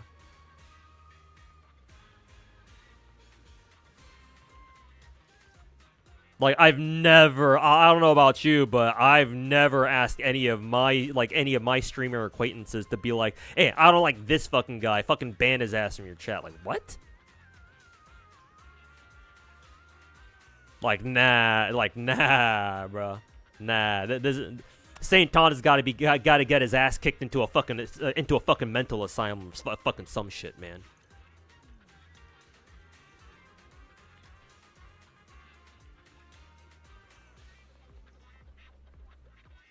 Like, nah, bruh. Absolute fucking mental behavior. Impressed that you keep up with all these gacha games. You struggle to keep up with 5. Hey man, you should play however many gachas that's comfortable for you. You shouldn't play gacha games if you're like struggling with them, unless you just really like gacha games that much. In which case, that's your decision. Like I've made my decision to keep up with all these different gacha games just simply because I just like these kinds of games a lot, man. Like, I don't know what else to say. I just love gacha games, and I can fucking prove it. Unlike most people, unlike most streamers out there. But yeah, myself aside, like you should only play as many gacha games as you can, like, reasonably, handle.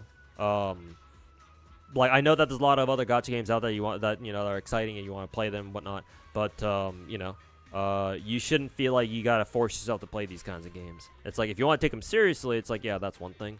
But if you've got a busy life outside of gacha games, or just other stuff that you gotta do, and you can't just play gacha games, just can't just sit down and just play gacha games all day. Yeah, you shouldn't let gacha games like take over your life or whatever. Unless you're okay with that, in which case that becomes like a personal thing. But yeah, man. If 5 is the number of gacha games that you're comfortable with, and adding any more would start being a bother or start being a problem, then yeah, just stick with 5. It ain't a competition to out here. As much as I like to say in my own YouTube videos that, oh, I play all these gacha games, how about you guys and stuff like that. Like, realistically speaking, like how many gacha games you play isn't as important as, like, do you enjoy them? Do you actually enjoy your time playing them, right? Because if you're not, then what's the point of playing gacha games again, or just video games in general again? So, yeah, just number one thing with gacha games, just video games in general, is to have fun with them, man. And then when it comes to gacha games and like figuring out how many is like a good number for you to like juggle every day, and so, well, depends on the person. Yeah. You're not gonna know until you pick up one too many gacha games, because that's when you'll know, right? So, but hey, man, even with just 5, well, I say just 5, but even with 5, well, it's still a lot, Most people who play gacha games only play like only 1 or 2 at a time, so.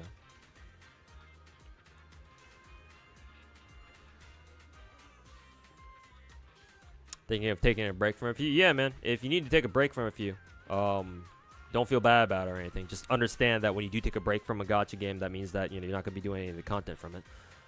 So yeah, understand that there will be some things that you will miss out on.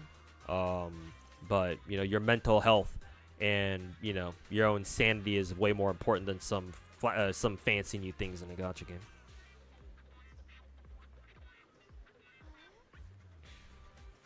Hey, Filipino boy, sorry for not getting your comment. You're brand new to Zenless. You managed to get Yeshinguang. Got any advice for a new player? Direction for progression towards endgame? Okay. Well, if you have Yeshinguang, I'm pretty sure she's one of the best characters in the game. So, you should have gotten this character for free. This Zhao Lolly for furry lolly girl, for free. I believe Zhao is one of Yeshinguang's best, one of her best teammates. Allow me to look up Pridwin just to confirm. Yeah, so I believe her best team by far is Yeshinguang, that is. So if you're building a team around her, if you want to build it for endgame, let's see. You'll also want to level up this girl for sure, Zhao. You should have her for free, so you don't gotta worry about not having this character or whatever. And then the other character you want to have is this girl. I don't know if you have her, but her name's Dylan. If you don't have her, then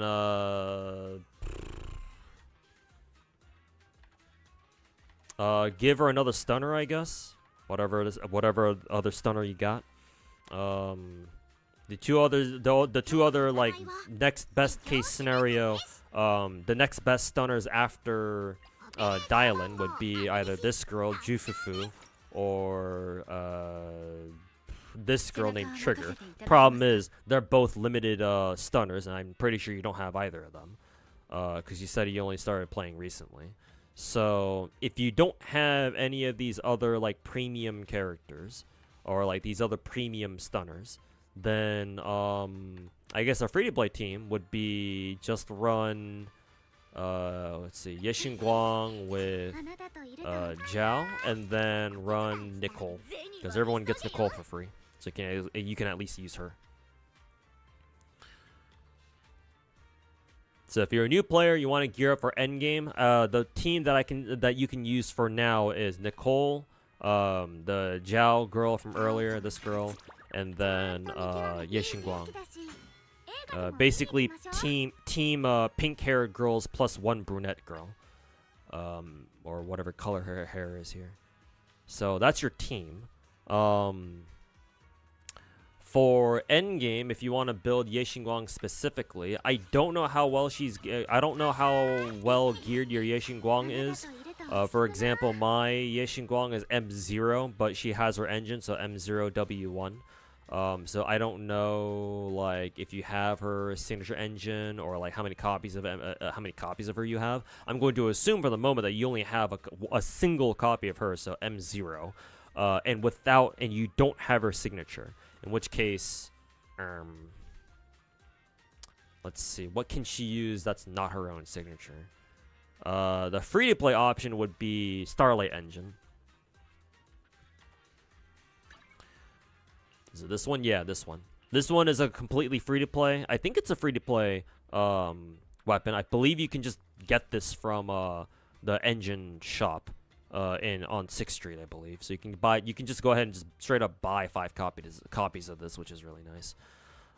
So yeah, if you don't have a signature, or if you for some reason don't have another like random ass S rank signature light cone that somebody else is probably using anyway, yeah, you can use Starlight Engine instead. Starlight Engine, give her that. She wants to use 4-piece Whitewater Ballad along with 2-piece what is it? Branch and Blade. Your what is it? Your disc set might change depending on what kind of engine she's got. Because if you have to use a Starlight Engine, maybe you want to use a different one, or maybe you want to use a different engine setup, but I'm not sure.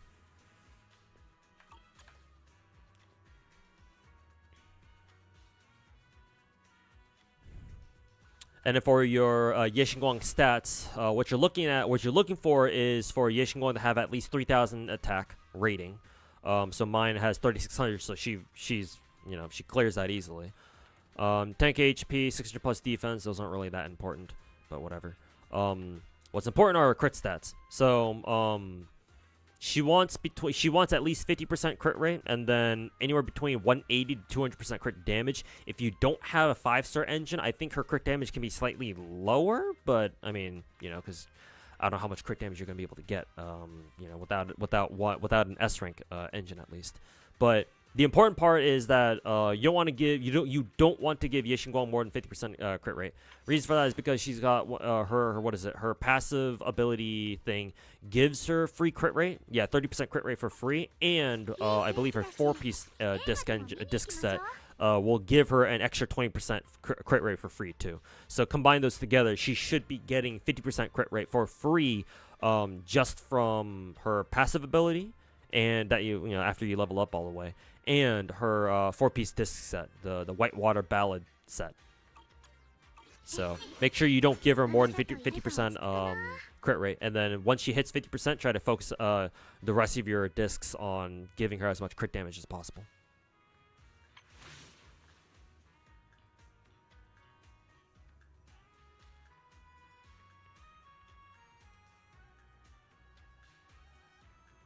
Running Yexinguang, Lucy / Nicole plus Zhao don't have Dylan. Okay, yeah.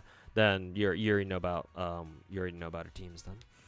Let's see. Oh yeah, that's right. I think Chinatsu, the new character, the girl I just pulled for, and I was leveling up a little bit earlier. If you have Chinatsu, or if you plan to pull for her, I think yeah, Chinatsu is supposed to be pretty good, a really good support for this girl. So that's an option for you if you're willing to do that. Is Zenless generous for pulls? I think so. Yes, I think so. I haven't had to spend that much personally. The only amount of money I spend on Zenless usually are just Battle Pass and Monthly Pass. That's it. The last time I had to spend a lot of money was admittedly somewhat recently during the spending event, like last patch, but that's about it.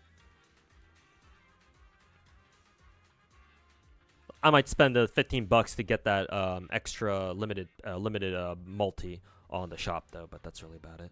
I think Zenless is very generous for pulls. Yes, at least if you compare it to the other big gacha games like Genshin and Star Rail and fucking Wuwa even. So yeah, I think Zenless is by far the most generous one, most generous gacha, Hoyo gacha game specifically. Like I think people calculated how many gems you're supposed to get for this 3.1 patch, or is it 3.1? No, 3.1 is what Wuwa. For this idle patch for like what 2. What are we on right now? 2.5, 2.6. We should be getting like somewhere near like fucking 21,000 gems or something if you do all the content, something like that. So it's like, god damn, that's a lot of gems, dude.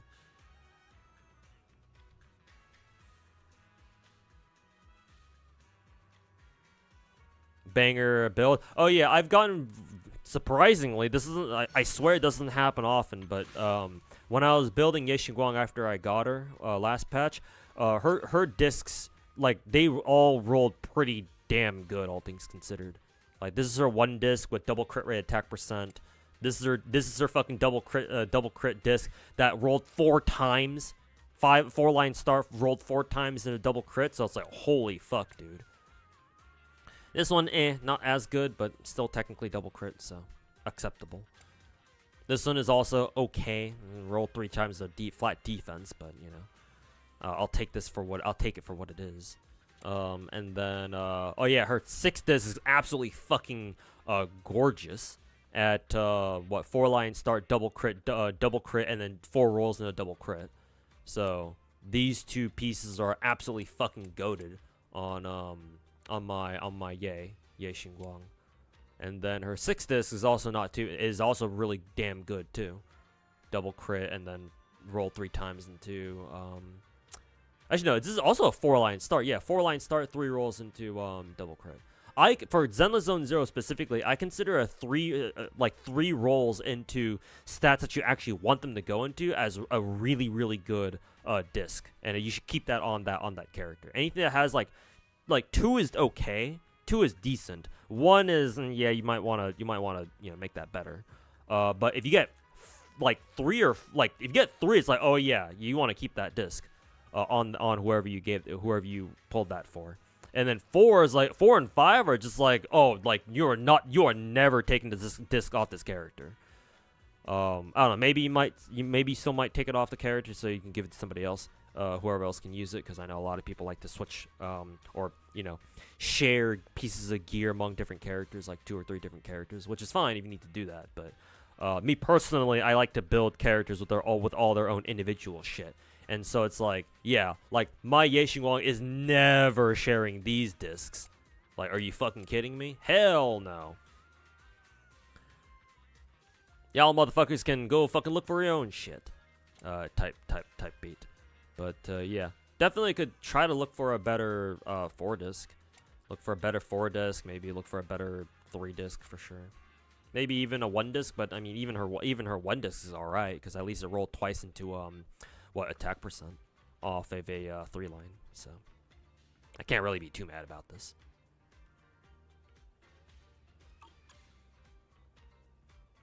But yeah, I'm very proud of this build. I do have the urge to get Ye Xinguang to like 200% crit damage flat, because I think I can do that. I just have to, pull more crit damage substats from her 4-disc or something. 4-disc, maybe her 1-disc even, 3-disc maybe.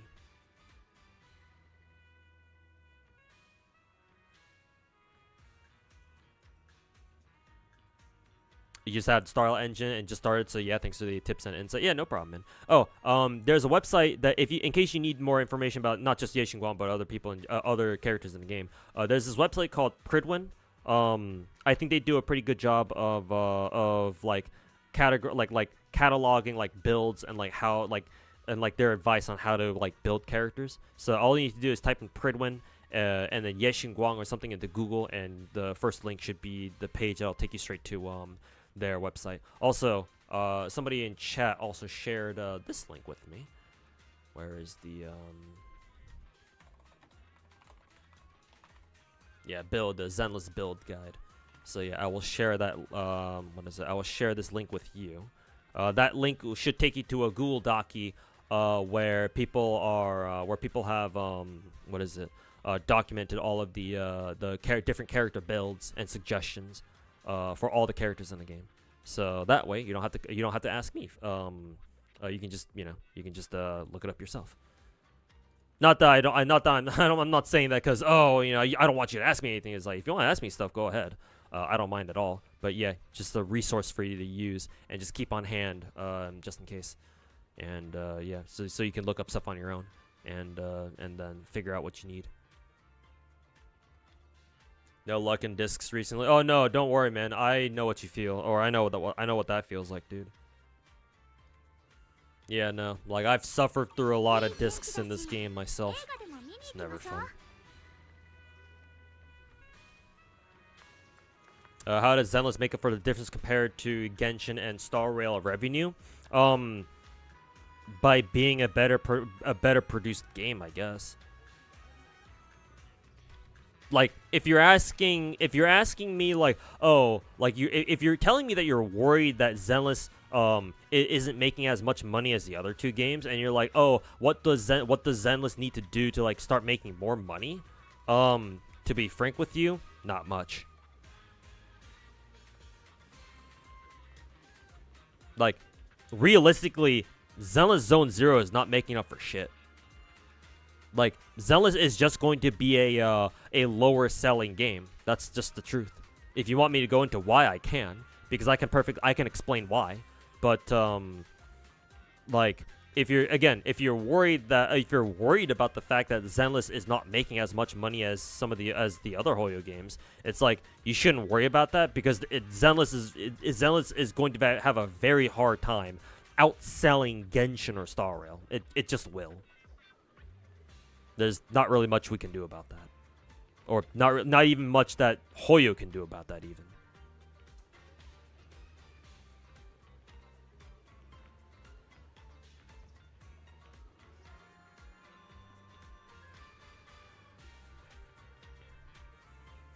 Yeah, it's not that bad compared to the shit we have to go through in like FGO and GBF. Maybe. Yeah, I guess not, huh?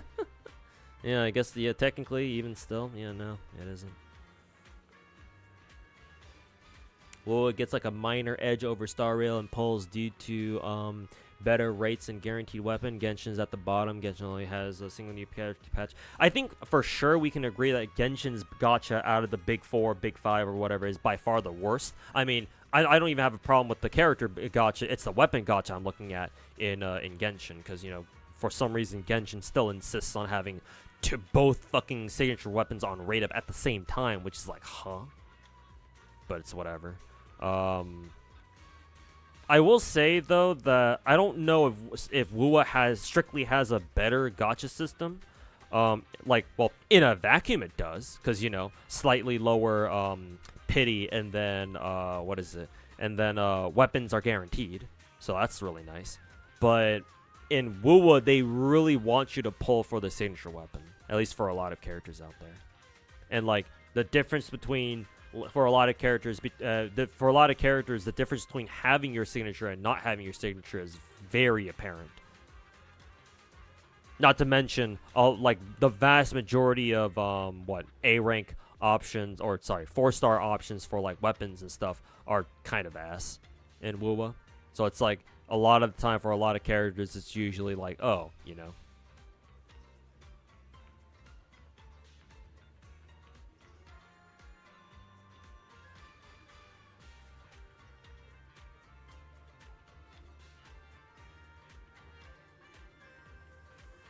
As long as you think honestly is the most generous in raw polls, at least you figure out recurring and fuel revenue of the big four. Well, yeah, duh. Yeah, they kind of have to be.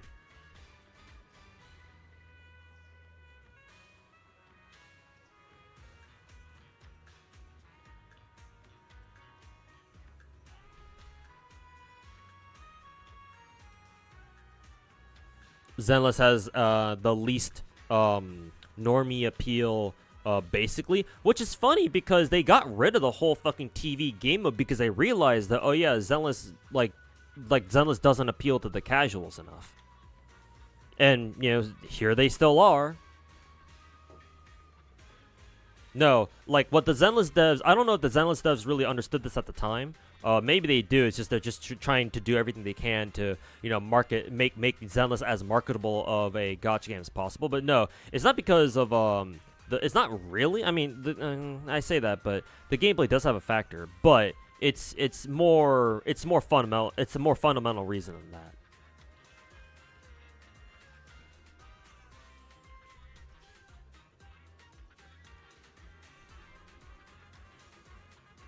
For Hoyo, does more profitability mean less generous a game is? Technically, I wouldn't fault you for thinking that way. Because, yeah, if you look at... Well, I say that, but look at Star Rail, right? Like, I don't think anybody can doubt that Star Rail is a lot more generous of a game than Genshin is. But, like, hey, Star Rail is, in its own right, also another extremely popular Hoyo gacha game. Maybe not as big as like Genshin per se, but holy shit, like it's got its fans, man, that's for sure.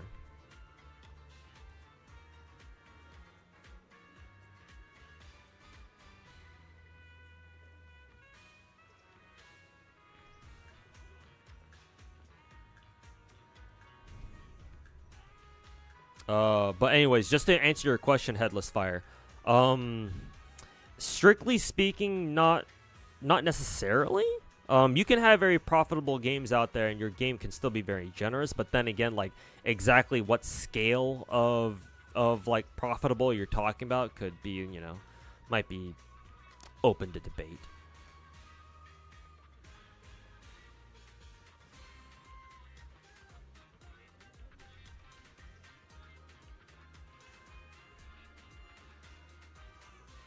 Zenless gets a mix of hardcore Gooner players, which is definitely a market, but aren't fully committing to the Gooner side. Hardcore gacha players are too they're too niche. Yeah, and they can't go full Gooner anyway, regardless, because you know, if they do, then they're gonna have to. They may face the repercussion of, you know, increasing their age rating on the Play Store, and they don't want to do that. So. All right, Danilo, take care, man. Have a good one, man. Appreciate you hanging out. But yeah, take care, man. See you next time. But here, let me just explain to you what's on my mind about this topic, Headless Fire. Because we're talking about it, so might as well.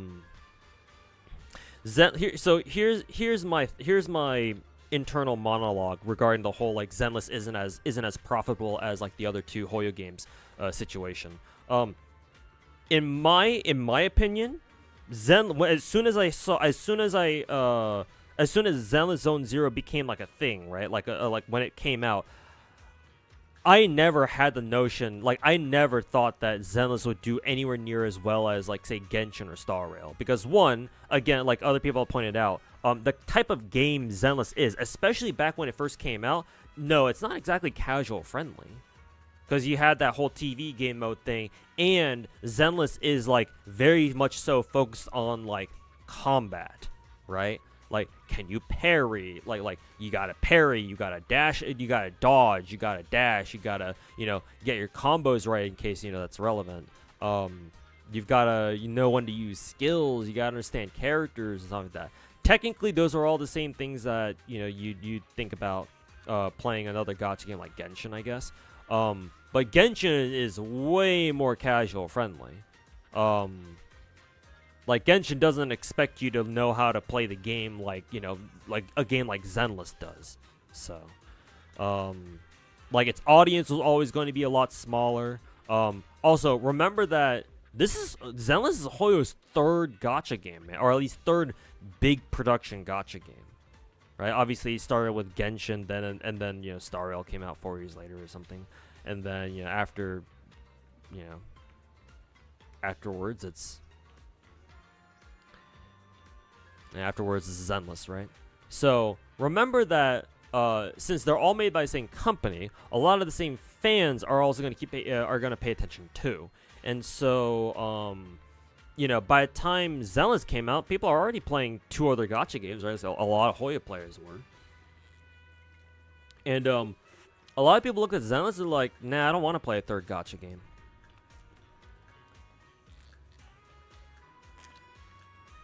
Especially if it looks like one that's not exactly, you know, friendly towards casual players or whatever. It's like, you know, they're not going to want to play, no matter how good of a game it is.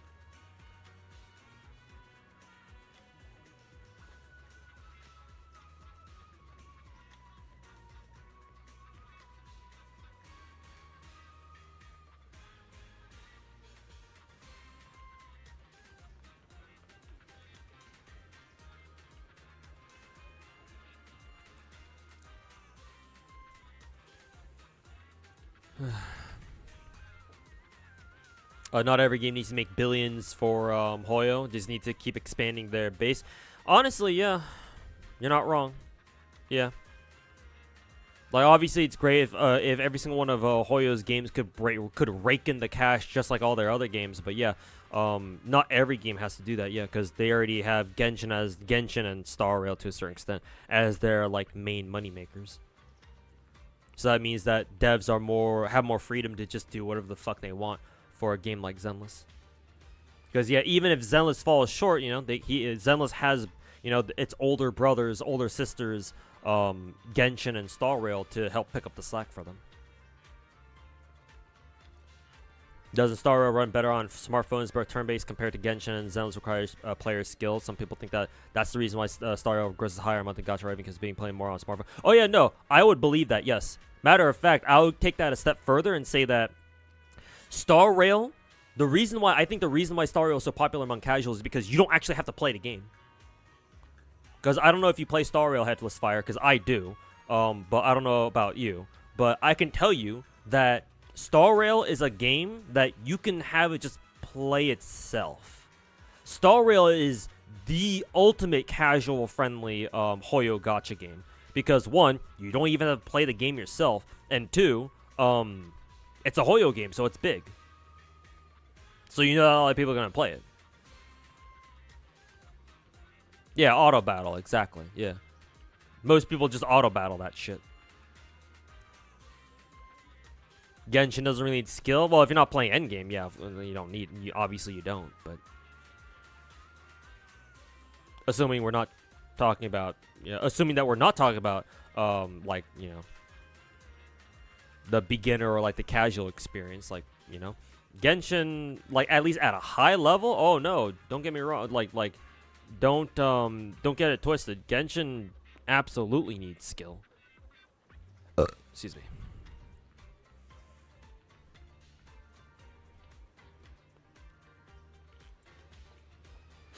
You wish you could disagree, but no. But yeah, Star Rail is the biggest gameplay optional Big 4 gacha. Yeah. Yeah.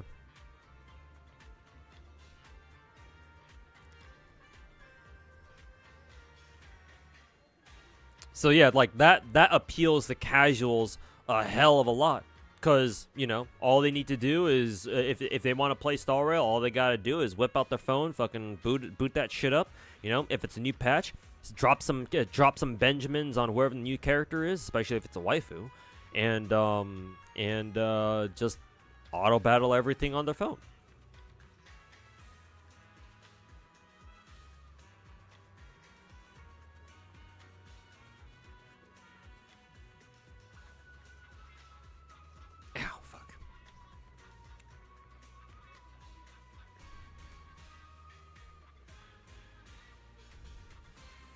Star Rail feels just as casual. Oh yeah, no, you're not wrong, Kenso. That's because it is. Star Rail and Genshin are extremely casual friendly. Well, technically, Wuwa is too. So let's throw Wuwa in there too. Like I think somebody in who was a YouTube chat, I think it was YouTube chat. Somebody pointed out how WoWa used to have like a lot of combat events during 1.0, but after 1.0, like all the combat related events basically just disappeared for the most part. And now all we get are just like mini games or some shit. It's like, yeah, WoWa knows the formula too. So they've been trying to do that shit. They've been trying to do the same shit too. Appeal to the casuals.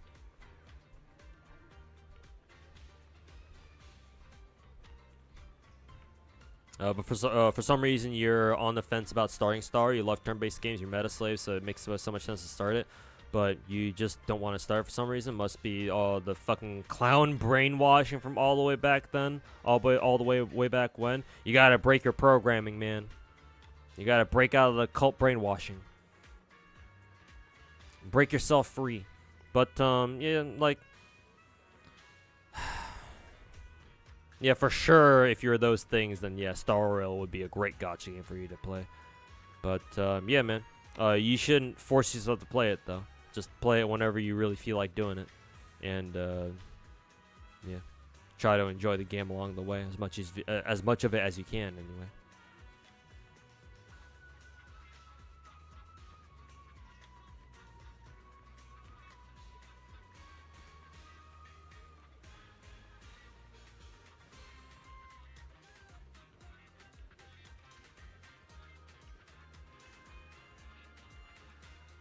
Sometimes you're taken back at how popular it actually is. Yeah, because it's super accessible in many ways.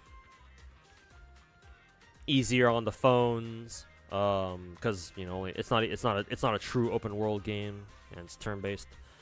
Yeah, you can auto battle it. It's a Hoyo game, so you know it's gonna be popular and stuff like that. And a big ass story as well. Casuals love story content.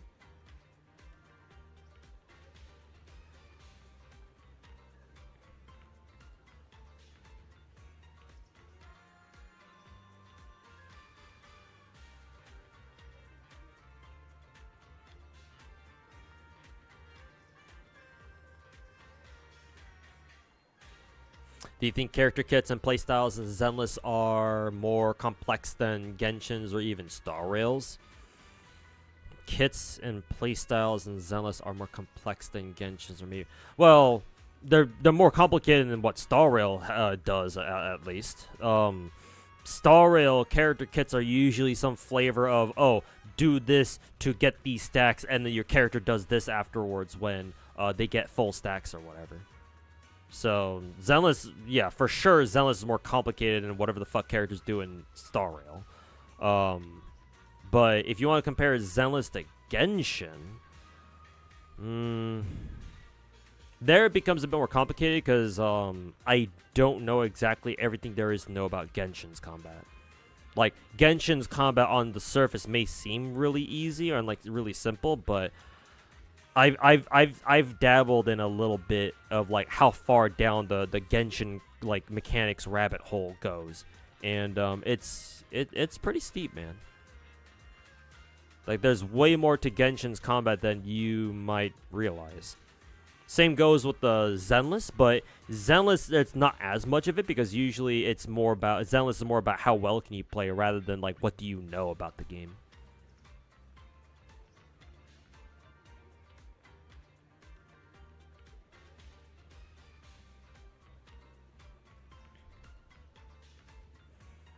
So Zenless kits and playstyles are more complicated than Star Rails, but with Genshin, I don't know. For now, I want to say that they're roughly even, but I'd have to do more research on like what exactly sets those two games apart, just gameplay wise.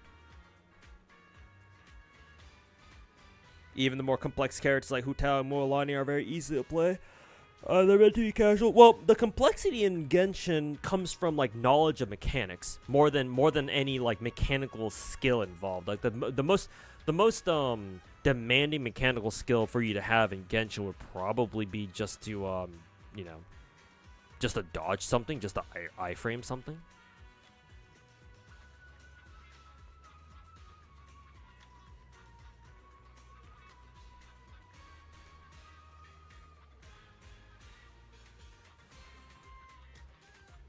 Oh, right, it's you, Gray. Let's see.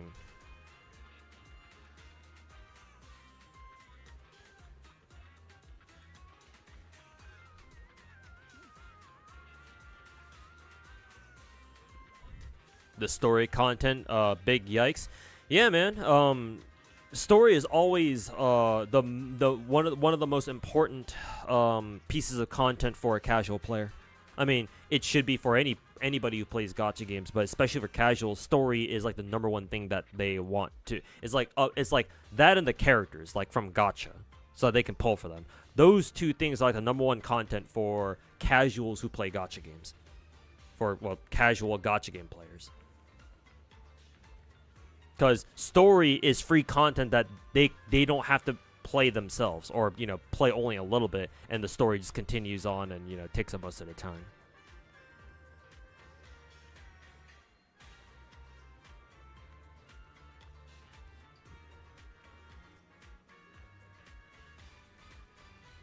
Are you too woke for thinking Zenless don't even require much skill unless you're trying to max out endgame score? Technically, no. Like, I don't think I'm that good at this game.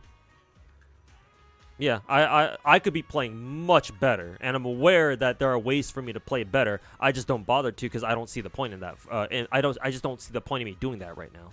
Because like even with what little I know about Zenless's combat, like the way I play, that's good enough for me. Like I can still triple star every deadass fight. I can still get S rank in the new Shiyu defense. I can't get S rank plus. I can't get S plus, but that's fine. I don't give a shit about it. It doesn't give any gems anyway, so what do I care? What do I care? Nah, you're not too woke. Like remember, this is a gacha game after all, so gacha games can't be that hard.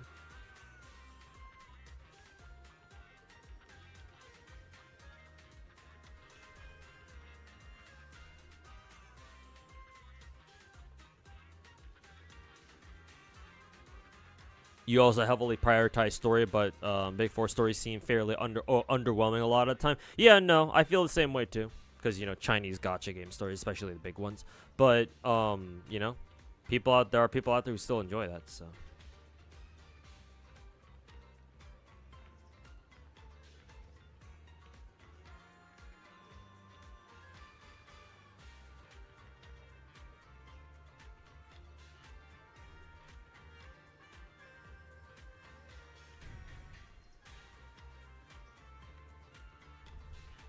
4.0 characters look really cool, especially the Venetia character. Oh, you mean Sakura? Yeah, Sakura, the girl from Honkai Impact. Yeah. And yeah, hopefully, if you do want to try out 4.0, then yeah, hopefully enjoy it, man.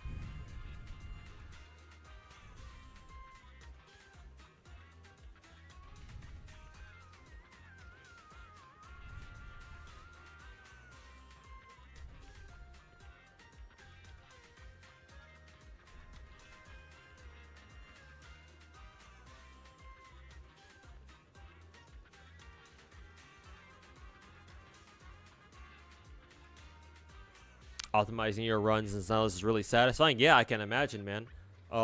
I've watched videos of people who min-max their runs in like Deadass or something on YouTube with like suboptimal teams, and it's a lot of fun just watching them just do all their bullshit, and I don't even know like half of what's going on, but I'm like, oh shit, this shit's kind of sick.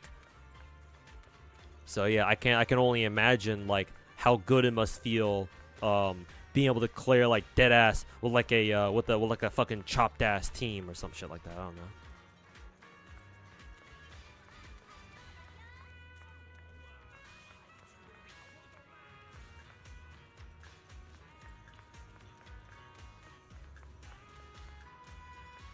Where am I going?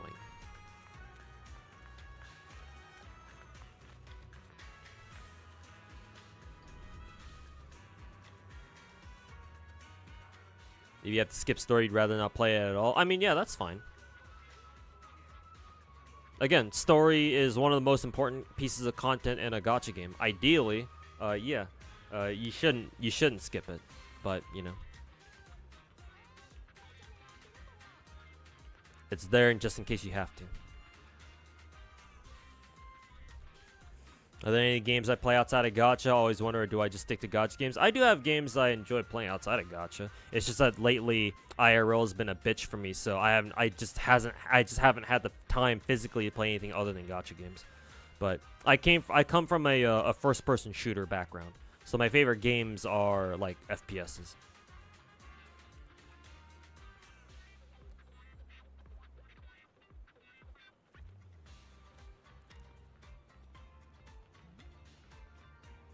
Like, if I had more time, I would gladly pick up a copy of Call of Duty Black Ops 7 and grind multiplayer on that. Because I played the beta of Black Ops 7 back when it was out, like, a couple months ago at this point. And I really enjoyed that. So my plan initially was to go buy a copy of Black Ops 7 and grind multiplayer on that game, just like how I did for Black Ops 6. But, unfortunately, real life sucks, so...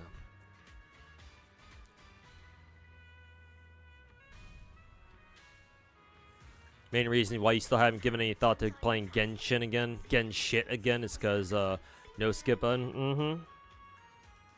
Because yeah, you're so behind now. It's like you don't want to spend all that time, all those hours, just sitting there, just skipping story, just like spamming left click or something.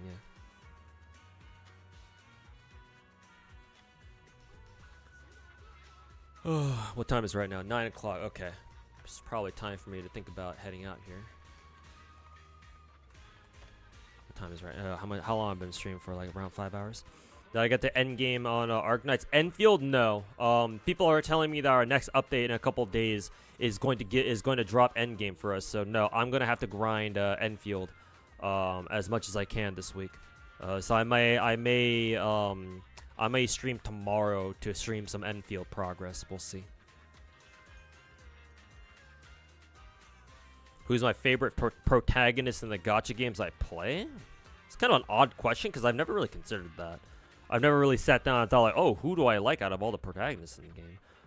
I really don't know.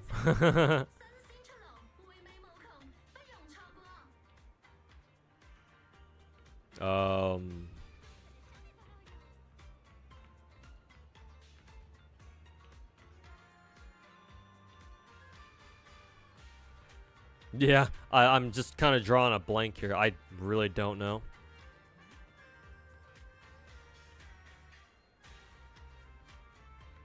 Like, I'm one of those players where like I know technically the characters are like every gacha game has their own character technically, well, except for a few, like for example, like I don't know, Azure Lane or something like that, where like they purposely don't show you what their original like main character design is, so that way people can like self-insert themselves. But I just do that on my own naturally anyway.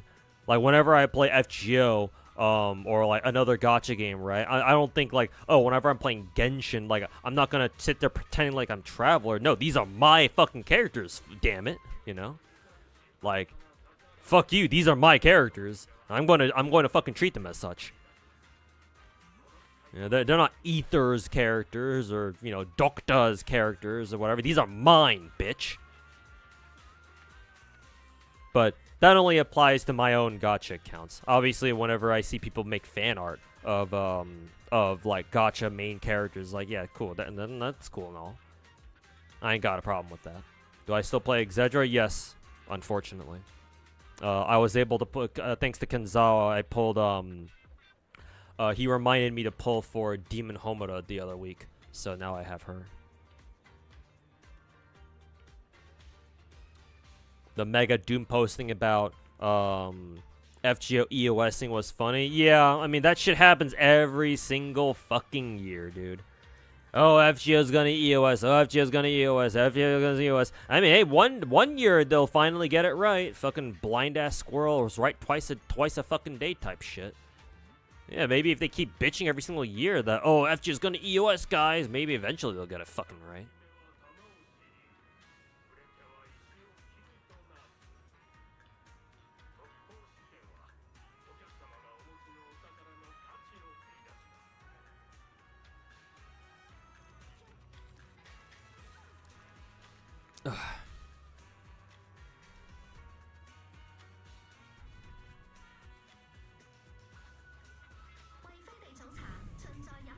What do I think of gacha fan music? I think they're cool. I ain't got a problem with that. It's just more content for the gacha space, yeah. Like I've listened to some fan music for like the Blue Archive scene from the Blue Archive scene, and yeah, some of the remixes and like some of the original songs that they've done for Blue Archive characters are really fucking cool. So, yeah, I think it's great.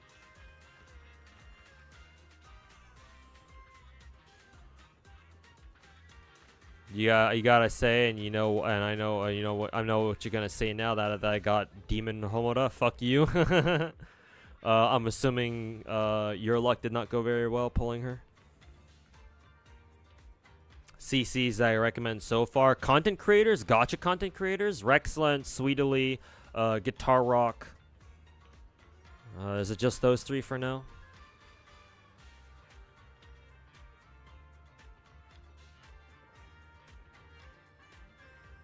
And then me.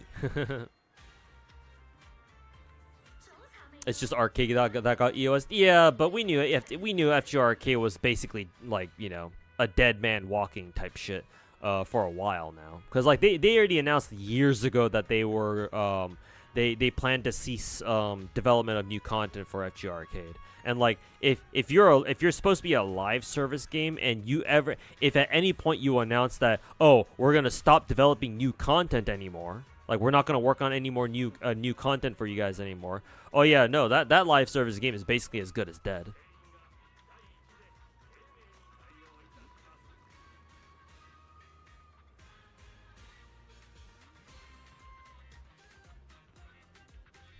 So yeah, like FGR Arcade was gonna EOS eventually. I guess what I can say here is that I'm more surprised that it managed to even last this long, if I'll be honest.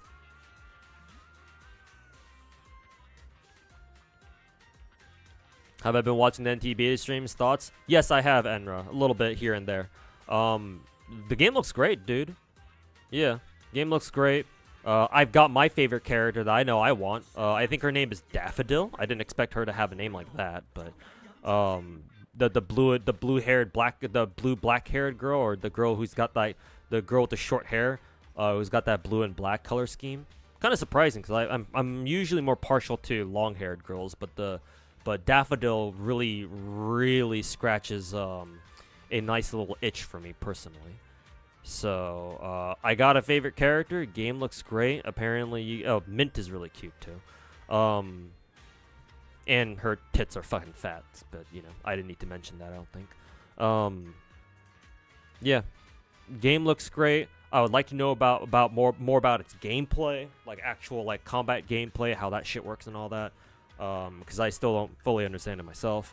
Obviously, because I don't actually play it. So, I'll find out when the game comes out. What is it? Exploration seems tight. You can basically just drive around everywhere, which is pretty cool. What else? You can do some super parasocial shit, like have your favorite character ride shotgun with you or some shit like that, which is fucking. It's both hilarious and that's really cool. So it's like, oh yeah, they definitely decided to crank up the fan service in this one, which is good. That's what gacha games are all about. Are all about anyway. So yeah, you can also go to jail apparently, as a basically, like very GTA like. Wonder if Genazod's on my good list. Genazod is a consistent streamer. He's entertaining. And I certainly hold him in high regard in the sense that, yeah, he's willing to go out of his way to play other gacha games that aren't as popular. Like, I think the only, like, quote-unquote big... No, he's been grinding Enfield lately, hasn't he? So technically that means that would be 2 gacha games out of the big 5 that he's really grinding, that he actually does go out of his way to play. That being said... even though I do think he's better than a lot of other gacha CCs out there, just from my perspective, I've been told that he says some very, like, when it comes to his opinions on gacha games and how he conducts himself, he's not perfect. So I'll just say that much. So like, he's certainly not a rat, that's for sure. So thank God for that. And you know, he's certainly an entertaining streamer. You know, he's certainly one of the biggest Western gacha CCs out there right now, at least in terms of like the actual gacha CCs who actually consistently stream gacha games. I think he's the biggest now, like excluding Tectone. So, well, actually no, I think Fob Master technically is bigger, so he's probably like second biggest, probably. Like who is it? Genazod hasn't quite hit like the 2K like average concurrent viewership numbers yet, whereas Fob Master definitely does. So he's not quite there yet, but I think Genazod's cool. I just don't quite agree with some of the things he has to say about gacha games, or how he approaches them, or even some of his behavior, like, you know, towards certain things. Like an example I can give here is that back when Saint Tontus was fucking trashing stuff. Was it Saint Tontus or was it somebody else? It might actually, no, it wasn't just him. I think or maybe it was even him. I don't even fucking know. But this was back when Styx, not Saint Tontus. This was back when Styx was trying to give Stella Sora, that gacha game, a whole bunch of shit for like, oh, it's got terrible rates and, you know, gacha economy is bad, you know, blah blah blah, and other fucking dumb retarded shit that Styx says about gacha games. And unfortunately, Genazod didn't really like. Apparently, from what I've been told, like somebody asked him for his opinions on the whole Stellasaurus situation, and like he just kind of went with the flow on that one. Like, apparently, from what I remember being told about what he said, like it was pretty clear that he didn't really know what was going on with Stellasaura. Like, apparently he also joined into the whole, like, you know, oh, Stellasaura's gacha rates are trash or some shit like that, so without really knowing what the hell was going on. So that was kind of disappointing to hear out of him. Am I still playing CZN? Yes, I'm still playing. I'm building 9 right now. It's gonna take me a while though, but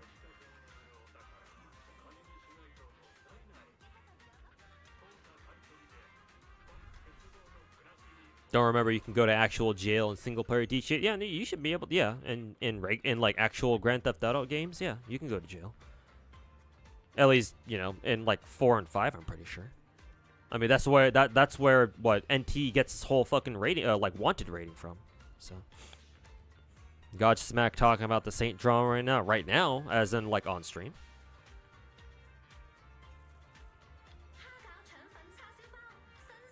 Like, as in he's like streaming right now.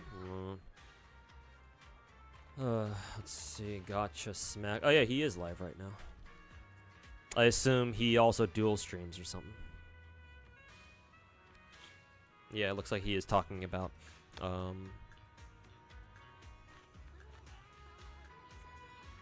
the Saint Tontus video. Or the clown drama. Maybe I'll raid Gacha Smack, because I don't think I've ever raided Gacha Smack before. Also, is this when he normally streams? Like, Gacha Smack is American, right? What the hell is he doing streaming this late? Unless he's also a late night. He's also another late night streamer like Genazod is.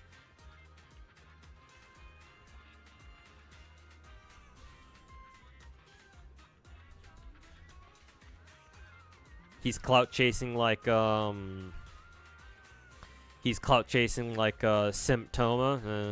Yeah. But it's Gacha Smack, so I kind of expect him to be fair. Maybe I'm giving him an excuse here, but have I read the Poke Files? Oh yeah, I've been told about them. I didn't read them myself, but I've been told about it. Basically, his fucking editor fucking crashed out and tried incriminating Pokey about for some things, but turns out now he's just a little pussy.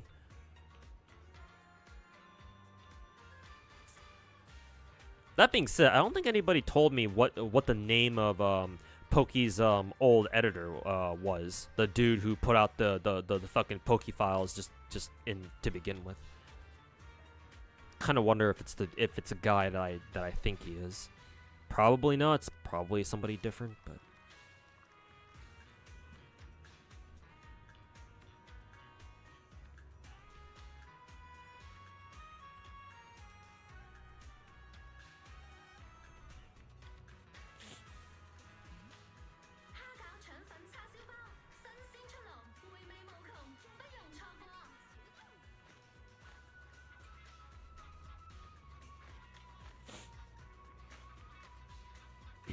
Gotcha's back as a personal trainer. Oh yeah, that's right. Yeah, I forgot about that.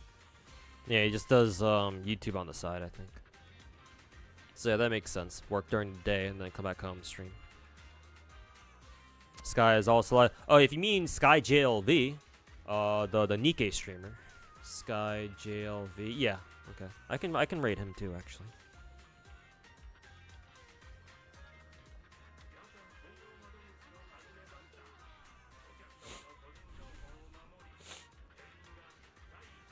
Some say Nenti will release just before World Anniversary. Yeah, the date that I've heard that they might release NT on is May 18th apparently. So yeah. But it's just a leak for now, so take it with a grain of salt. I wonder if the rumors about Zodan attacking Skull CJ were true. It might be. You never know. Gacha drama has surprisingly has some pretty deep lore. Like for example, I didn't know before a week or two ago that Skull CJ technically was also a rat hater like up to a year ago too. So I don't know. Then again, if Zodan did talk shit on Skull, then it was probably before he redeemed himself. So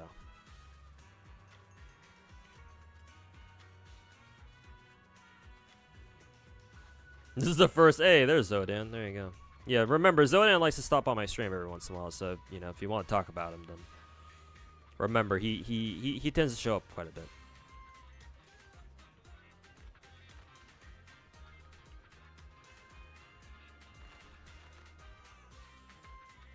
Meanwhile, you just want an Amy guide already, like a video.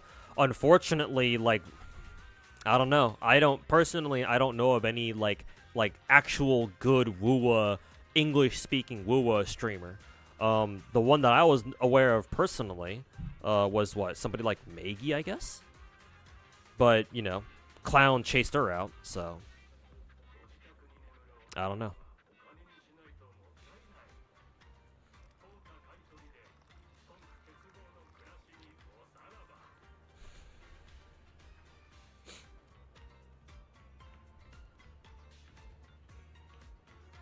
Clown's definitely gonna find a way to shit on NT. Oh yeah, duh. That's because that's what he does. Yeah, we're gonna have the same shit all over again, probably.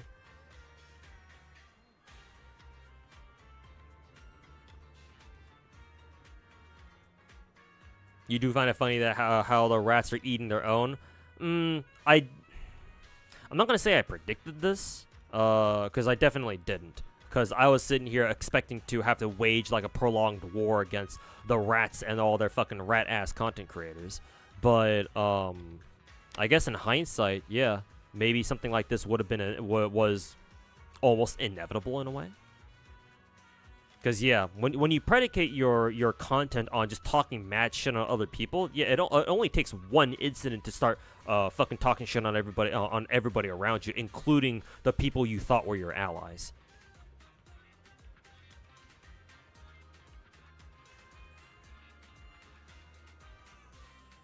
That's how that sort of culture usually, devolves anyway.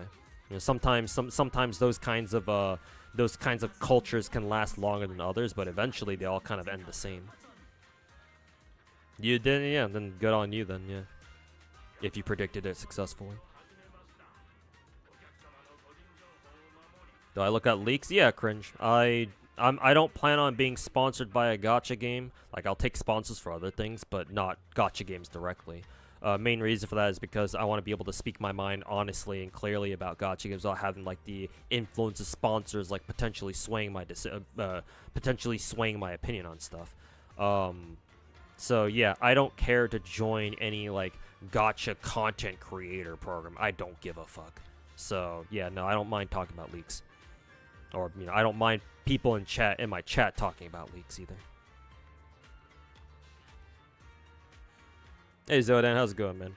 Wasn't expecting any of this to happen. Just wanted to call out Saint for sponsoring Florence. Oh, as in like you're trying to say that Saint Tondas took a GFL2 sponsor to promote Florence and GFL2, but then he was shitting on AOD fans. Yeah, I mean he's a fucking hypocrite. He's a fucking rat. So him being a hypocrite at the same time is oh, what a surprise.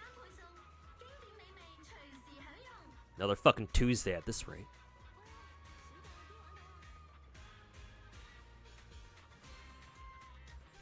You weren't expecting... Hey, Kiriyama, welcome back. You weren't expecting Skull to take advantage of the opening you created? Oh, really? Is that what happened? I'll keep that in mind, then. Like, you think that... You're saying that you think that Skull basically... taking advantage is kind of a weird way to put it here. How else do I want to word this? Basically, you're saying that you think that Skull was able to put like the opportunity that your video made. I'm assuming you made a video about Saint Tondas being a fucking hypocrite. Doing the whole GFL2 sponsor when he was talking shit on Zenless, the Zenless stuff. And then Skull took that opportunity to just go in hard on the clown. Is what you're saying. Thoughts on Zodan? Well, he's in my YouTube chat right now. But I know he's in my chat, but I'll talk about him anyway. Zodan, from my perspective, because I'll be clear with you right now. Just be totally transparent. I don't know Zodan that much. It's not like I don't think we consider each other friends. We know each other for sure. Again, he's in my YouTube chat right now. But from my narrow perspective, I think I first heard of Zodan as like, oh, he's one of them. Like, oh, he's a rat sympathizer. Maybe he's not a rat himself, but like given the fact that he at one point apologized to Saint Tontas for some of his videos that he made before, even gifted him subs to his Twitch channel or some shit. I was like, my impression of Zodan wasn't great just right off the rip. But then I feel like in the past year, I'd go ahead and say that he's redeemed himself, if I want to use like a really lofty word like that. Where Zodan is definitely not a rat sympathizer anymore. So that's good enough for me.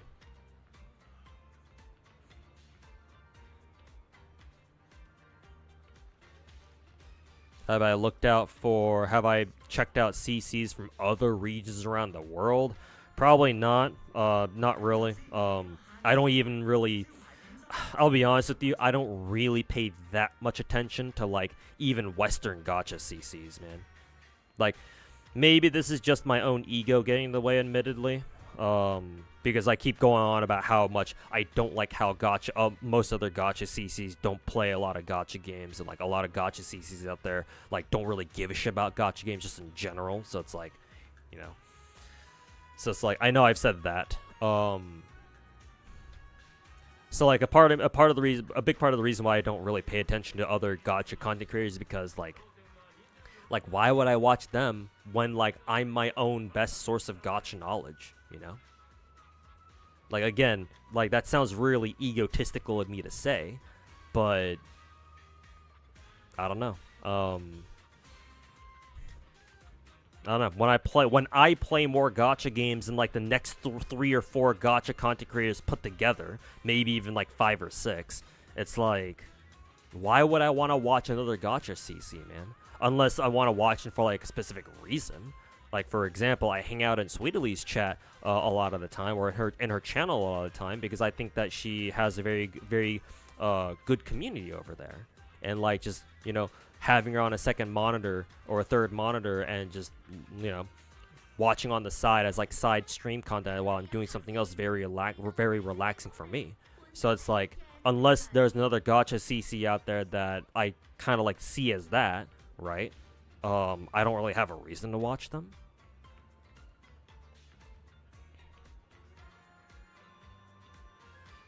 Like, sometimes I'll tune into like Fobmaster's stream, or sometimes I'll tune into Genazod's stream, but I don't really watch them that much. Like, maybe that's just super egotistical of me. Maybe I shouldn't have that sort of attitude, but I don't know. I find myself not really caring about a lot of, not really caring to like be on the lookout for other gacha CCs. Like, really, realistically, if you want me to like know about a gacha CC, you're gonna have to tell me about them, and I'll be like, oh, like, okay, cool. I guess, you know, I guess I'll go check them out, and maybe I do. Hey, yo, Blazing, how's it going, man? Some VTubers actually like NT. Well, I mean, it's like a GTA clone, basically. It's literally anime GTA. So, yeah, it's definitely got some potential among like casual gacha players, especially streamers and VTubers.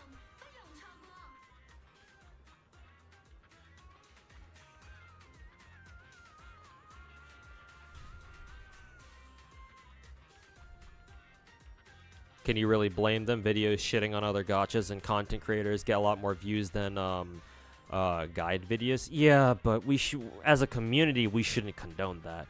It's the only problem is that, you know, most gacha players are fucking retarded and they don't really give a shit about any semblance of a community outside of, you know, oh, my streamer versus your streamer.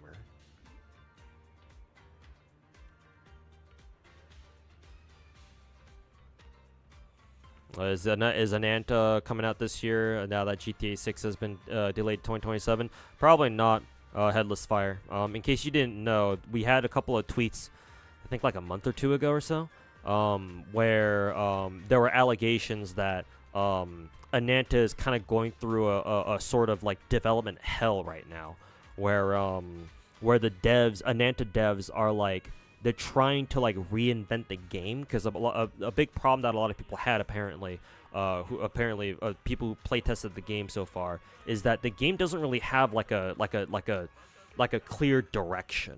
Like the game like, you know how we talked about how like, oh yeah, like Ananta looks like it's like 5 or 6 or 7 different games all like mashed together. It's literally that. It's like, it's just like 5 or 6 or 7 gacha, like not gacha games, just regular games all mashed together, and like the devs haven't like been able to like carve out a clear identity from them. So not to mention there's been some other drama with Ananta with the Ananta devs as well. So it might be a while before Ananta comes out. Like, I think I was talking about this earlier with somebody else, but it's probably won't be until the end of this year before we might get like a closed beta, maybe. But I don't think you should expect Ananta news at any time soon. Maybe they'll drop something during Summer Games Fest during the middle of the year, but I don't think Ananta will be coming out anytime soon. NTE will come out way before Ananta will. So yeah, streamer.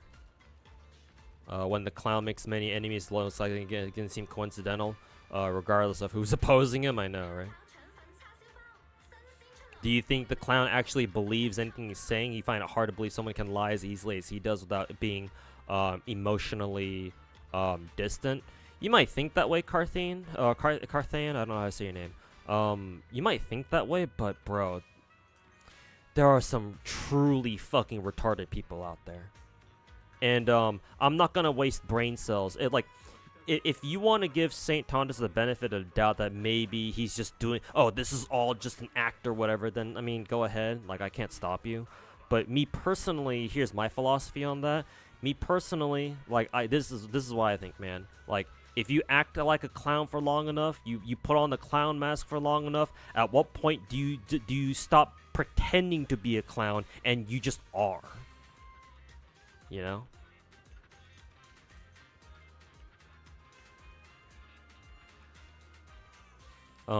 Not to mention, I have no sympathy for the dude. So I'm not gonna sit here wasting my time and wasting my fucking, you know, whatever energy that I have left, thinking, like, trying to give the clown excuses as to, like, you know, oh, but he can't be that stupid, right? Surely this is all just an act, right? This is just a bit that he's just overdoing, or what? No, like, I'm not gonna give him that. I'm not gonna fucking cut him that sort of slack.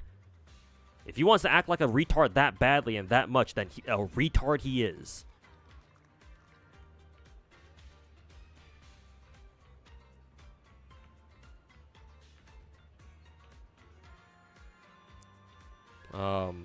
That's my take on that.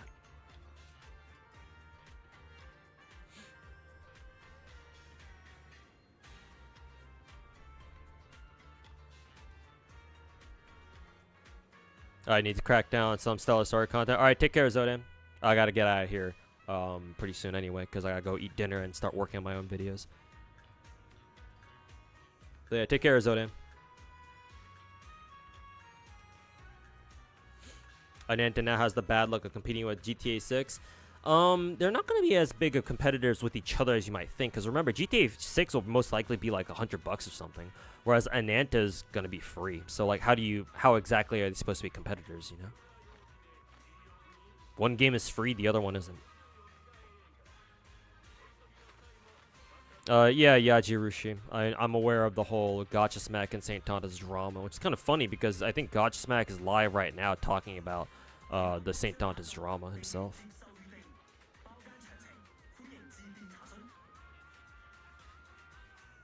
Nettie's botting Ananta in popularity rank. Chinese megacorp for you.